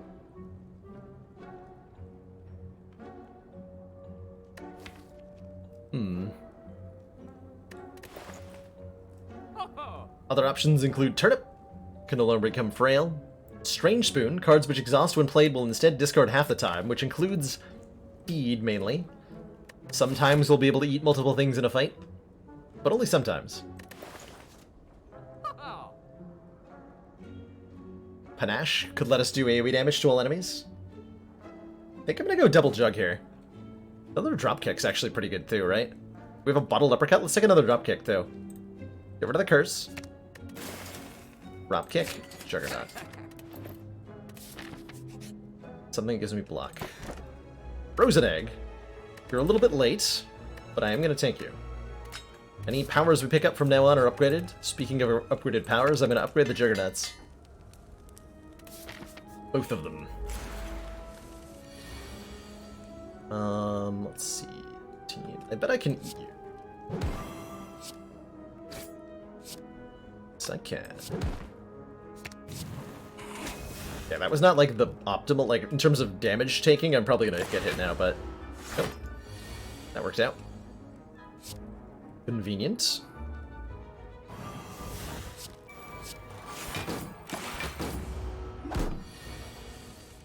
Guy's gonna start doing triple attacks now, but fortunately for him, he's gonna die.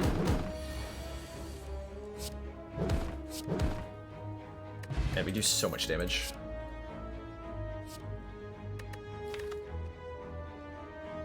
Wheels.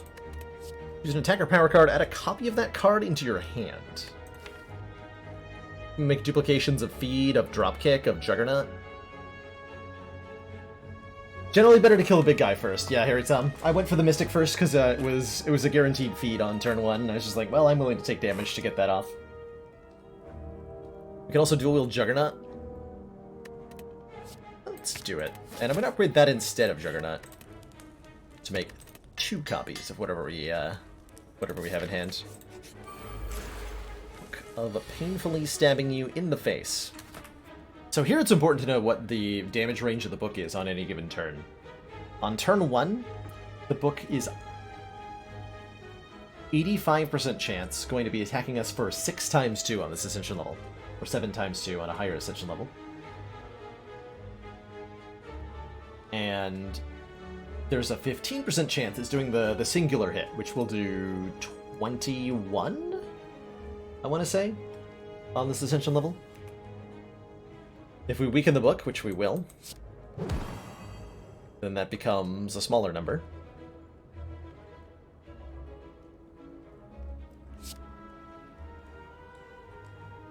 Either 8 times 2 or 15, I believe.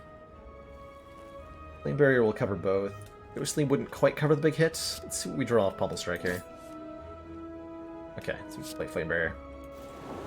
No Shuriken proc to be had anyway. Yeah, the reason to go for the what's it called? The Centurion first is that the Mystic will become angered should you kill her friend. Or sorry, the Centurion will become angered if you kill the Mystic and start doing a triple attack, which you saw there. Couple wounds are unfortunate. We can get feedback with a headbutt. We failed to apply vulnerable because I'm bad.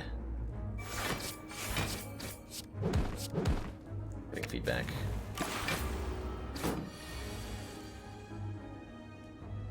And 13.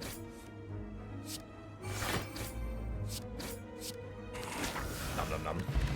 Delicious book. Mummified Hand. Oh man, dual wield just got silly. So Mummified Hand says when we play a power card, a random card in our hand costs 0 for the turn, which allows us to essentially like chain react a whole bunch of stuff. Flame's pretty good too here. Could take another dual wield, could take a Shrug It Off. Could take Inflame Plus. I'm not excited by the offerings here. I was hoping for something better than all this.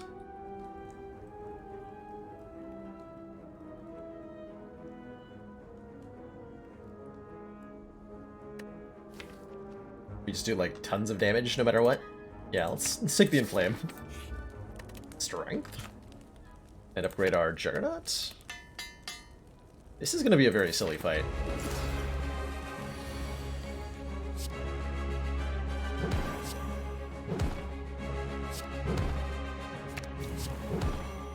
Punch Collector a whole bunch right in his stupid face.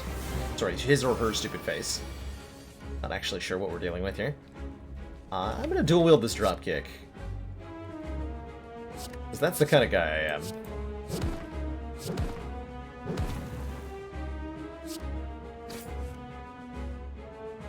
I suppose I could be attacking the minions. The Torch Heads do 7 damage every single turn without fail. The Collector itself has an attack it can do for, I think, 18 damage on this Ascension level, which would only be... Is it 18? Let's look at the spreadsheet. So, if you ever find yourself with a Runic Dome, and you don't know what the enemies can be doing, the referential Slay the Spire spreadsheet is your best bet for figuring out what everybody can do. Collector, yeah, damage 18, which becomes 13 when weakened. So we're looking at most 27 here, so that does require Impervious. As Defended Ghostly is only 22. It is 21 on Ascension 4 and up.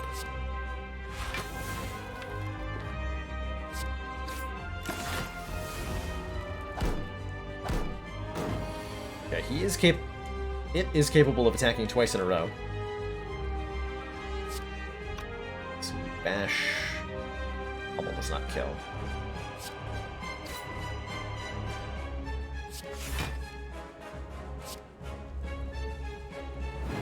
Damn it. Not want feed to be free. Does not work. On the Torch Heads, I'm gonna hold out for a feed on Collector here. Lord knows I got enough health.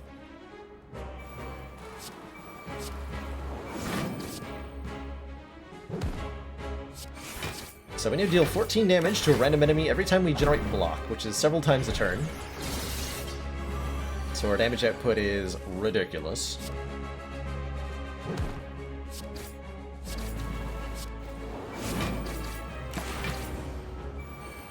Resummoning. Rude.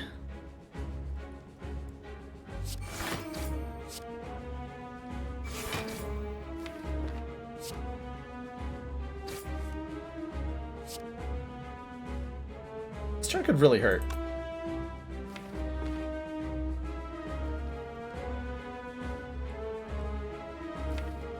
I'm gonna dual wield feed, so that I have a higher chance of landing it on Collector here. But this turn could definitely hurt.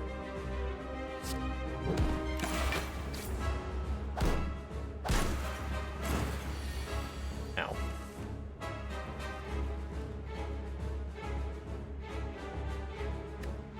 I'm gonna headbutt a block guard, maybe? Do I know if dual wield retains cost discount from Mummy Hand? It does, yes. Yes, it does.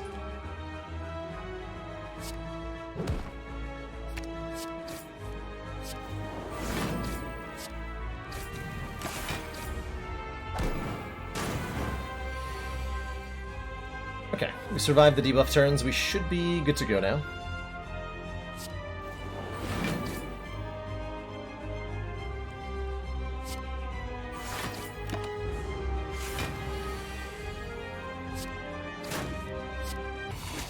Dum dum dum.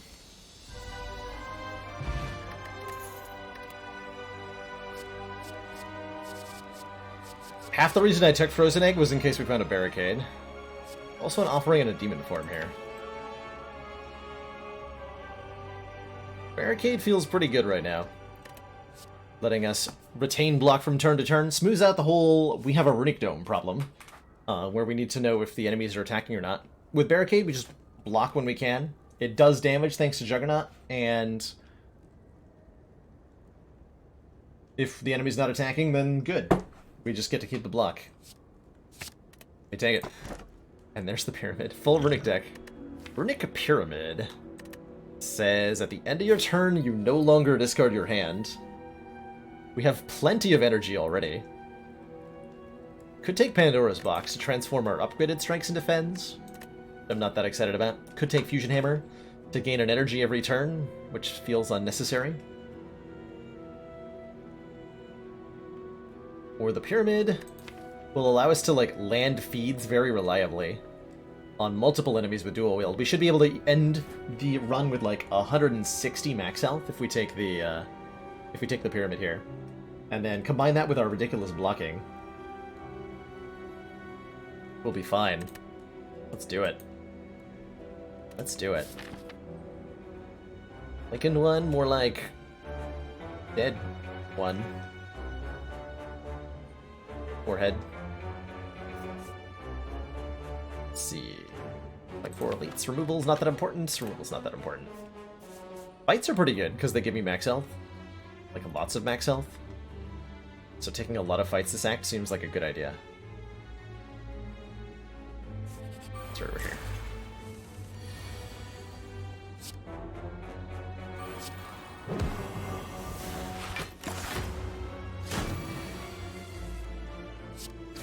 Get Mr. doing exactly 12 damage over here. Getting devoured. Good job, guy. Second wind is a lot better with a Runic Pyramid. We're like guaranteed to potentially have stuff in hand to exhaust for block. Almost not bad either. No, not for 197 gold. Nice try. Tomb of Lord Red Mask. Okay, so the name of the game here is try to eat all 3 of them. That is easier said than done, unfortunately.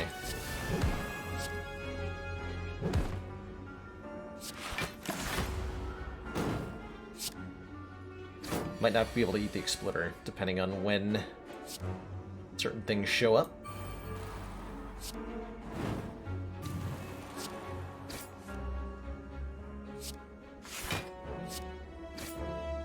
I'm willing to take damage here to, Nice, we got all 3. Very nice.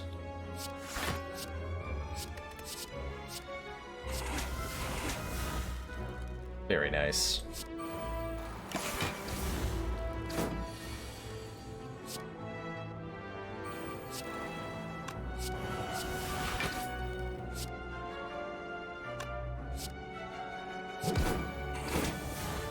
So, easy 12 max health thanks to the combination of dual wield, feed, and Runic Pyramid, setting that up.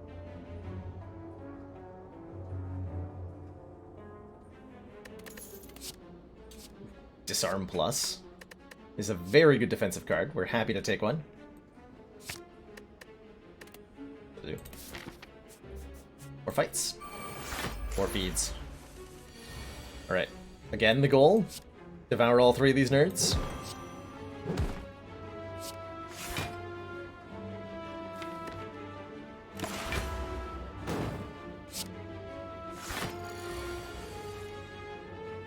This turn we're being attacked for 8. This guy's attacked for 11-ish.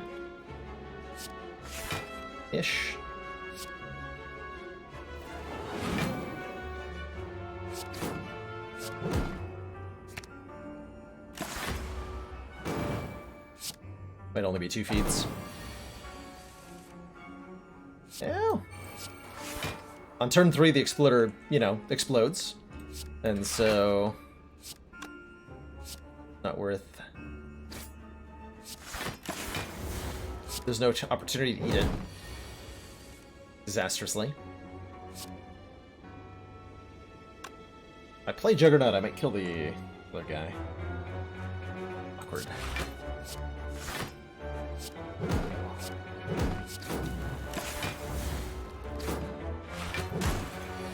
My hit points, no! It's giving me an energy every turn. Jerk. How dare you?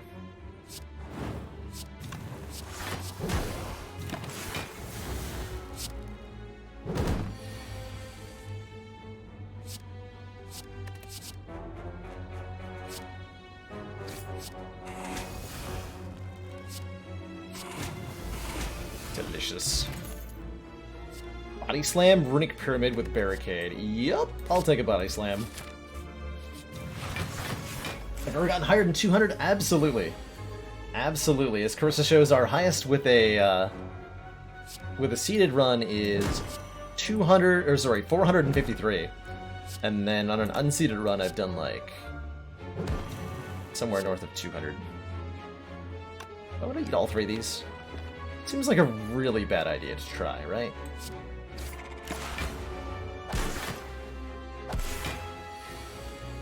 Yeah, that seems like a really bad idea to try.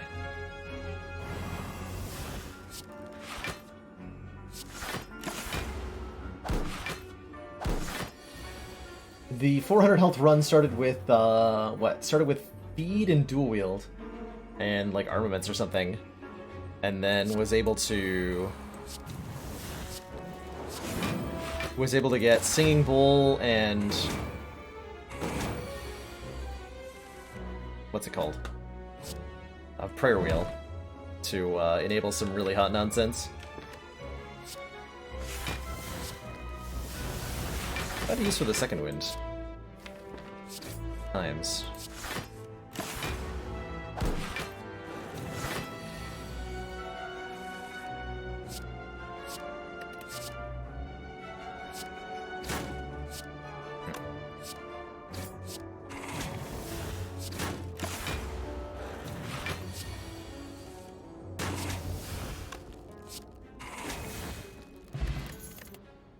Feel no pain plus. Whenever a card is exhausted, gain 4 block. You better believe I want that. With the second wind and with various exhausting things. Perfect addition to this deck. Fight some elites, shall we? Nemesis is the perfect enemy to fight with your Runic Pyramid. Nemesis is very much a test of your deck's consistency. How consistently can you have block on the right turns? What this fellow asks us to do. He also hits really, really hard sometimes, and we have no idea when, because we have Runic Dome. On any given turn, Nemesis has 3 attacks they can do. They have a 6x3 multi-attack, they have a 45 damage big hit, and they can add 3 burns to our discard pile. The one they're going to do is, generally speaking, pretty random. Not a whole lot of way we can predict it.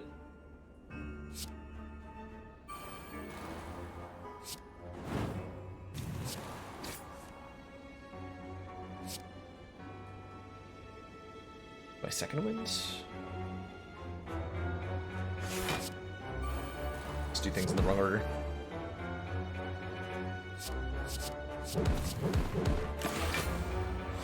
That was the big hit. Ow.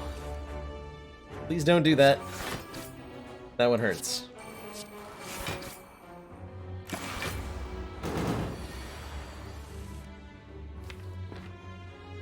kidding me.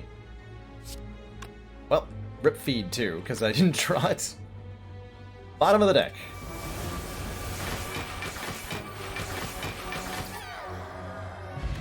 Strike dummies here. Our strike cards deal 3 more damage, which is enough of them that I'm kind of excited about that. Armaments Plus with a Runic Pyramid is much better. We get to upgrade every card in hand. There's enough. Actually, there's not enough unupgraded cards for me to care. Maybe another Ghostling? All that. I will upgrade my Impervious, though, now that we have a Barricade. 10 extra blocks, kind of a big deal.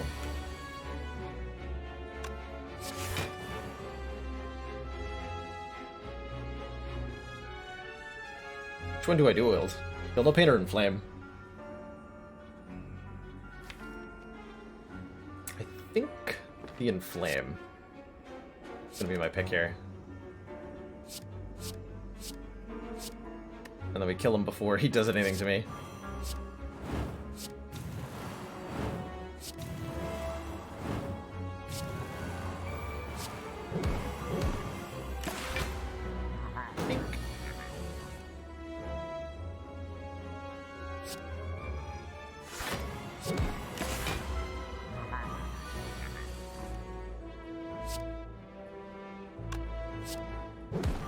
There we are.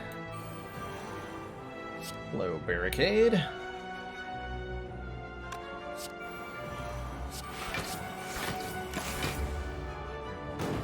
So starting next turn, we'll be attacked for big amounts.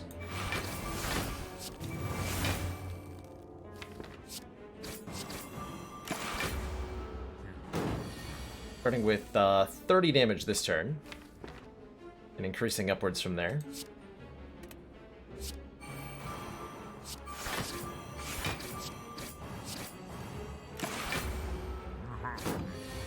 Why are we still here? Excellent question, sir. I'm here to eat you. Wait.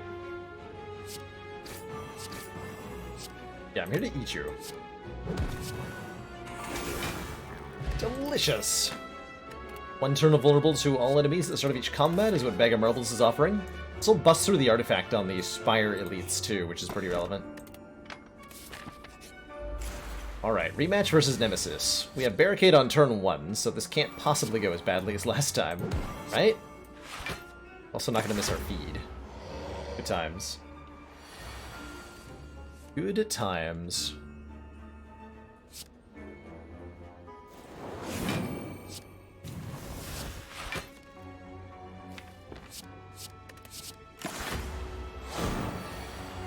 Big hit. Rude.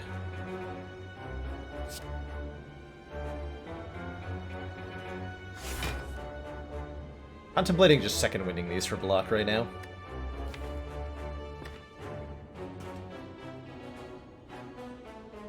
I think I'm gonna do that.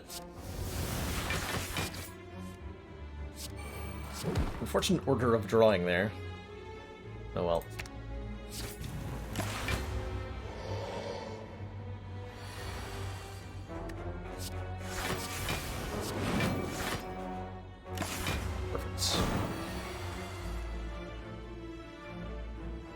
Perfect.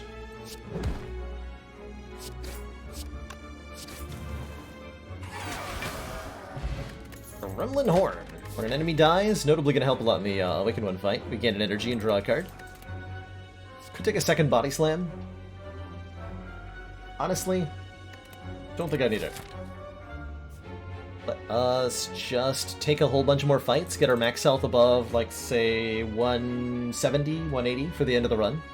And we should be golden from there. This enemy never attacks on turn 1, so you're totally safe to just wail on it.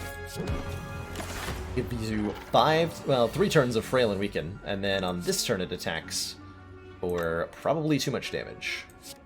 I'm going to hilariously dual-wield Barricade, but I can play Barricade, and then second win some cards. Yeah.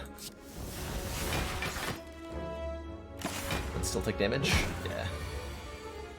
A little bit. Little bit.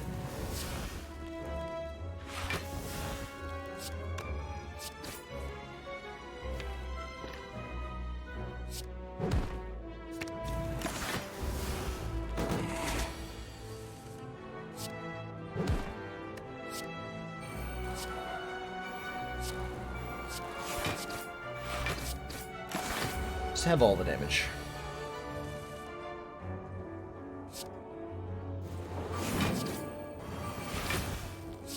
So I could kill... Wait, 99... That's enough, right? Nom nom. Okay, upgraded shockwave? Sure. Transient. Okay, can I eat this guy? Probably not.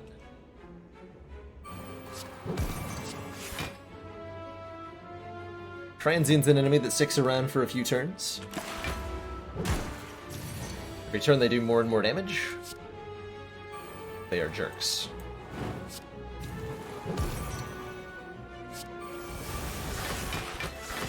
Every time we deal damage to them, they reduce their damage output.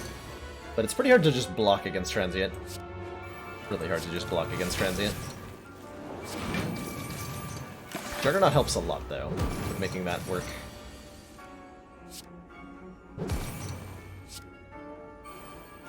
Juggernaut definitely helps a lot with making that work.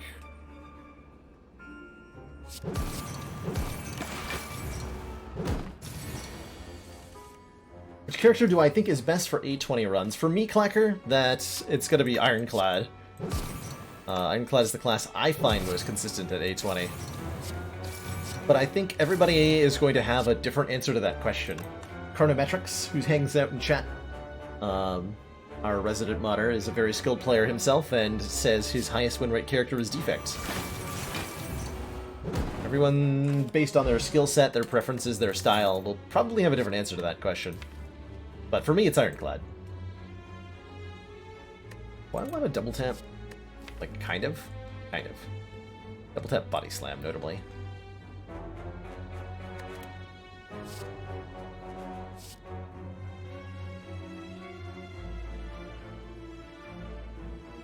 Oh, thank you, Grizz. Appreciate the kind words.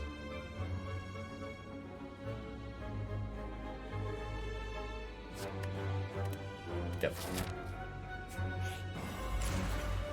Yeah, Glass ID would say solid 100%. It's different for everybody, as it turns out. Alright, I'm gonna dual wield the Juggernaut this time. It's gonna go well. By well, I mean terribly.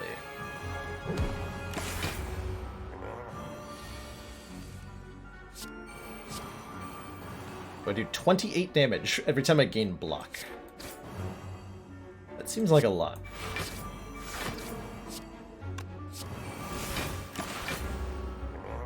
Seems like a lot.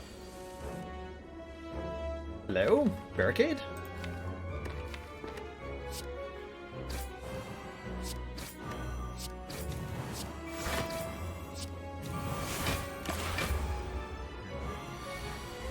Hello? Barricade, are you there?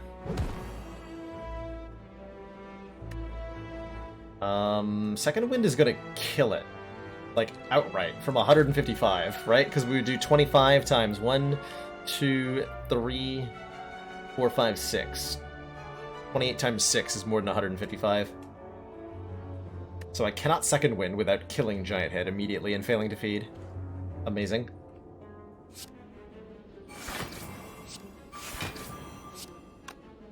That is ridiculous. Right, go Body Slam, Headbutt the Body Slam, Pummel Strike the Body Slam. Body Slam, feed. Ancient T-Set says, when we enter a rest site, start our next combat with 2 extra energy on turn 1. Might be useful at some point. Have a way to exhaust Sentinel. Do I? Wait, do I? Second Wind. Second Wind is the only way I can exhaust Sentinel. I'm not going to take it for that. I'm not going to take it for that.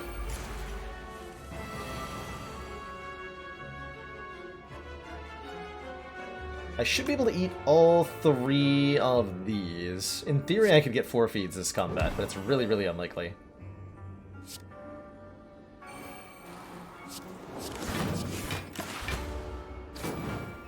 It does require that I not play Juggernaut. I wish to devour.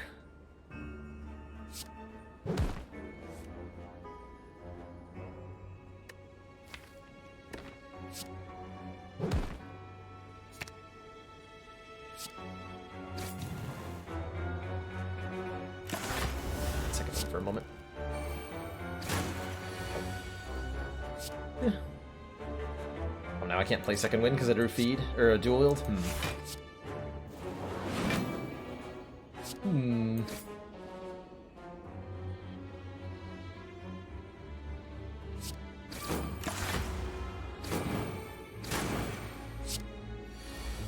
You're not allowed to attack me. Did you know that? Very illegal.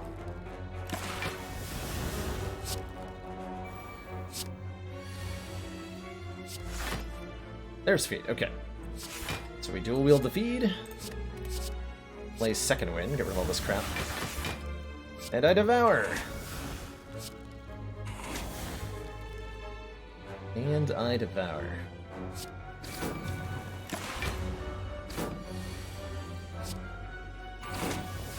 $174 max health. Feels pretty good. We'll take a battle trance because it draws cards. What time is it where I am? It is currently 8:23 o'clock my time. 8:23. Oh, enjoy your vacation, Los Riantos. Where are you headed to? Where are you headed to? I don't remember, when was the last time I was on vacation? It's been a while. Been a while.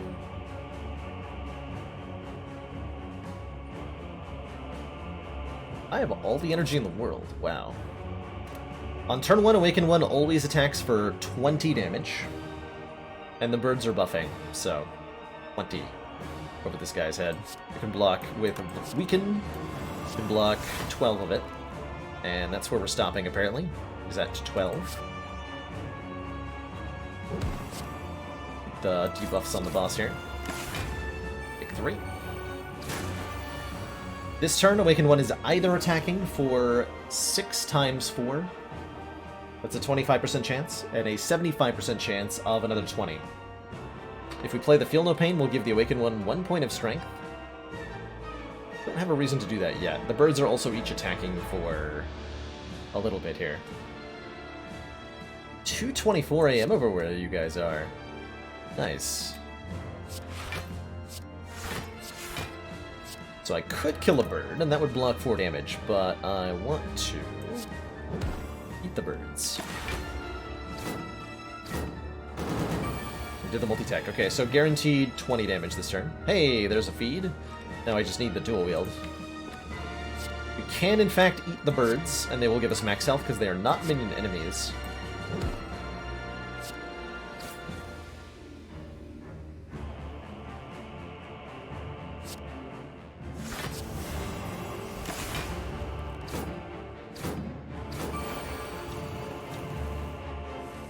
There's a dual wield. Okay. Good.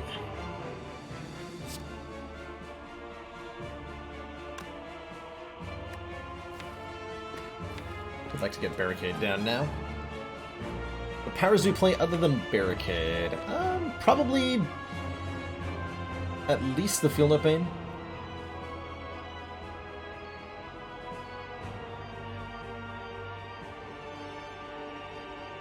Possibly more. We have a Disarm to remove 3 strength from Awaken 1, so we can essentially play 3 powers pretty easily. I'd actually play the Feel No Pain now, because I'm going to get block off of the feed.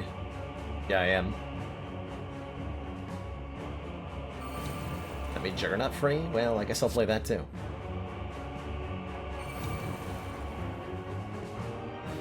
I guess if you're going to offer it to me like that, then I'll play that too. So, gain an energy, draw a card here off of the Kremlin Horn.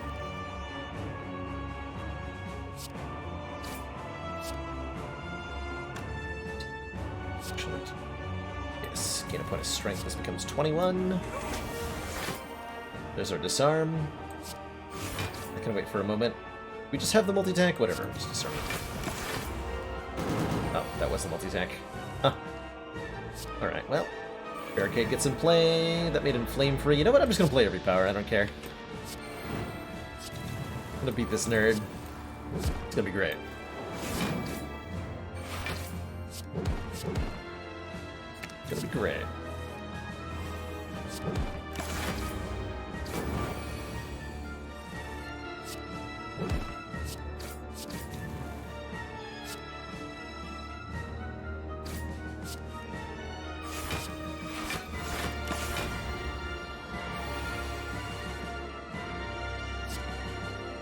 Nerd bird.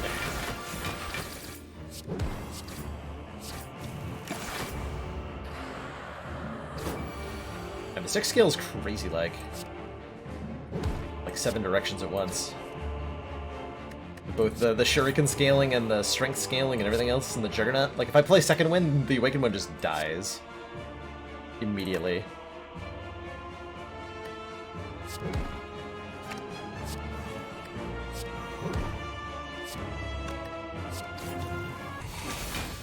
We'll eat him too. You can't feed on the first form of the bird, only the second one. Only the second one is feed eligible. Two thump, a deep pulsing dread can be felt throughout the room. Be ready your blade, dealing 1099 plus 3 from the strike dummy. Thank you, game. Should be 1102. Clearly a bug.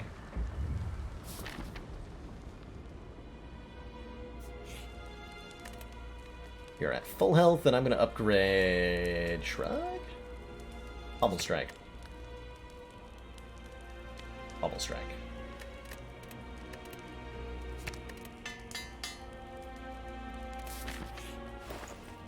Ooh.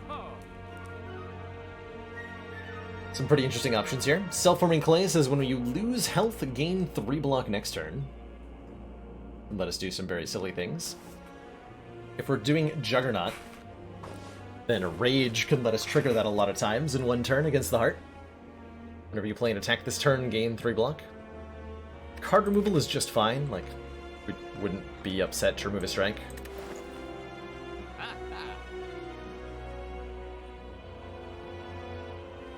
Definitely want Self-Forming Clay. And that's either Rage or removal. I could Rage and Warcry, maybe.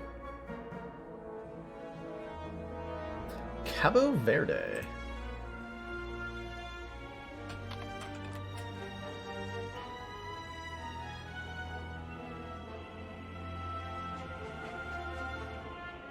Oh, neat. That's where the Canary Islands are, I think. Or close to? It's close to the Canaries, right? My mother's been to the Canary Islands.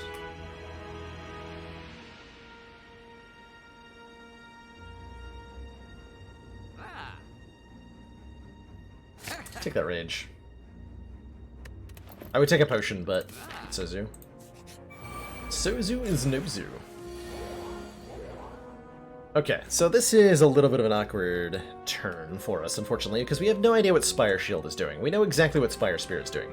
Spire Spear is attacking for 5 times 2, and putting 2 burns into the discard pile.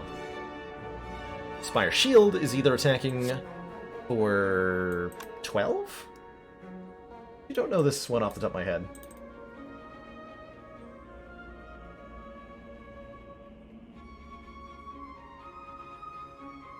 Yeah. Which gets multiplied since we're surrounded and facing one of these enemies. The enemy we're not facing deals 50% more damage to us. That would become 18. So we're looking at either combined 28 or just 10. And then what Spire Shield does on this turn will give us information about next turn. Next turn, Spire Spear is going to be attacking us for 10 times 3.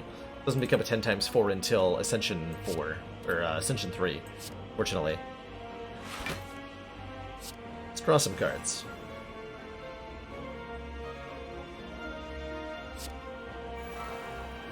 Okay, free bash and free uppercut. Wow, okay, so I can just completely pummel one of these nerds. I think I'm going to go for the Spire Shield first. We have a Pyramid. We can just hold on to Impervious.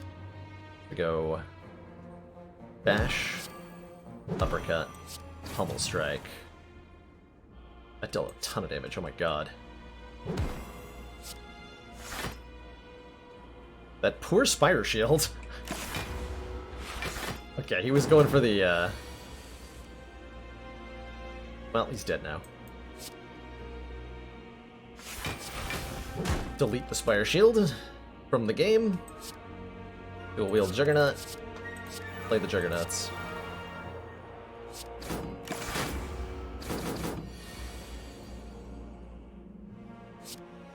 Alright, check out how much damage this is. 160 health on Spire Spear. I play Second Wind 1 time.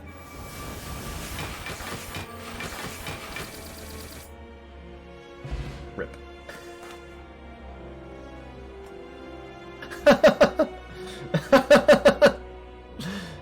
Got him. Alright, Smoothstone gives us a dex, which is great. Or whatever. I could take a Heavy Blade. It just feels unnecessary, though. I'm calling the police. As well you should.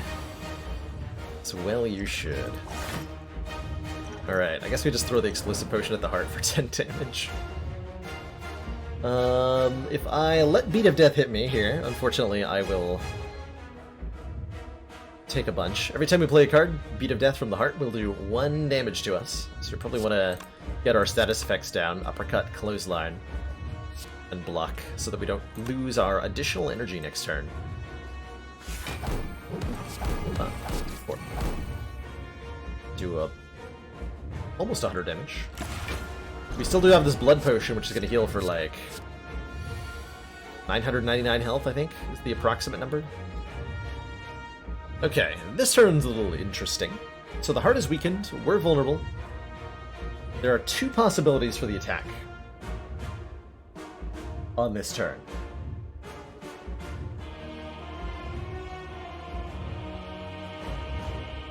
One is the big hit, and that would be a base of 40 damage, 60 with our vulnerable, and then down to 45 with weaken. So 45 if the big hit's happening, and then after weaken and vulnerable applied, 2 times 12 from the multi-attack. So we need to block either 45 or 24, and then we'll get information about which one it didn't do. They want to Ghostly. The Impervious were like blocking the big hit, so I guess we just call it safe. Quite enough.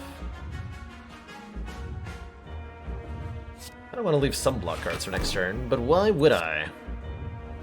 When I could Body Slam. 52 damage. Okay, so we're guaranteed not taking anything here. Hopefully this is the big hit. Nice. Got lucky there. We got lucky. Unfortunately, we don't have any block left this turn. So I am forced to take damage here. What I can do is dual wield this drop kick, and then draw a bunch of cards. I could second in for a little bit of block, but I think I'd rather try to draw into the disarm to prevent damage this turn. So we'll take Beat of Death damage doing that. It's okay. We also will gain self-plated, self-forming clay value out of that. Okay, that wasn't the most amazing or anything, but it was fine. It's enough to fully block the hit, if I don't play any more cards. I could play 2 strikes to get a Shuriken proc, but then I'm losing plated armor. I'd rather keep the plated armor here. Exactly block that. Dual wield is in the discard pile. We got unfortunate with the Juggernauts, amongst other things here.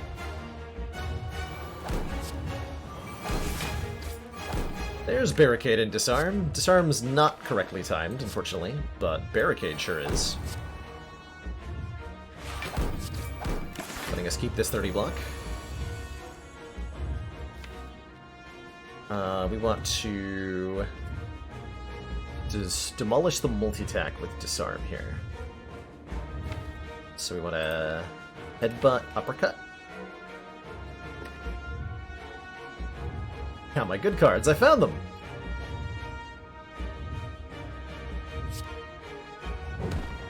Headbutt, uppercut to remove the artifact here.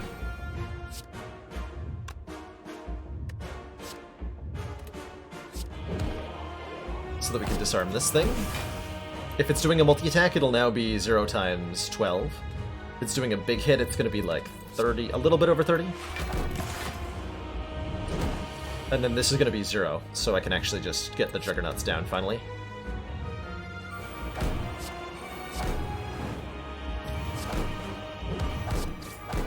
We'll also do a lot of damage to the Flame Barrier. Okay, we should win pretty handily from here. Very handily. Rage. Whenever you play an attack at this turn, gain 3 block and deal 14 damage to a random enemy, which is it's the heart. Heart's the random enemy. Boy, am I going to do that a lot this turn.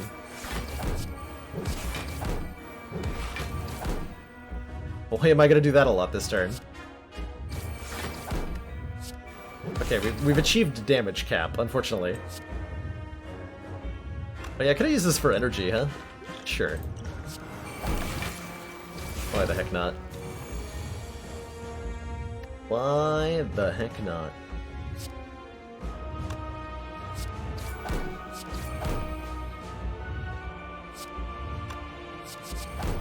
Numb.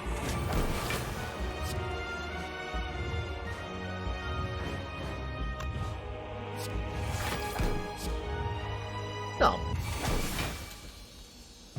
Delicious. Delicious.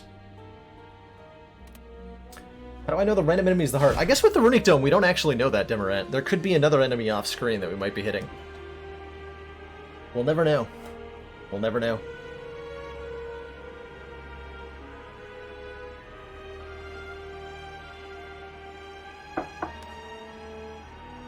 Delicious. Did not get a lot of value out of the self-forming clay, unfortunately. Just couldn't find any ways to take damage there. Yeah, really strong run. Really, really strong run. There's a lot of ways around the downsides of the Runic Dome. And that was a pretty good demonstration of a lot of them. Barricade really does wonders for you when it comes to doming. As does 190 max health, right? Like, we could have taken so much damage we wouldn't have even cared. Alright, I got time for one more run today. Let's do a Silent Ascension 3 run. Elites are deadlier. All elites do a little bit more damage, which can, on later game enemies, be like 10 more damage with their attacks. I don't know that that's going to stop me from trying to fight 4 of them this act, necessarily. Oh man, Transform 2, Upgrade, or Common Relic. That's some really good starting bonuses here. Boss Relic that gave you 1 energy but made your attacks target random enemies would be hilarious. We have tried a modded relic. I think it's called the Ogre Head. That does basically exactly that, Anonymous.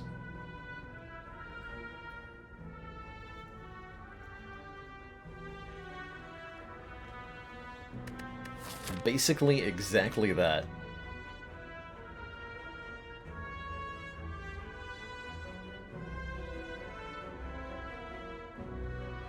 Also go a slightly safer way. Well, I want to get the 4 elites, because 4 relics is good. If I transform 2 cards, probably 1 strike, 1 defend, I will get 2 random cards added, and those could be very powerful, or letting us beat elites. And if they're not, we can take a safer path that doesn't hit so many elites, maybe. Early transform can be really strong. Try it. Skewer and Catalyst in place of our Strike and Defend. Okay. Well, Skewer is better than Strike is. Catalyst says double the enemy's poison and then exhaust. I have mixed feelings about this right now.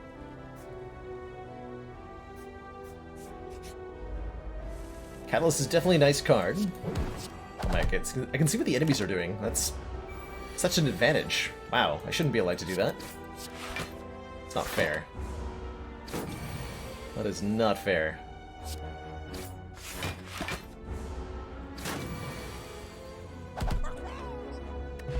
Strength Potion definitely makes an early elite a lot easier. A Footwork definitely makes Silent a lot easier.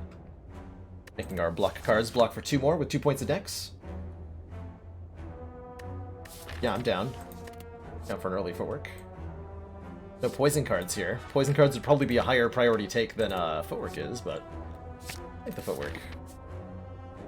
A path towards this store, and maybe we can fight these 2 elites? Oh, with Akabiko? Oh my god. With Skewer. Okay. So Akabiko says your first attack each combat deals 9 additional damage. This is an excellent relic. For Silent in particular, who has a bigger opening hand and can can draw multi-hit attacks on turn 1 with some more consistency. And we get a full heal. Oh my god, we're at full health now. Thanks, Gremlin Wheel guy. Appreciate it. Okay, Dagger Spray is also an instant take with an Akabiko. Second Footwork's a kind of funny idea. Panic Button, though. Akabiko has the same effect as Wreath of Flames. Yep, it lasts between turns. It waits it just until you play your first attack in the combat. Definitely want that.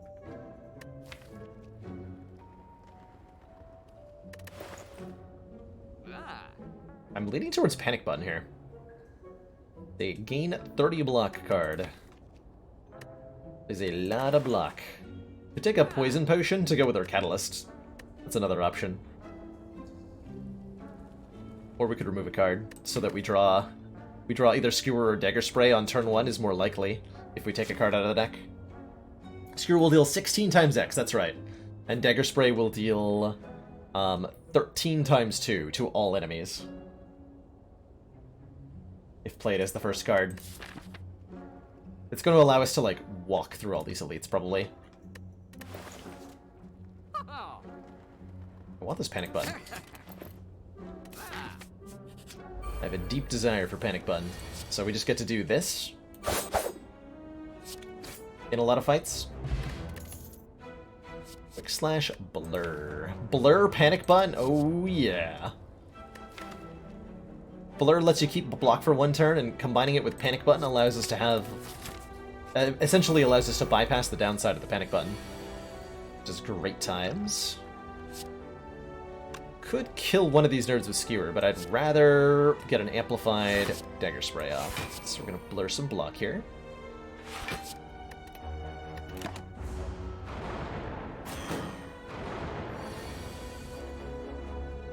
Make this 15 times 2.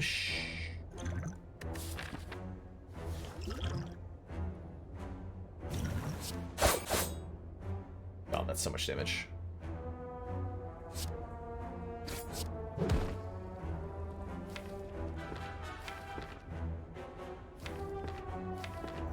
I'm a bit greedy. Try to save the 2 health here.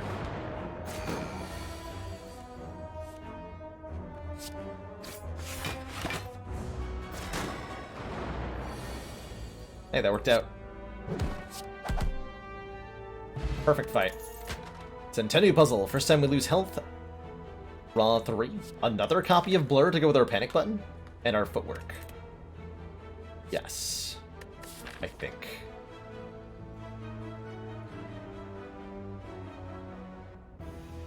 Yes, I think. And then we upgrade Skewer, because we're fighting either Gremlinob or Lagavulin next. I have a bit of a hard time against Gremlinob. We only have 6 attacks of the entire deck.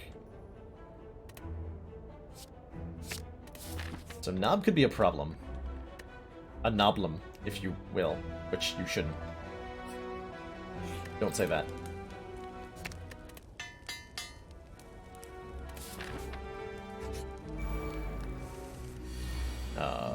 Crap. Oh, that's the worst possible turn 1 draw. That is the worst possible turn 1 draw. How do I deal with this? Do I just wait for Skewer? We're missing out on essentially 18 damage here. Skewer's gonna get an additional 18 damage. Okay, so it's better to just play 3 strikes than it is to wait for Akabiko to skewer. Okay. So I play these. Fine. I'm gonna draw a lot of cards, and I'm gonna completely block him next turn. Okay, that's fine then. But actually just kill him next turn. If we redraw the skewer here. Not.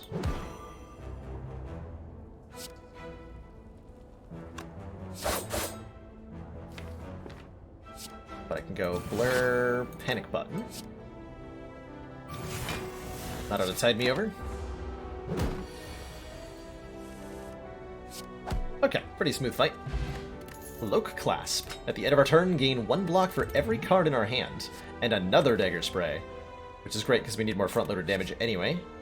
So I'll happily take it even without the Akabiko, but Akabiko of course makes it way better. Way, way better. Cloak Clasp is going to be a huge boon to us, giving us like somewhere in the range of like 3 to 5 block every turn. Oh man, and a Gurya. We can gain strength at rest sites. With 2 Dagger Sprays, I am definitely taking a Gurya, and we're going to start lifting at every fire possible. That's great. Really? I didn't draw either of the Dagger Sprays. Are you serious? Rude.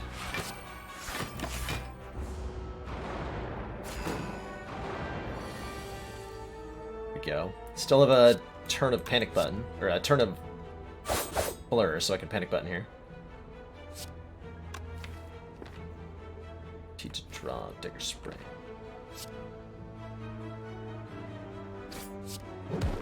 Like that.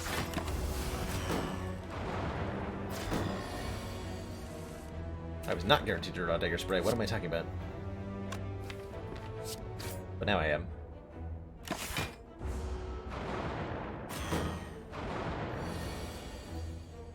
Do we remove Catalyst?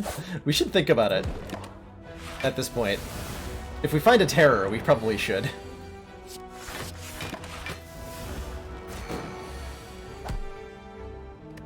Turnip! Can no longer become frail is great. Huh? Second Catalyst. Probably not. Considering we're considering removing the one we have, so probably not gonna take another one. As our literally only source of poison. Yeah, probably not, right? It's technically a poison card. It has synergy with the other Catalyst. Unload's not. Well, no, Unload's kind of bad because of Cloak Clasp, right? If we're discarding cards, we're not getting blocked from them. Play Dance is fine, but I'm not going to upgrade it. Eh. Lift.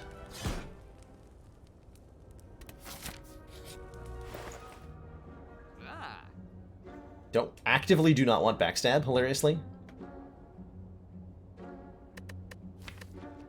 Infinite Blades is okay with Gurya, right? Getting a ton of strength.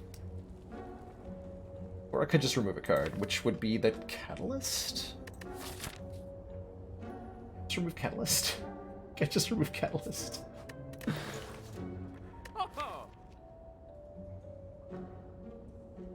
On it? Yeah, we have a Gurya. I'm gonna remove Catalyst. This might end up not being the correct decision, but I'm gonna lean into it.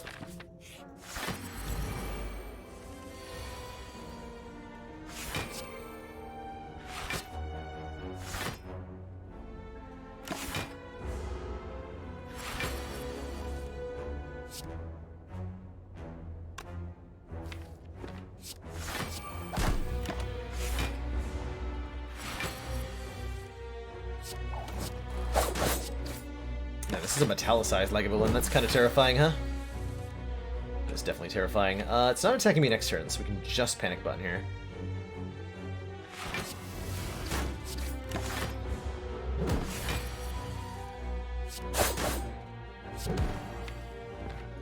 I have to flex potion next turn.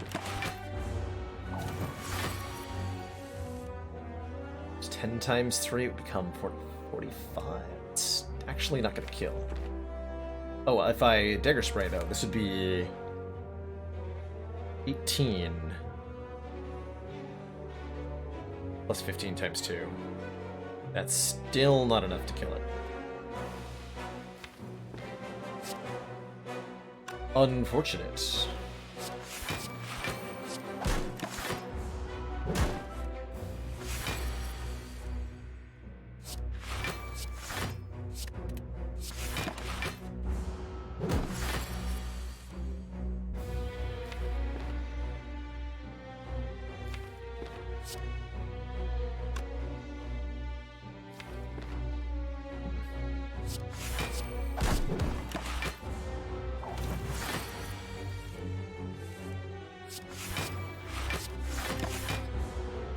Questionable choices. Hooray!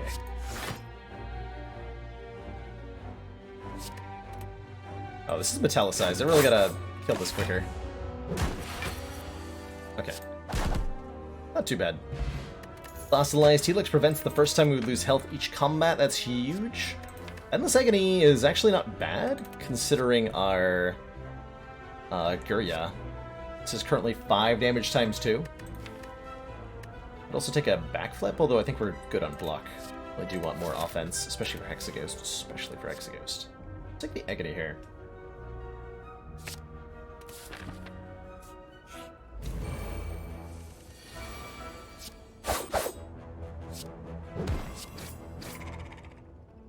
Bye. Damn it, Catalyst. Fine, I'll take the escape plan. I refuse to acknowledge that that would have been correct. To keep the Catalyst. I knew it! Poison deck the entire time.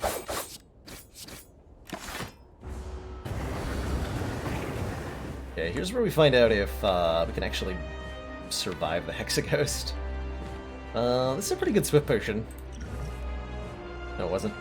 I was hoping that we would draw Neutralize or something. Apparently not. I have to play Dagger Spray every time I draw it. This is very much a question of how much damage can we do? The Hexaghost.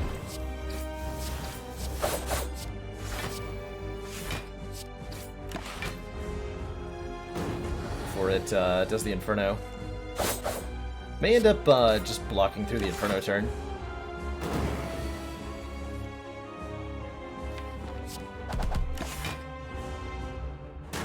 Class there.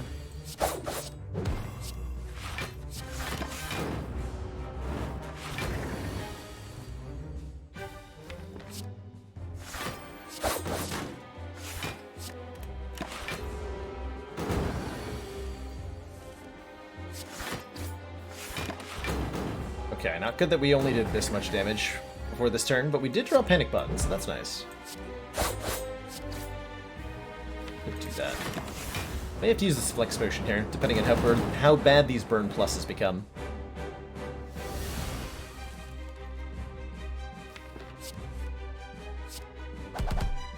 We're alright.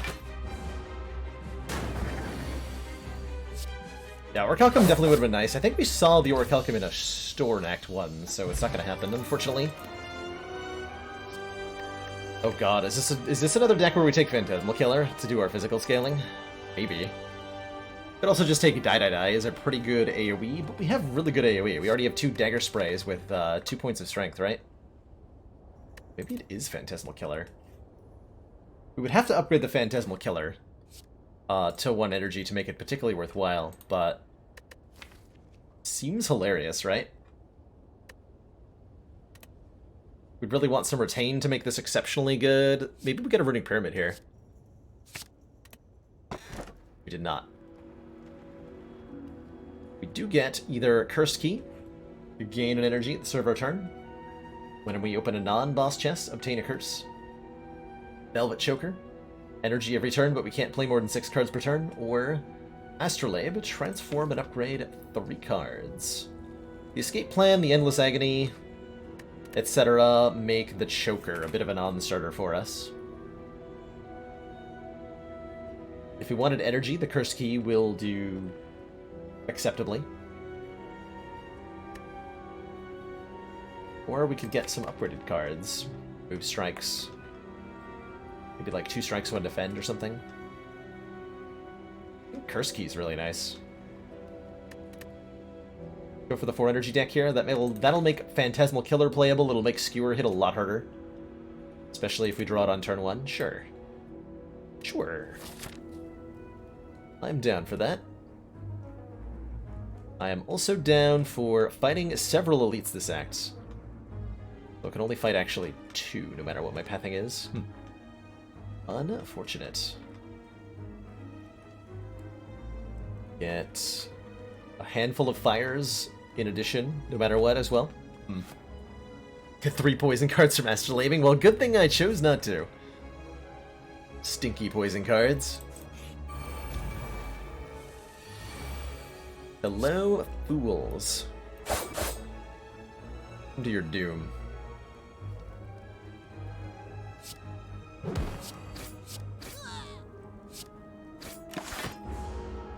And Helix is going to let me do some really aggro turn 1s.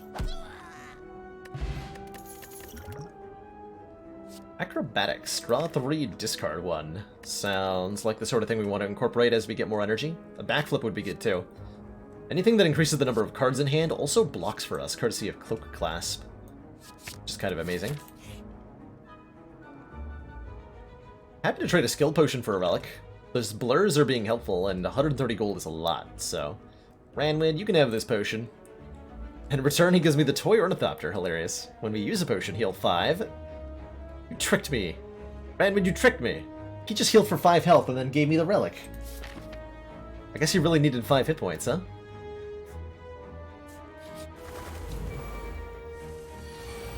Must have.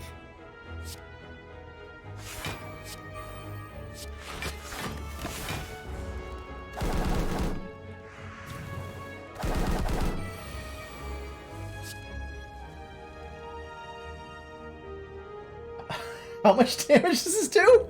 Excuse me? What?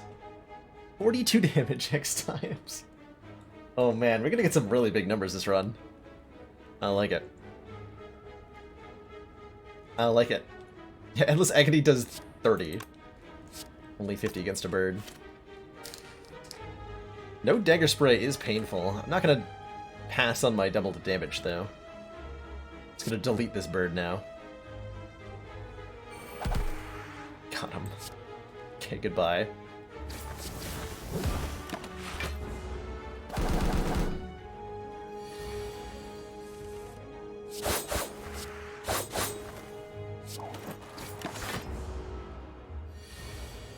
Deck wants a Vajra.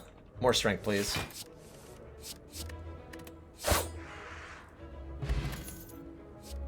Terror.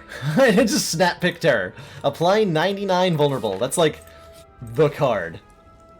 That's the other card that we wanted. Well-laid plan. So we can now retain our Phantasmal Killer for optimal turns. We can retain Panic Button. We're a bit behind on upgrades. That's okay. Do we take a Prismatic Shard? What do we need from now on?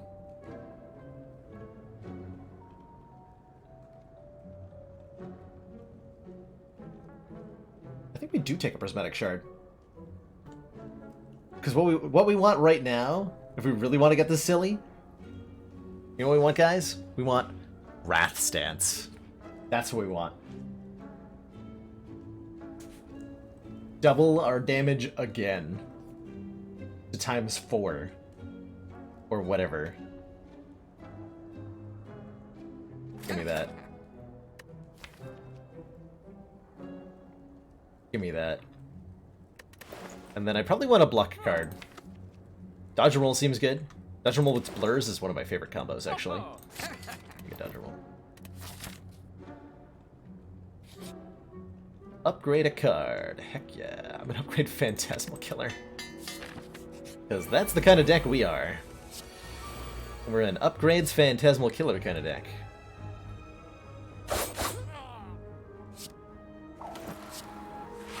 Hashtag just silent things.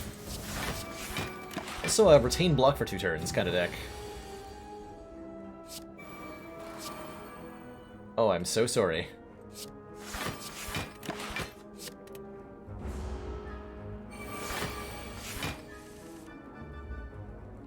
Oh, I'm so sorry.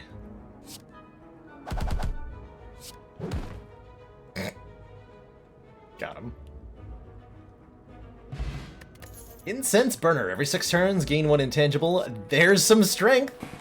Do we want to add an Inflame to this deck? I'm pretty sure we definitely do, right? We just definitely add an Inflame. Although Mayhem's hilarious, too. We just definitely add an Inflame. We just definitely add an Inflame. That's ridiculous. Look at that.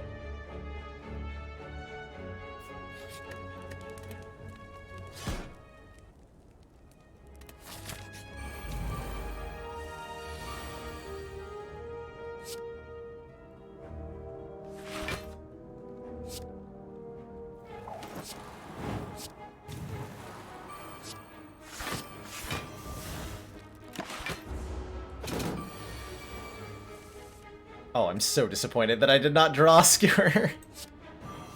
Strike does 60 damage here. I'm so disappointed I did not draw a Skewer there. Travesty. The travesty. I mean, we're still doing ridiculous damage. Frickin' got him. User Bracelet means we'll no longer encounter enemy combats in question mark rooms, and that says 12 block on it. That's a really big block card. I would like a really big block card.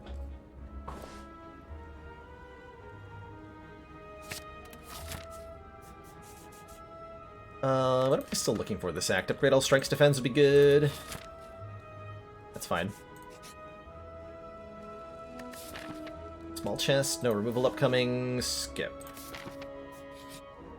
Oh, these guys? Yeah, I'll fight these guys.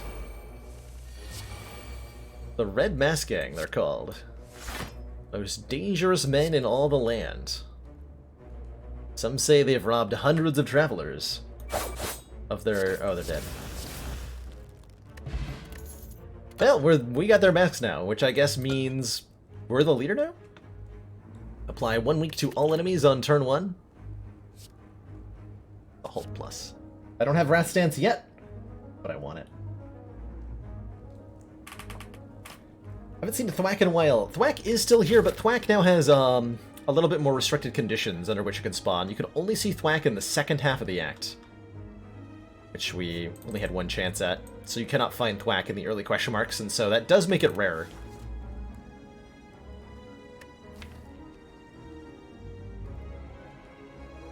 Not sure I want any of this. Though the halt is oddly tempting, right? Because I want Wrath, but I don't have any currently. Thwack is an Act 2 event. They call it Thwack. It's not called Thwack normally. What's the proper name of that event? The Coliseum.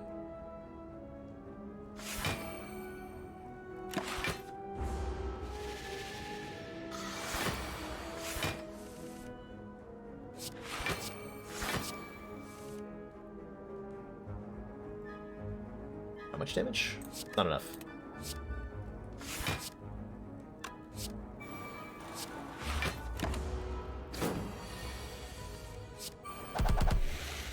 Got him. Another footwork.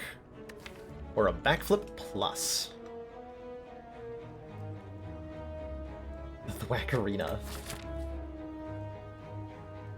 The Thwack Arena.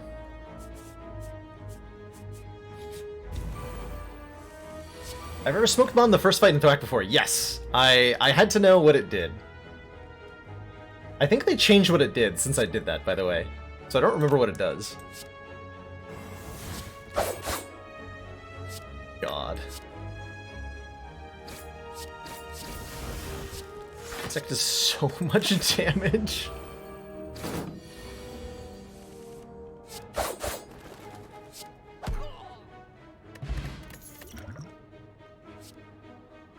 You're in Calm, draw 3, otherwise enter Calm, or Crush Joints if the last play this combat was a skill, apply 1 Vulnerable. We have Vulnerable. We have better Vulnerable than this nonsense.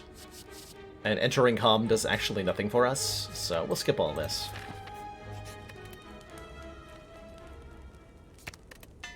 more strength. Counts as a win, you can take the second fight. That's what I thought it did. It's definitely what I thought it did.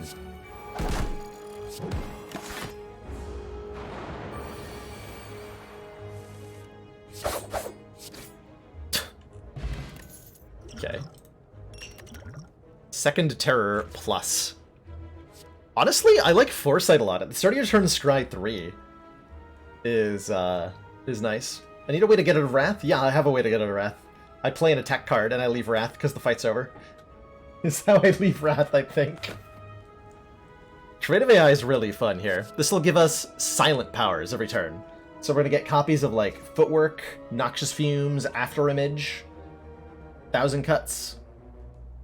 It's only going to be silent powers if we take Creative AI.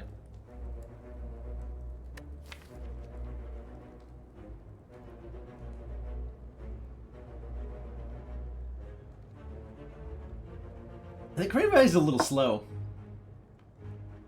I think Scry is going to help set us up better here. Definitely upgrade the plans.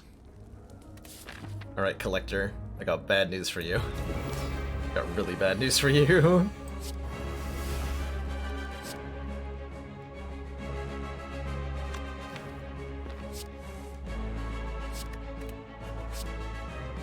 Too happy about drawing Skewer there.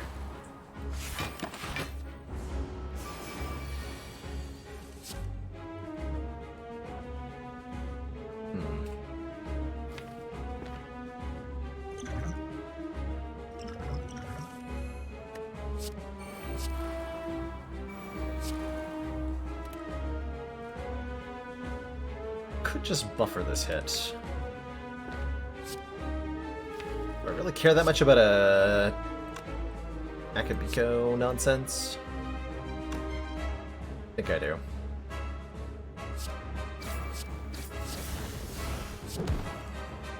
It's 13, 20.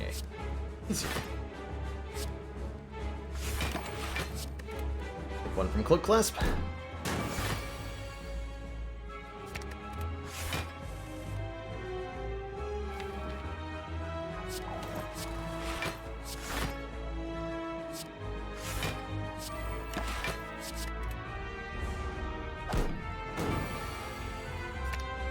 I mean, those are fine this turn, I guess.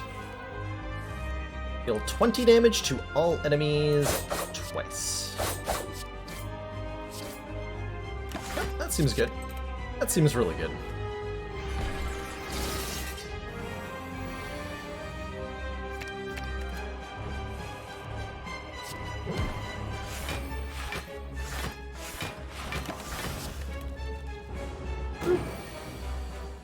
I'm invincible!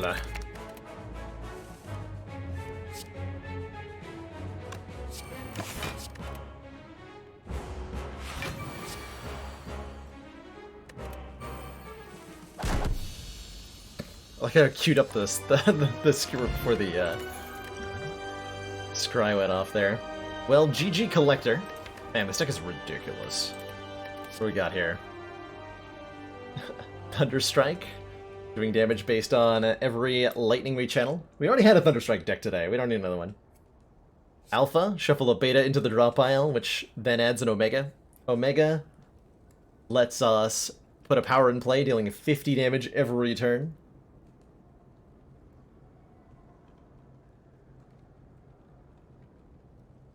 Or Mayhem. Starting your turn, play the top card of your draw pile. Which might be Panic Button, but otherwise seems really fun. Did I perfect the entirety of Act 2? No, didn't Book of Stabbing hit me one time or whatever? No, maybe I didn't take any damage. Actually. Yeah, maybe you're right, I did. I totally did. Omega is not affected by Phantasmal Killer's damage, nor our strength. No, it's not attack damage. And so for that reason, I'm not too excited for it. The timing between Mayhem and Scry is awkward, I believe. We Scry 3, then we draw 5 cards for our turn, then Mayhem hits the top card of the deck. So there's no real way to know what Mayhem is going to hit, even with the Scry power. It can ruin Akabiko, that's true. I guess we don't take any of these then. Stinky cards. Get out of here. I feel about Stick Away. I would have upgraded Phantasmal Killer for nothing. No. Could take Tiny House. Gain a bunch of stuff. Or Empty Cage. Lose a bunch of stuff. Namely, 2 cards. House is 5 max, 50 gold. The 50 gold is significant. As is the random upgrade. I think we remove 2 strikes, though. Just thin out the weaker parts, so we can do the stronger parts more often. Plenty contenty with that. And I can fight 4 elites and hit a whole bunch of events to get another rare relic or 2. I would love to hit events. Mind Bloom, Double Orb Walker, what have you. They're all good.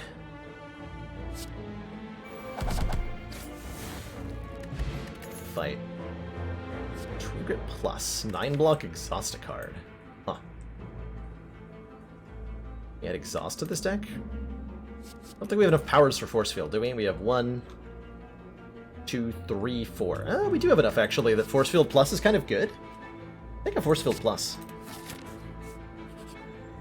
Glowing Tesseract. I'm willing to take damage to look at colorless cards.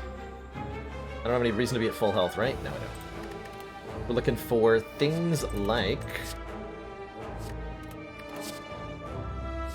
None of these? None of these. Thinking things like Master of Strategy, things like Apotheosis, things like... Finesse or Flash of Steel. But none of these are very exciting. We could take, like, Bandage Up, maybe. Heal 4.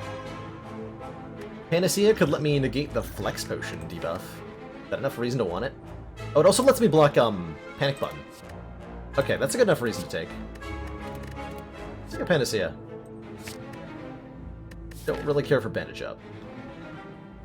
I'm not taking damage, so I'm not healing anything meaningful. Serenity. 2 primitive creatures fight over a carcass on the side of the road. You observe, devoid of emotion. Watch. Remember. Live. This is the Watcher's mission. Recently, one of your peers had stopped reporting on their assignment, a Spire of unknown origin. As the fight ends, you continue onward, unfazed by the bloody scene that took place. That's new dialogue added with the Watcher for that event. This is one of the ones I was talking about that I super duper want to fight.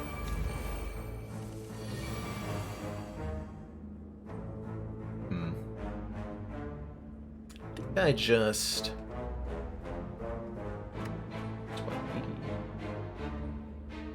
88 plus 6. Go with the Strength Potion.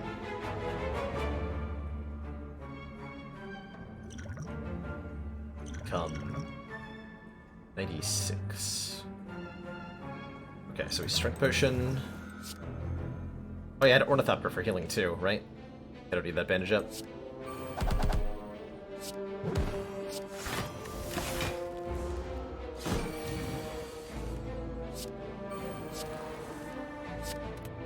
We have this blocked with buffer.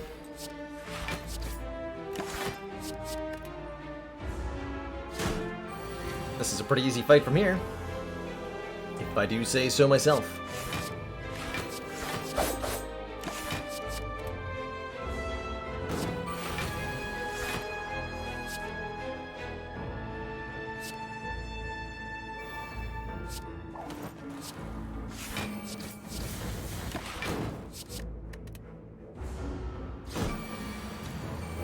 Dead.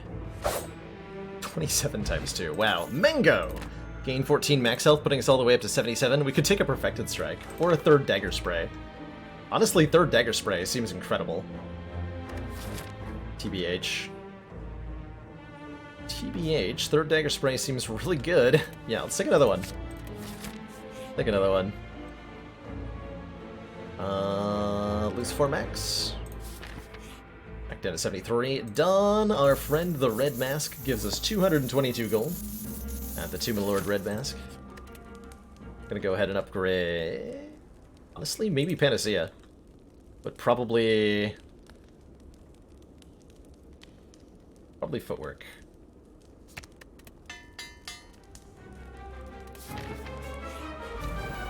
Nemesis.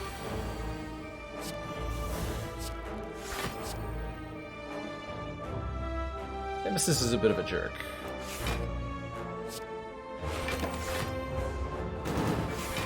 Until we got our roll-aid plans down anyway.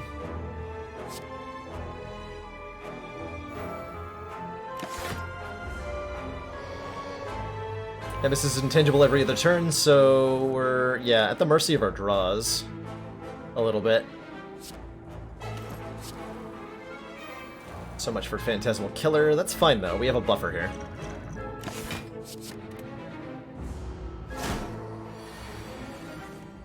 Raise Lord Helix. Some power, so this becomes cheaper. Hold on to Survivor and Skewer.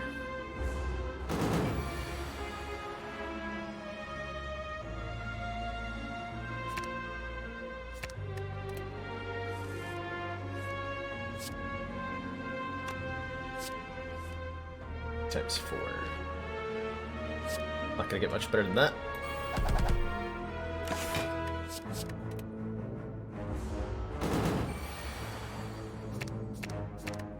Discard the burns as we draw into them. Very nice.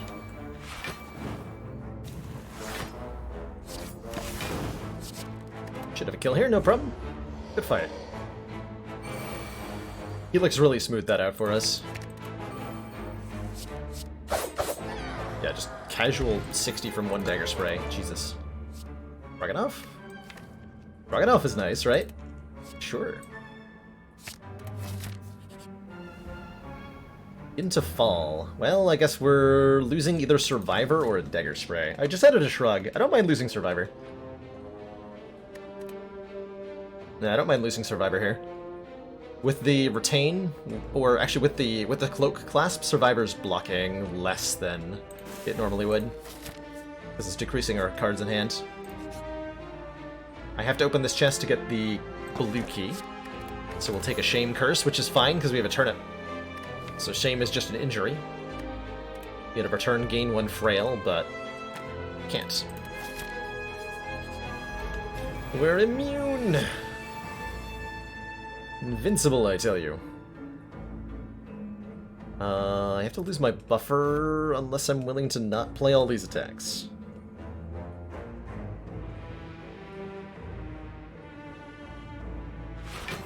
Need to keep 4 attacks in hand.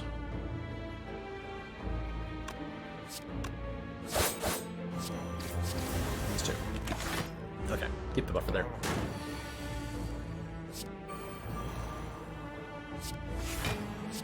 Good.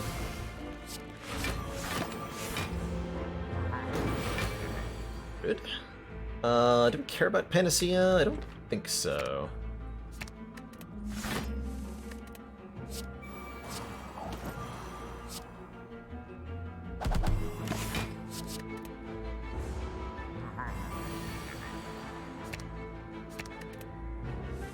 Yeah, scrying every turn at the start of your turn is actually really nice, as it turns out.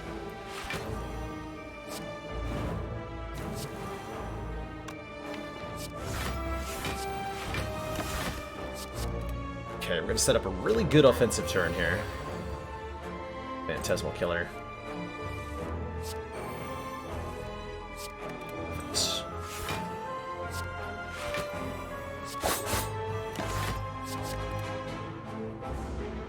Monk.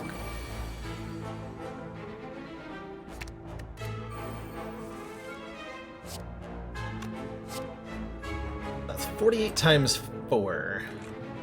I can do 10% more if I play Panacea first. Sounds pretty good to me. It's a lot of damage. There's a lot of damage. Goodbye.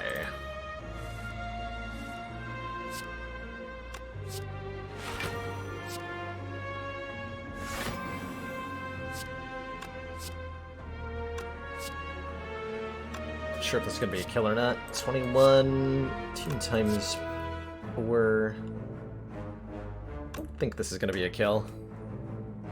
Unless I use the steroid potion, which I don't have a good reason to right now.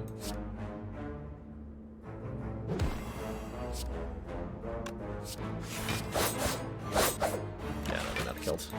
Take 1. Yeah, one is fine. I'm okay taking 1 damage. Alright, good fight, Giant Head. War Paint will upgrade 2 random skills. There's the card we were looking for. Crescendo. Retain, enter, Wrath. Yes. I want that. In Wrath Stance, we deal and receive double damage. We have no way to leave Wrath Stance, but who cares? Who cares? And we got Panacea upgraded for free.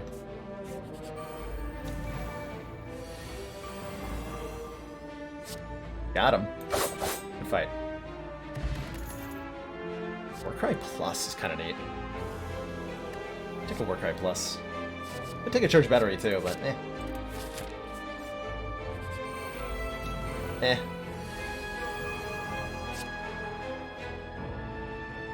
Eh. Rectomancered.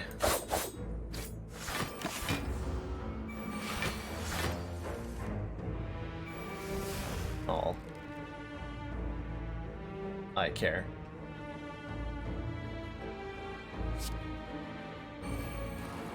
I guess there's no reason to block, huh?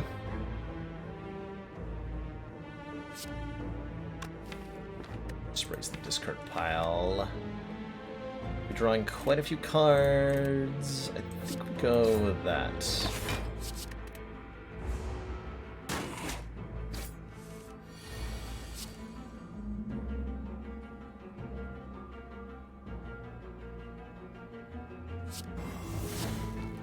Times X.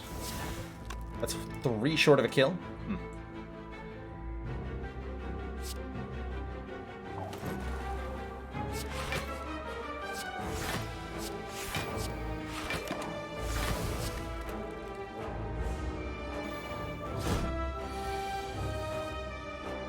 No. Oh, whatever. I don't need no Wrath Stance. I got damage. Gain 2 energy and exhaust. Not bad with Skewer. Might be a little too many fancy cards if we had that.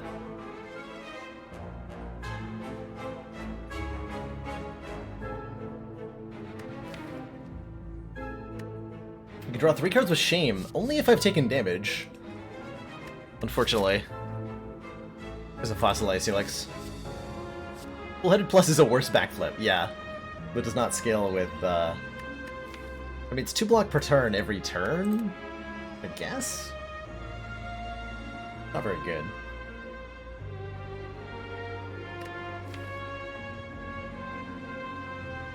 I don't think I want Sing Red. I do want more relics, though. No.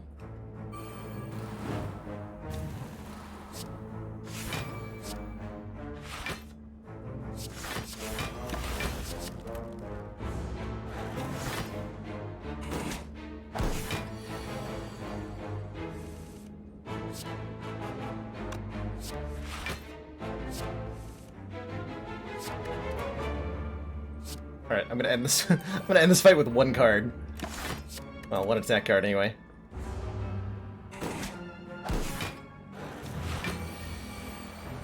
All while being intangible.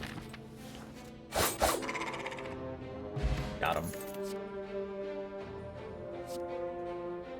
Thunderclap Plus versus Deflect Plus. Flat Plus is not bad. I'll take another free block, though.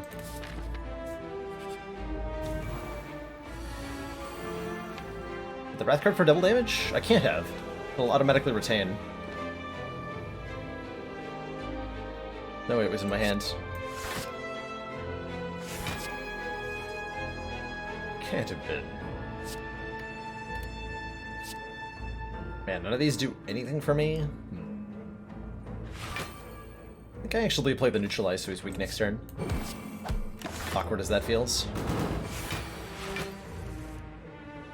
Then this happens. Fair enough. Fair enough.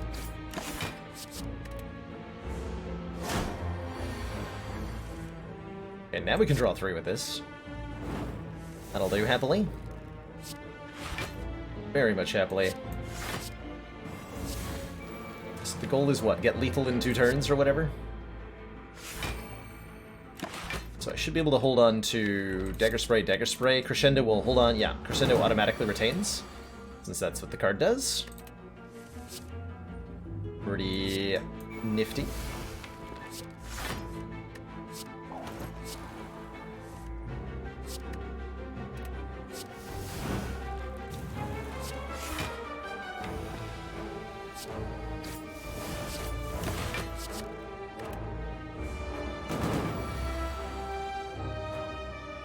Might need that. Let's see, this is what, 60? 60 each. 60, 60. This is an attack card. It's not. How much is this going to be? 60. 60. More than 30. Okay, so this should be a kill. Yep. Oh my god, a shuriken! Every time we play 3 attacks in 1 turn, we gain 1 point of strength, because we did not have enough strength in this deck. It was clearly not enough. I do like a Sucker Punch. We don't have enough ways to apply Weaken to our opponent. Sucker Punch does a good job. You could also take Berserk, which we can block with, we can block the downside of that with, Panacea. So we can get this into play for free. But I think I want the Weaken here a little bit more.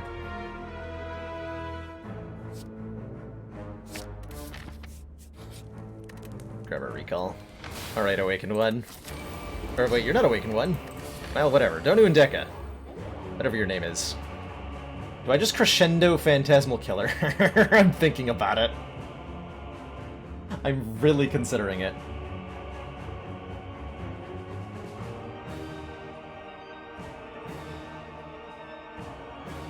See, if I Crescendo, this does how freaking much? If this Shrug It Off pulls Well-Laid Plans, I will play Crescendo. Okay, Footwork's pretty good, too. So that would be 32 twice. And then next turn might be much sillier.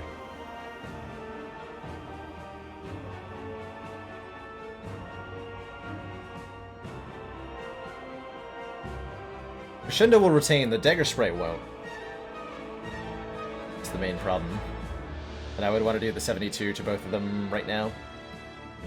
I could kill Donu. I mean, depending on what I draw, I might kill Donu next turn, but I might not.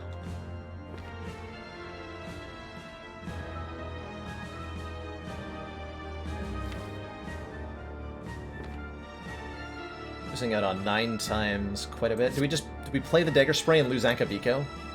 If I'm not gonna Crescendo now.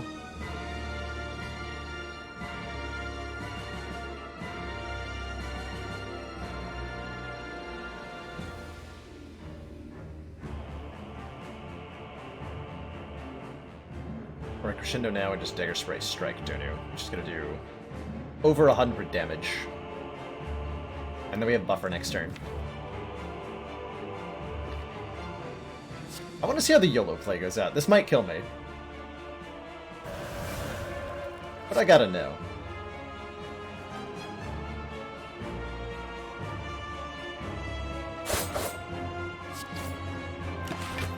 Gotta know.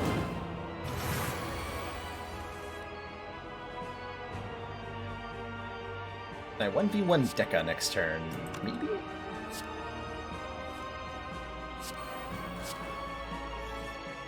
Wow, I drew a whole lot of attacks for this Phantasmal Killer turn. Rip. Let's see, we just discard this.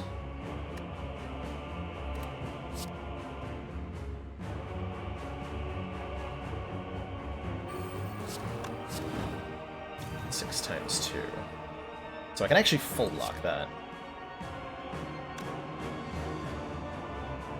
Or I can not full block it and hold on to panic button here. Might as well just keep the buffer, right? Wait. Oh, I didn't have artifacts. Oops. Well, in case we'll do this. Sticks have been made. Sticks have definitely been made. Aha. I thought I had artifact. It was a mistake. Definitely a mistake. So I'm gonna take a whole lot of damage here. From the looks of it. Or am I?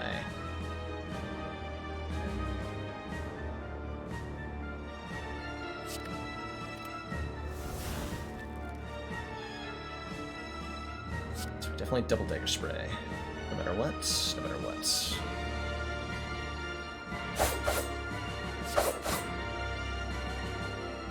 So it's 40 plus. Not quite enough. Flex Potion would have killed him there. We definitely have Donu dead. So like whatever, I'll just eat this damage and then we kill Dekka. The old-fashioned way. Wait, do I kill? Hold on, I don't actually draw any damage. Do I?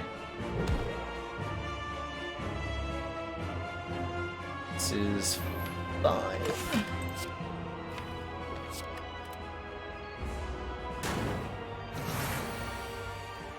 You know, for some definitions of fine.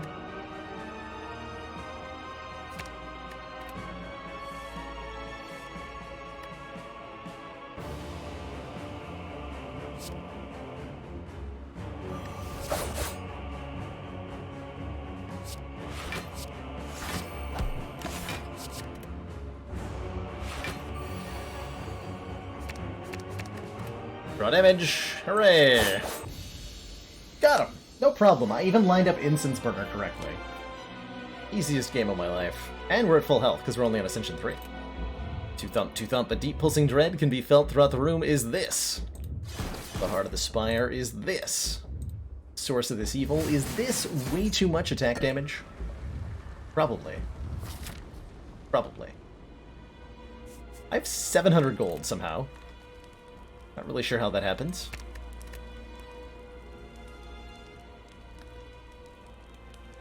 Upgrade, neutralize. So we have so little way to get weakened. Really good things here. Piercing Wail is amazing. Pednib is disgusting. Pednib is filthy. Pednib is filthy. Pednib is filthy. Remove our curse. Yeah, we need the nib for sure. We need the Piercing Wail for sure. How unupgraded is this deck?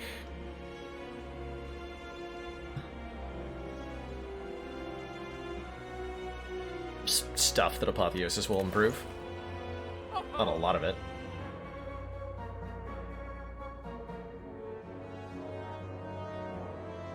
Thread Needle's nice for 4 plated armor. Second Flex Potion's probably really good. Possibly better than Power Potion. Just keep the heart weakened.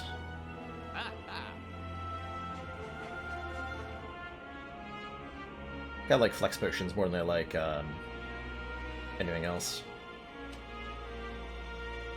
So I can do Ancient Pot, Finesse. Sorry, Red Needle, Potion, Finesse, and then I can't remove a card.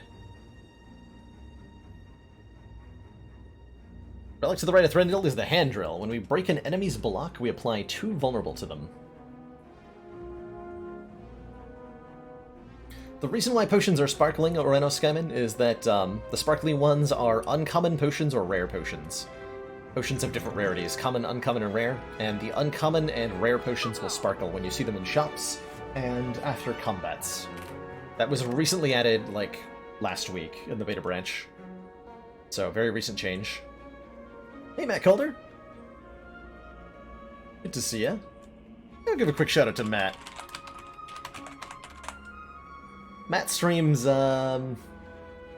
Pokemon shiny hunting during the mornings, and if you like a place to chill out, hang, and relax, not a Not a bad choice whatsoever.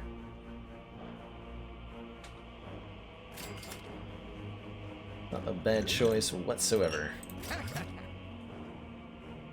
Or finesse. Actually a tough call.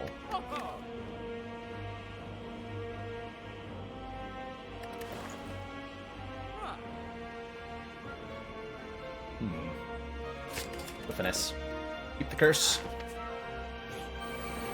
And destroy some nerds. Hopefully. So we got attacked on turn 1, which means our intangibility on turn 2 is not so impressive, unfortunately. That is relatively okay.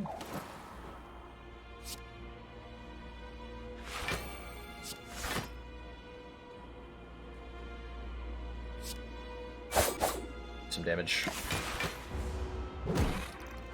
We lose a point of focus, because we have an orb slot. We're allowed to lose focus. That sure feels like I want a crescendo here. Again. Agendo.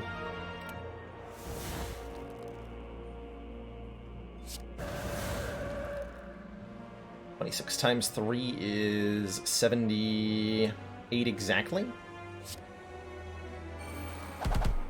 Yep. And then I should kill this nerd before he attacks me again. That's the hope.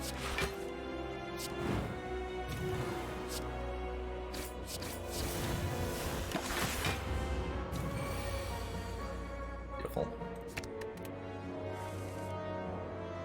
Beautiful. Frickin' got him. Bronze scale. Start each combat with 3 thorns. We could take a Snecka Whale, which says draw 5 cards, randomize the cost of cards in your hand. You can also take a Just Lucky, a Dagger Spray, or a Beam Cell. Just Lucky Scries 2 gains 3 block and deals 4 damage. That sounds great, actually. We have decks. The Scry's nice. I think I want Snecka Whale. Hey, Snack Packs. Yeah, we've been doing really well for ourselves lately here on the stream. So grateful to have so many folks popping in, checking out the stream for the first time. Lots of follows, lots of subs. Good times. Really good times. This. Alright, we want to see Panacea turn 1. Drew Crescendo turn 1. I have Buffer. I did not line up Incense Burner. Oops. I could have done that better. That might cost me. Heart says, every time you play a card, take a damage. Really happy to have Will-Aid plans here on turn 1.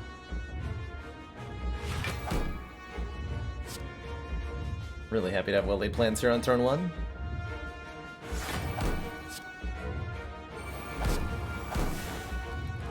I want to keep the force field. Do quite a bit of damage here with Dagger Spray. Commander, as well, right? We've just received the support of Snack another Packs gifted council out member. 2 tier 1 subs to the community. Welcome to the council, the Great Salty and Dr. Requiem. Requiem? Or Requiem? Welcome, both of you. Enjoy your new smug senses of superiority and the emotes and community that comes with. Thank you so much for that generosity, Snack Packs. Can I PK this turn? A little bit awkward to do that. Actually, I don't have to, right? I can just Dagger Spray and hold on to everything. Should really set up the PK on a turn I know it's going to have more impact. Plus, we do get a little bit of block from the Cloak class for having it. Slash thinks we're going all the way. I hope so. Back first. Okay, we can block that with Panic Button.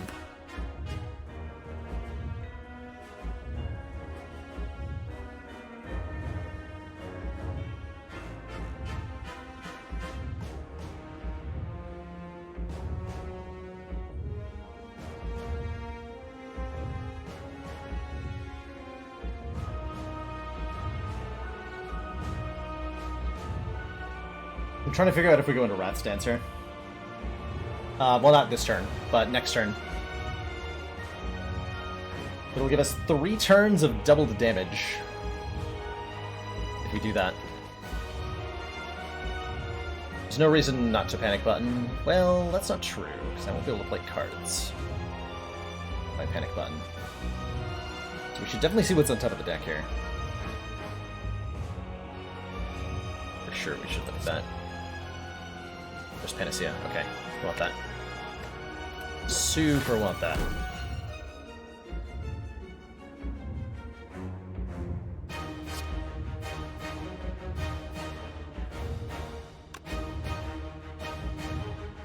I think I'm playing Force Field. And Phantasmal Killer. We just do the damage cap 3 turns in a row? Do we have enough attacks for that? No, right?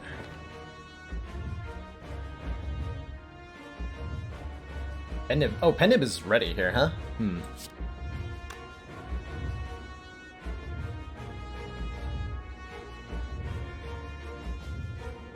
In that case, I want to Force Field, Phantasmal Killer, Weak Potion. Hold on to Sucker Punch. Neutralize.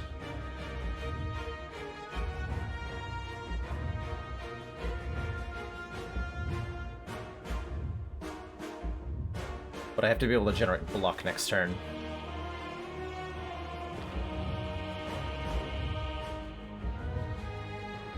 I might kill myself if I go into Rat's Dance, but I think it's going to be the right play.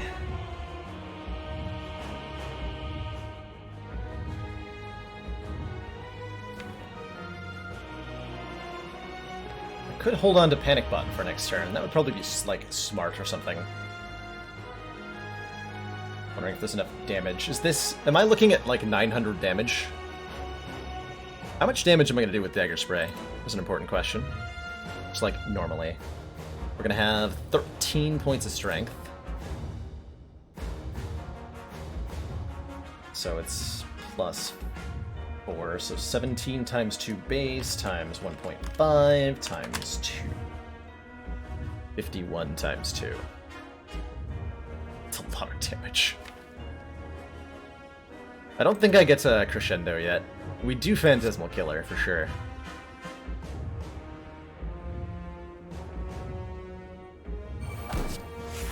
Do this.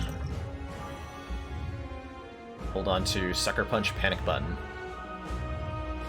Yeah, I should hold on to Panic Button here.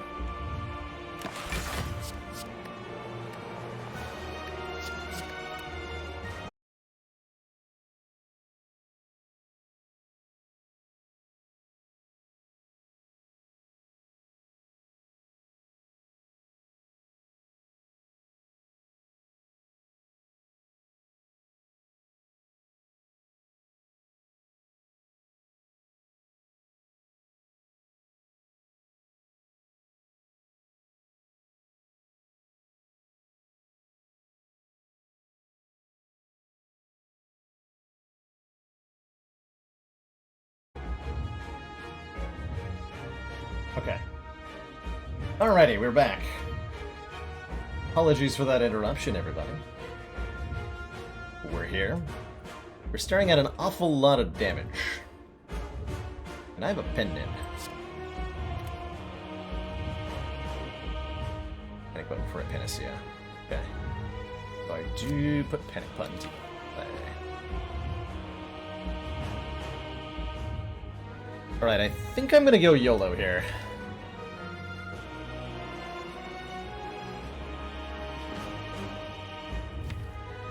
Which is to say, I'm going to play Crescendo on this turn.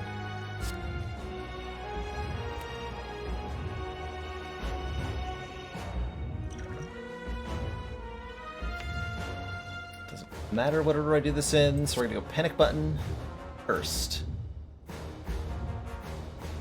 Gain 30 block. We cannot gain block from cards for 2 turns.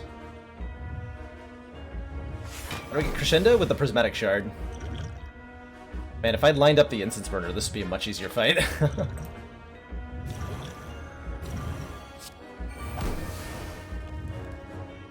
So we're now dealing 76 damage.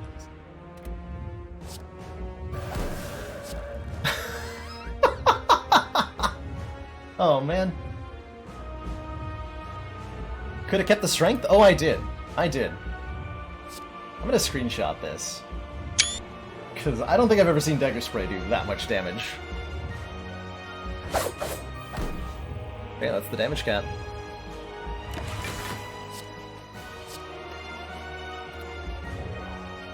So we kept all the strength there at the end of the turn. Skewer does 69 times X, because of course it does. I'm gonna draw 3 here.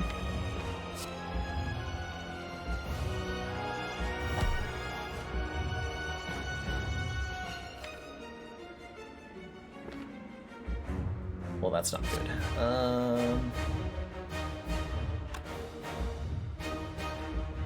Do enough damage to kill it. So I keep, what, Sucker Punch, Acrobatics?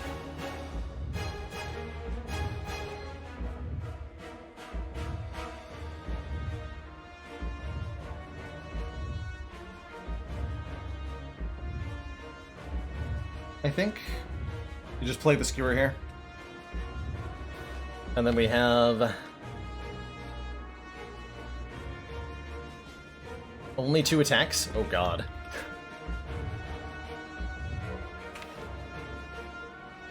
There's also an out if we draw Piercing Wail. No, he'll have Artifact. Ooh. That's terrifying. It's terrifying. It's doing 66. Yeah, this is very sketchy. I just have to draw enough damage. Is Foresight important enough? The damage is far more important. Gotta do that.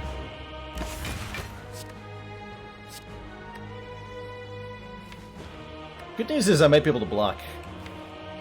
It's gonna be... oh, it's not gonna be weak either. Oh, God. How all in am I here? I have to draw... no, I don't. I have to draw either of these. Okay, that's fine.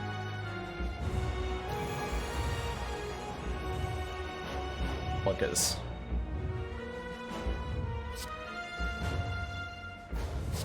okay, we got there. The times. Oop. Or. Buck. GG. 5-turn heart kill. With a hell of a lot of physical damage on that silent. GG. That was definitely a little bit nerve-wracking at the end there. Bit of a roller coaster, but here we are. At Ascension 4 on the ladder. Excellent run. Excellent, excellent run.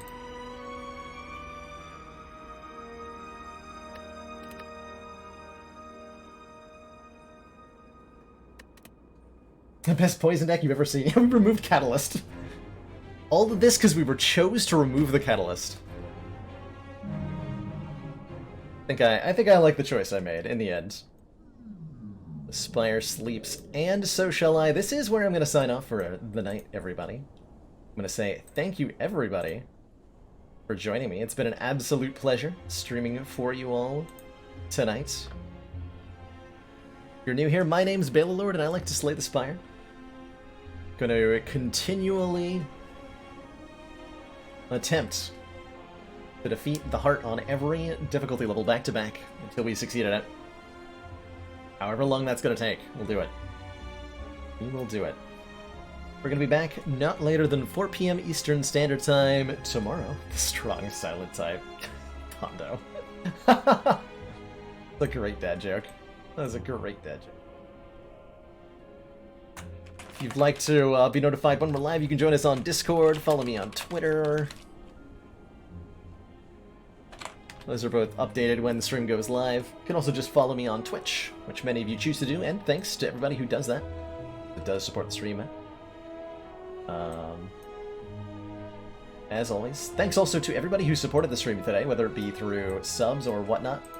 Everything financially does go towards that goal up at the top of the stream, which we're halfway towards wrapping up for the month, so a little bit behind the curve here. Which does have a bit to do with, like, there haven't been as many bounties available this month for me to do. We've only done one, like, in the last 2 or 3 weeks. Which is unfortunate, but nothing to do with me. So, it's causing causing the numbers to be a little bit lower. But if you'd like to see me continue doing 6 streams a week, which I'd like to continue doing, I've been having a blast, the community's been growing like crazy, and the runs have been out of this world, then please do consider supporting the stream. Financially, it means a heck of a lot to be able to do this as my job. Oh, is TwitchCon the reason for the bounties? That would make sense, Slash. Unless you're blaming TwitchCon for my viewers, in which case I'll also take credit. But yeah, if you're talking about the lack of bounties, that would make sense. I am a little bit butthurt about it. I want to drink coffee on stream again, damn it. Want to drink coffee on stream again. Anywho.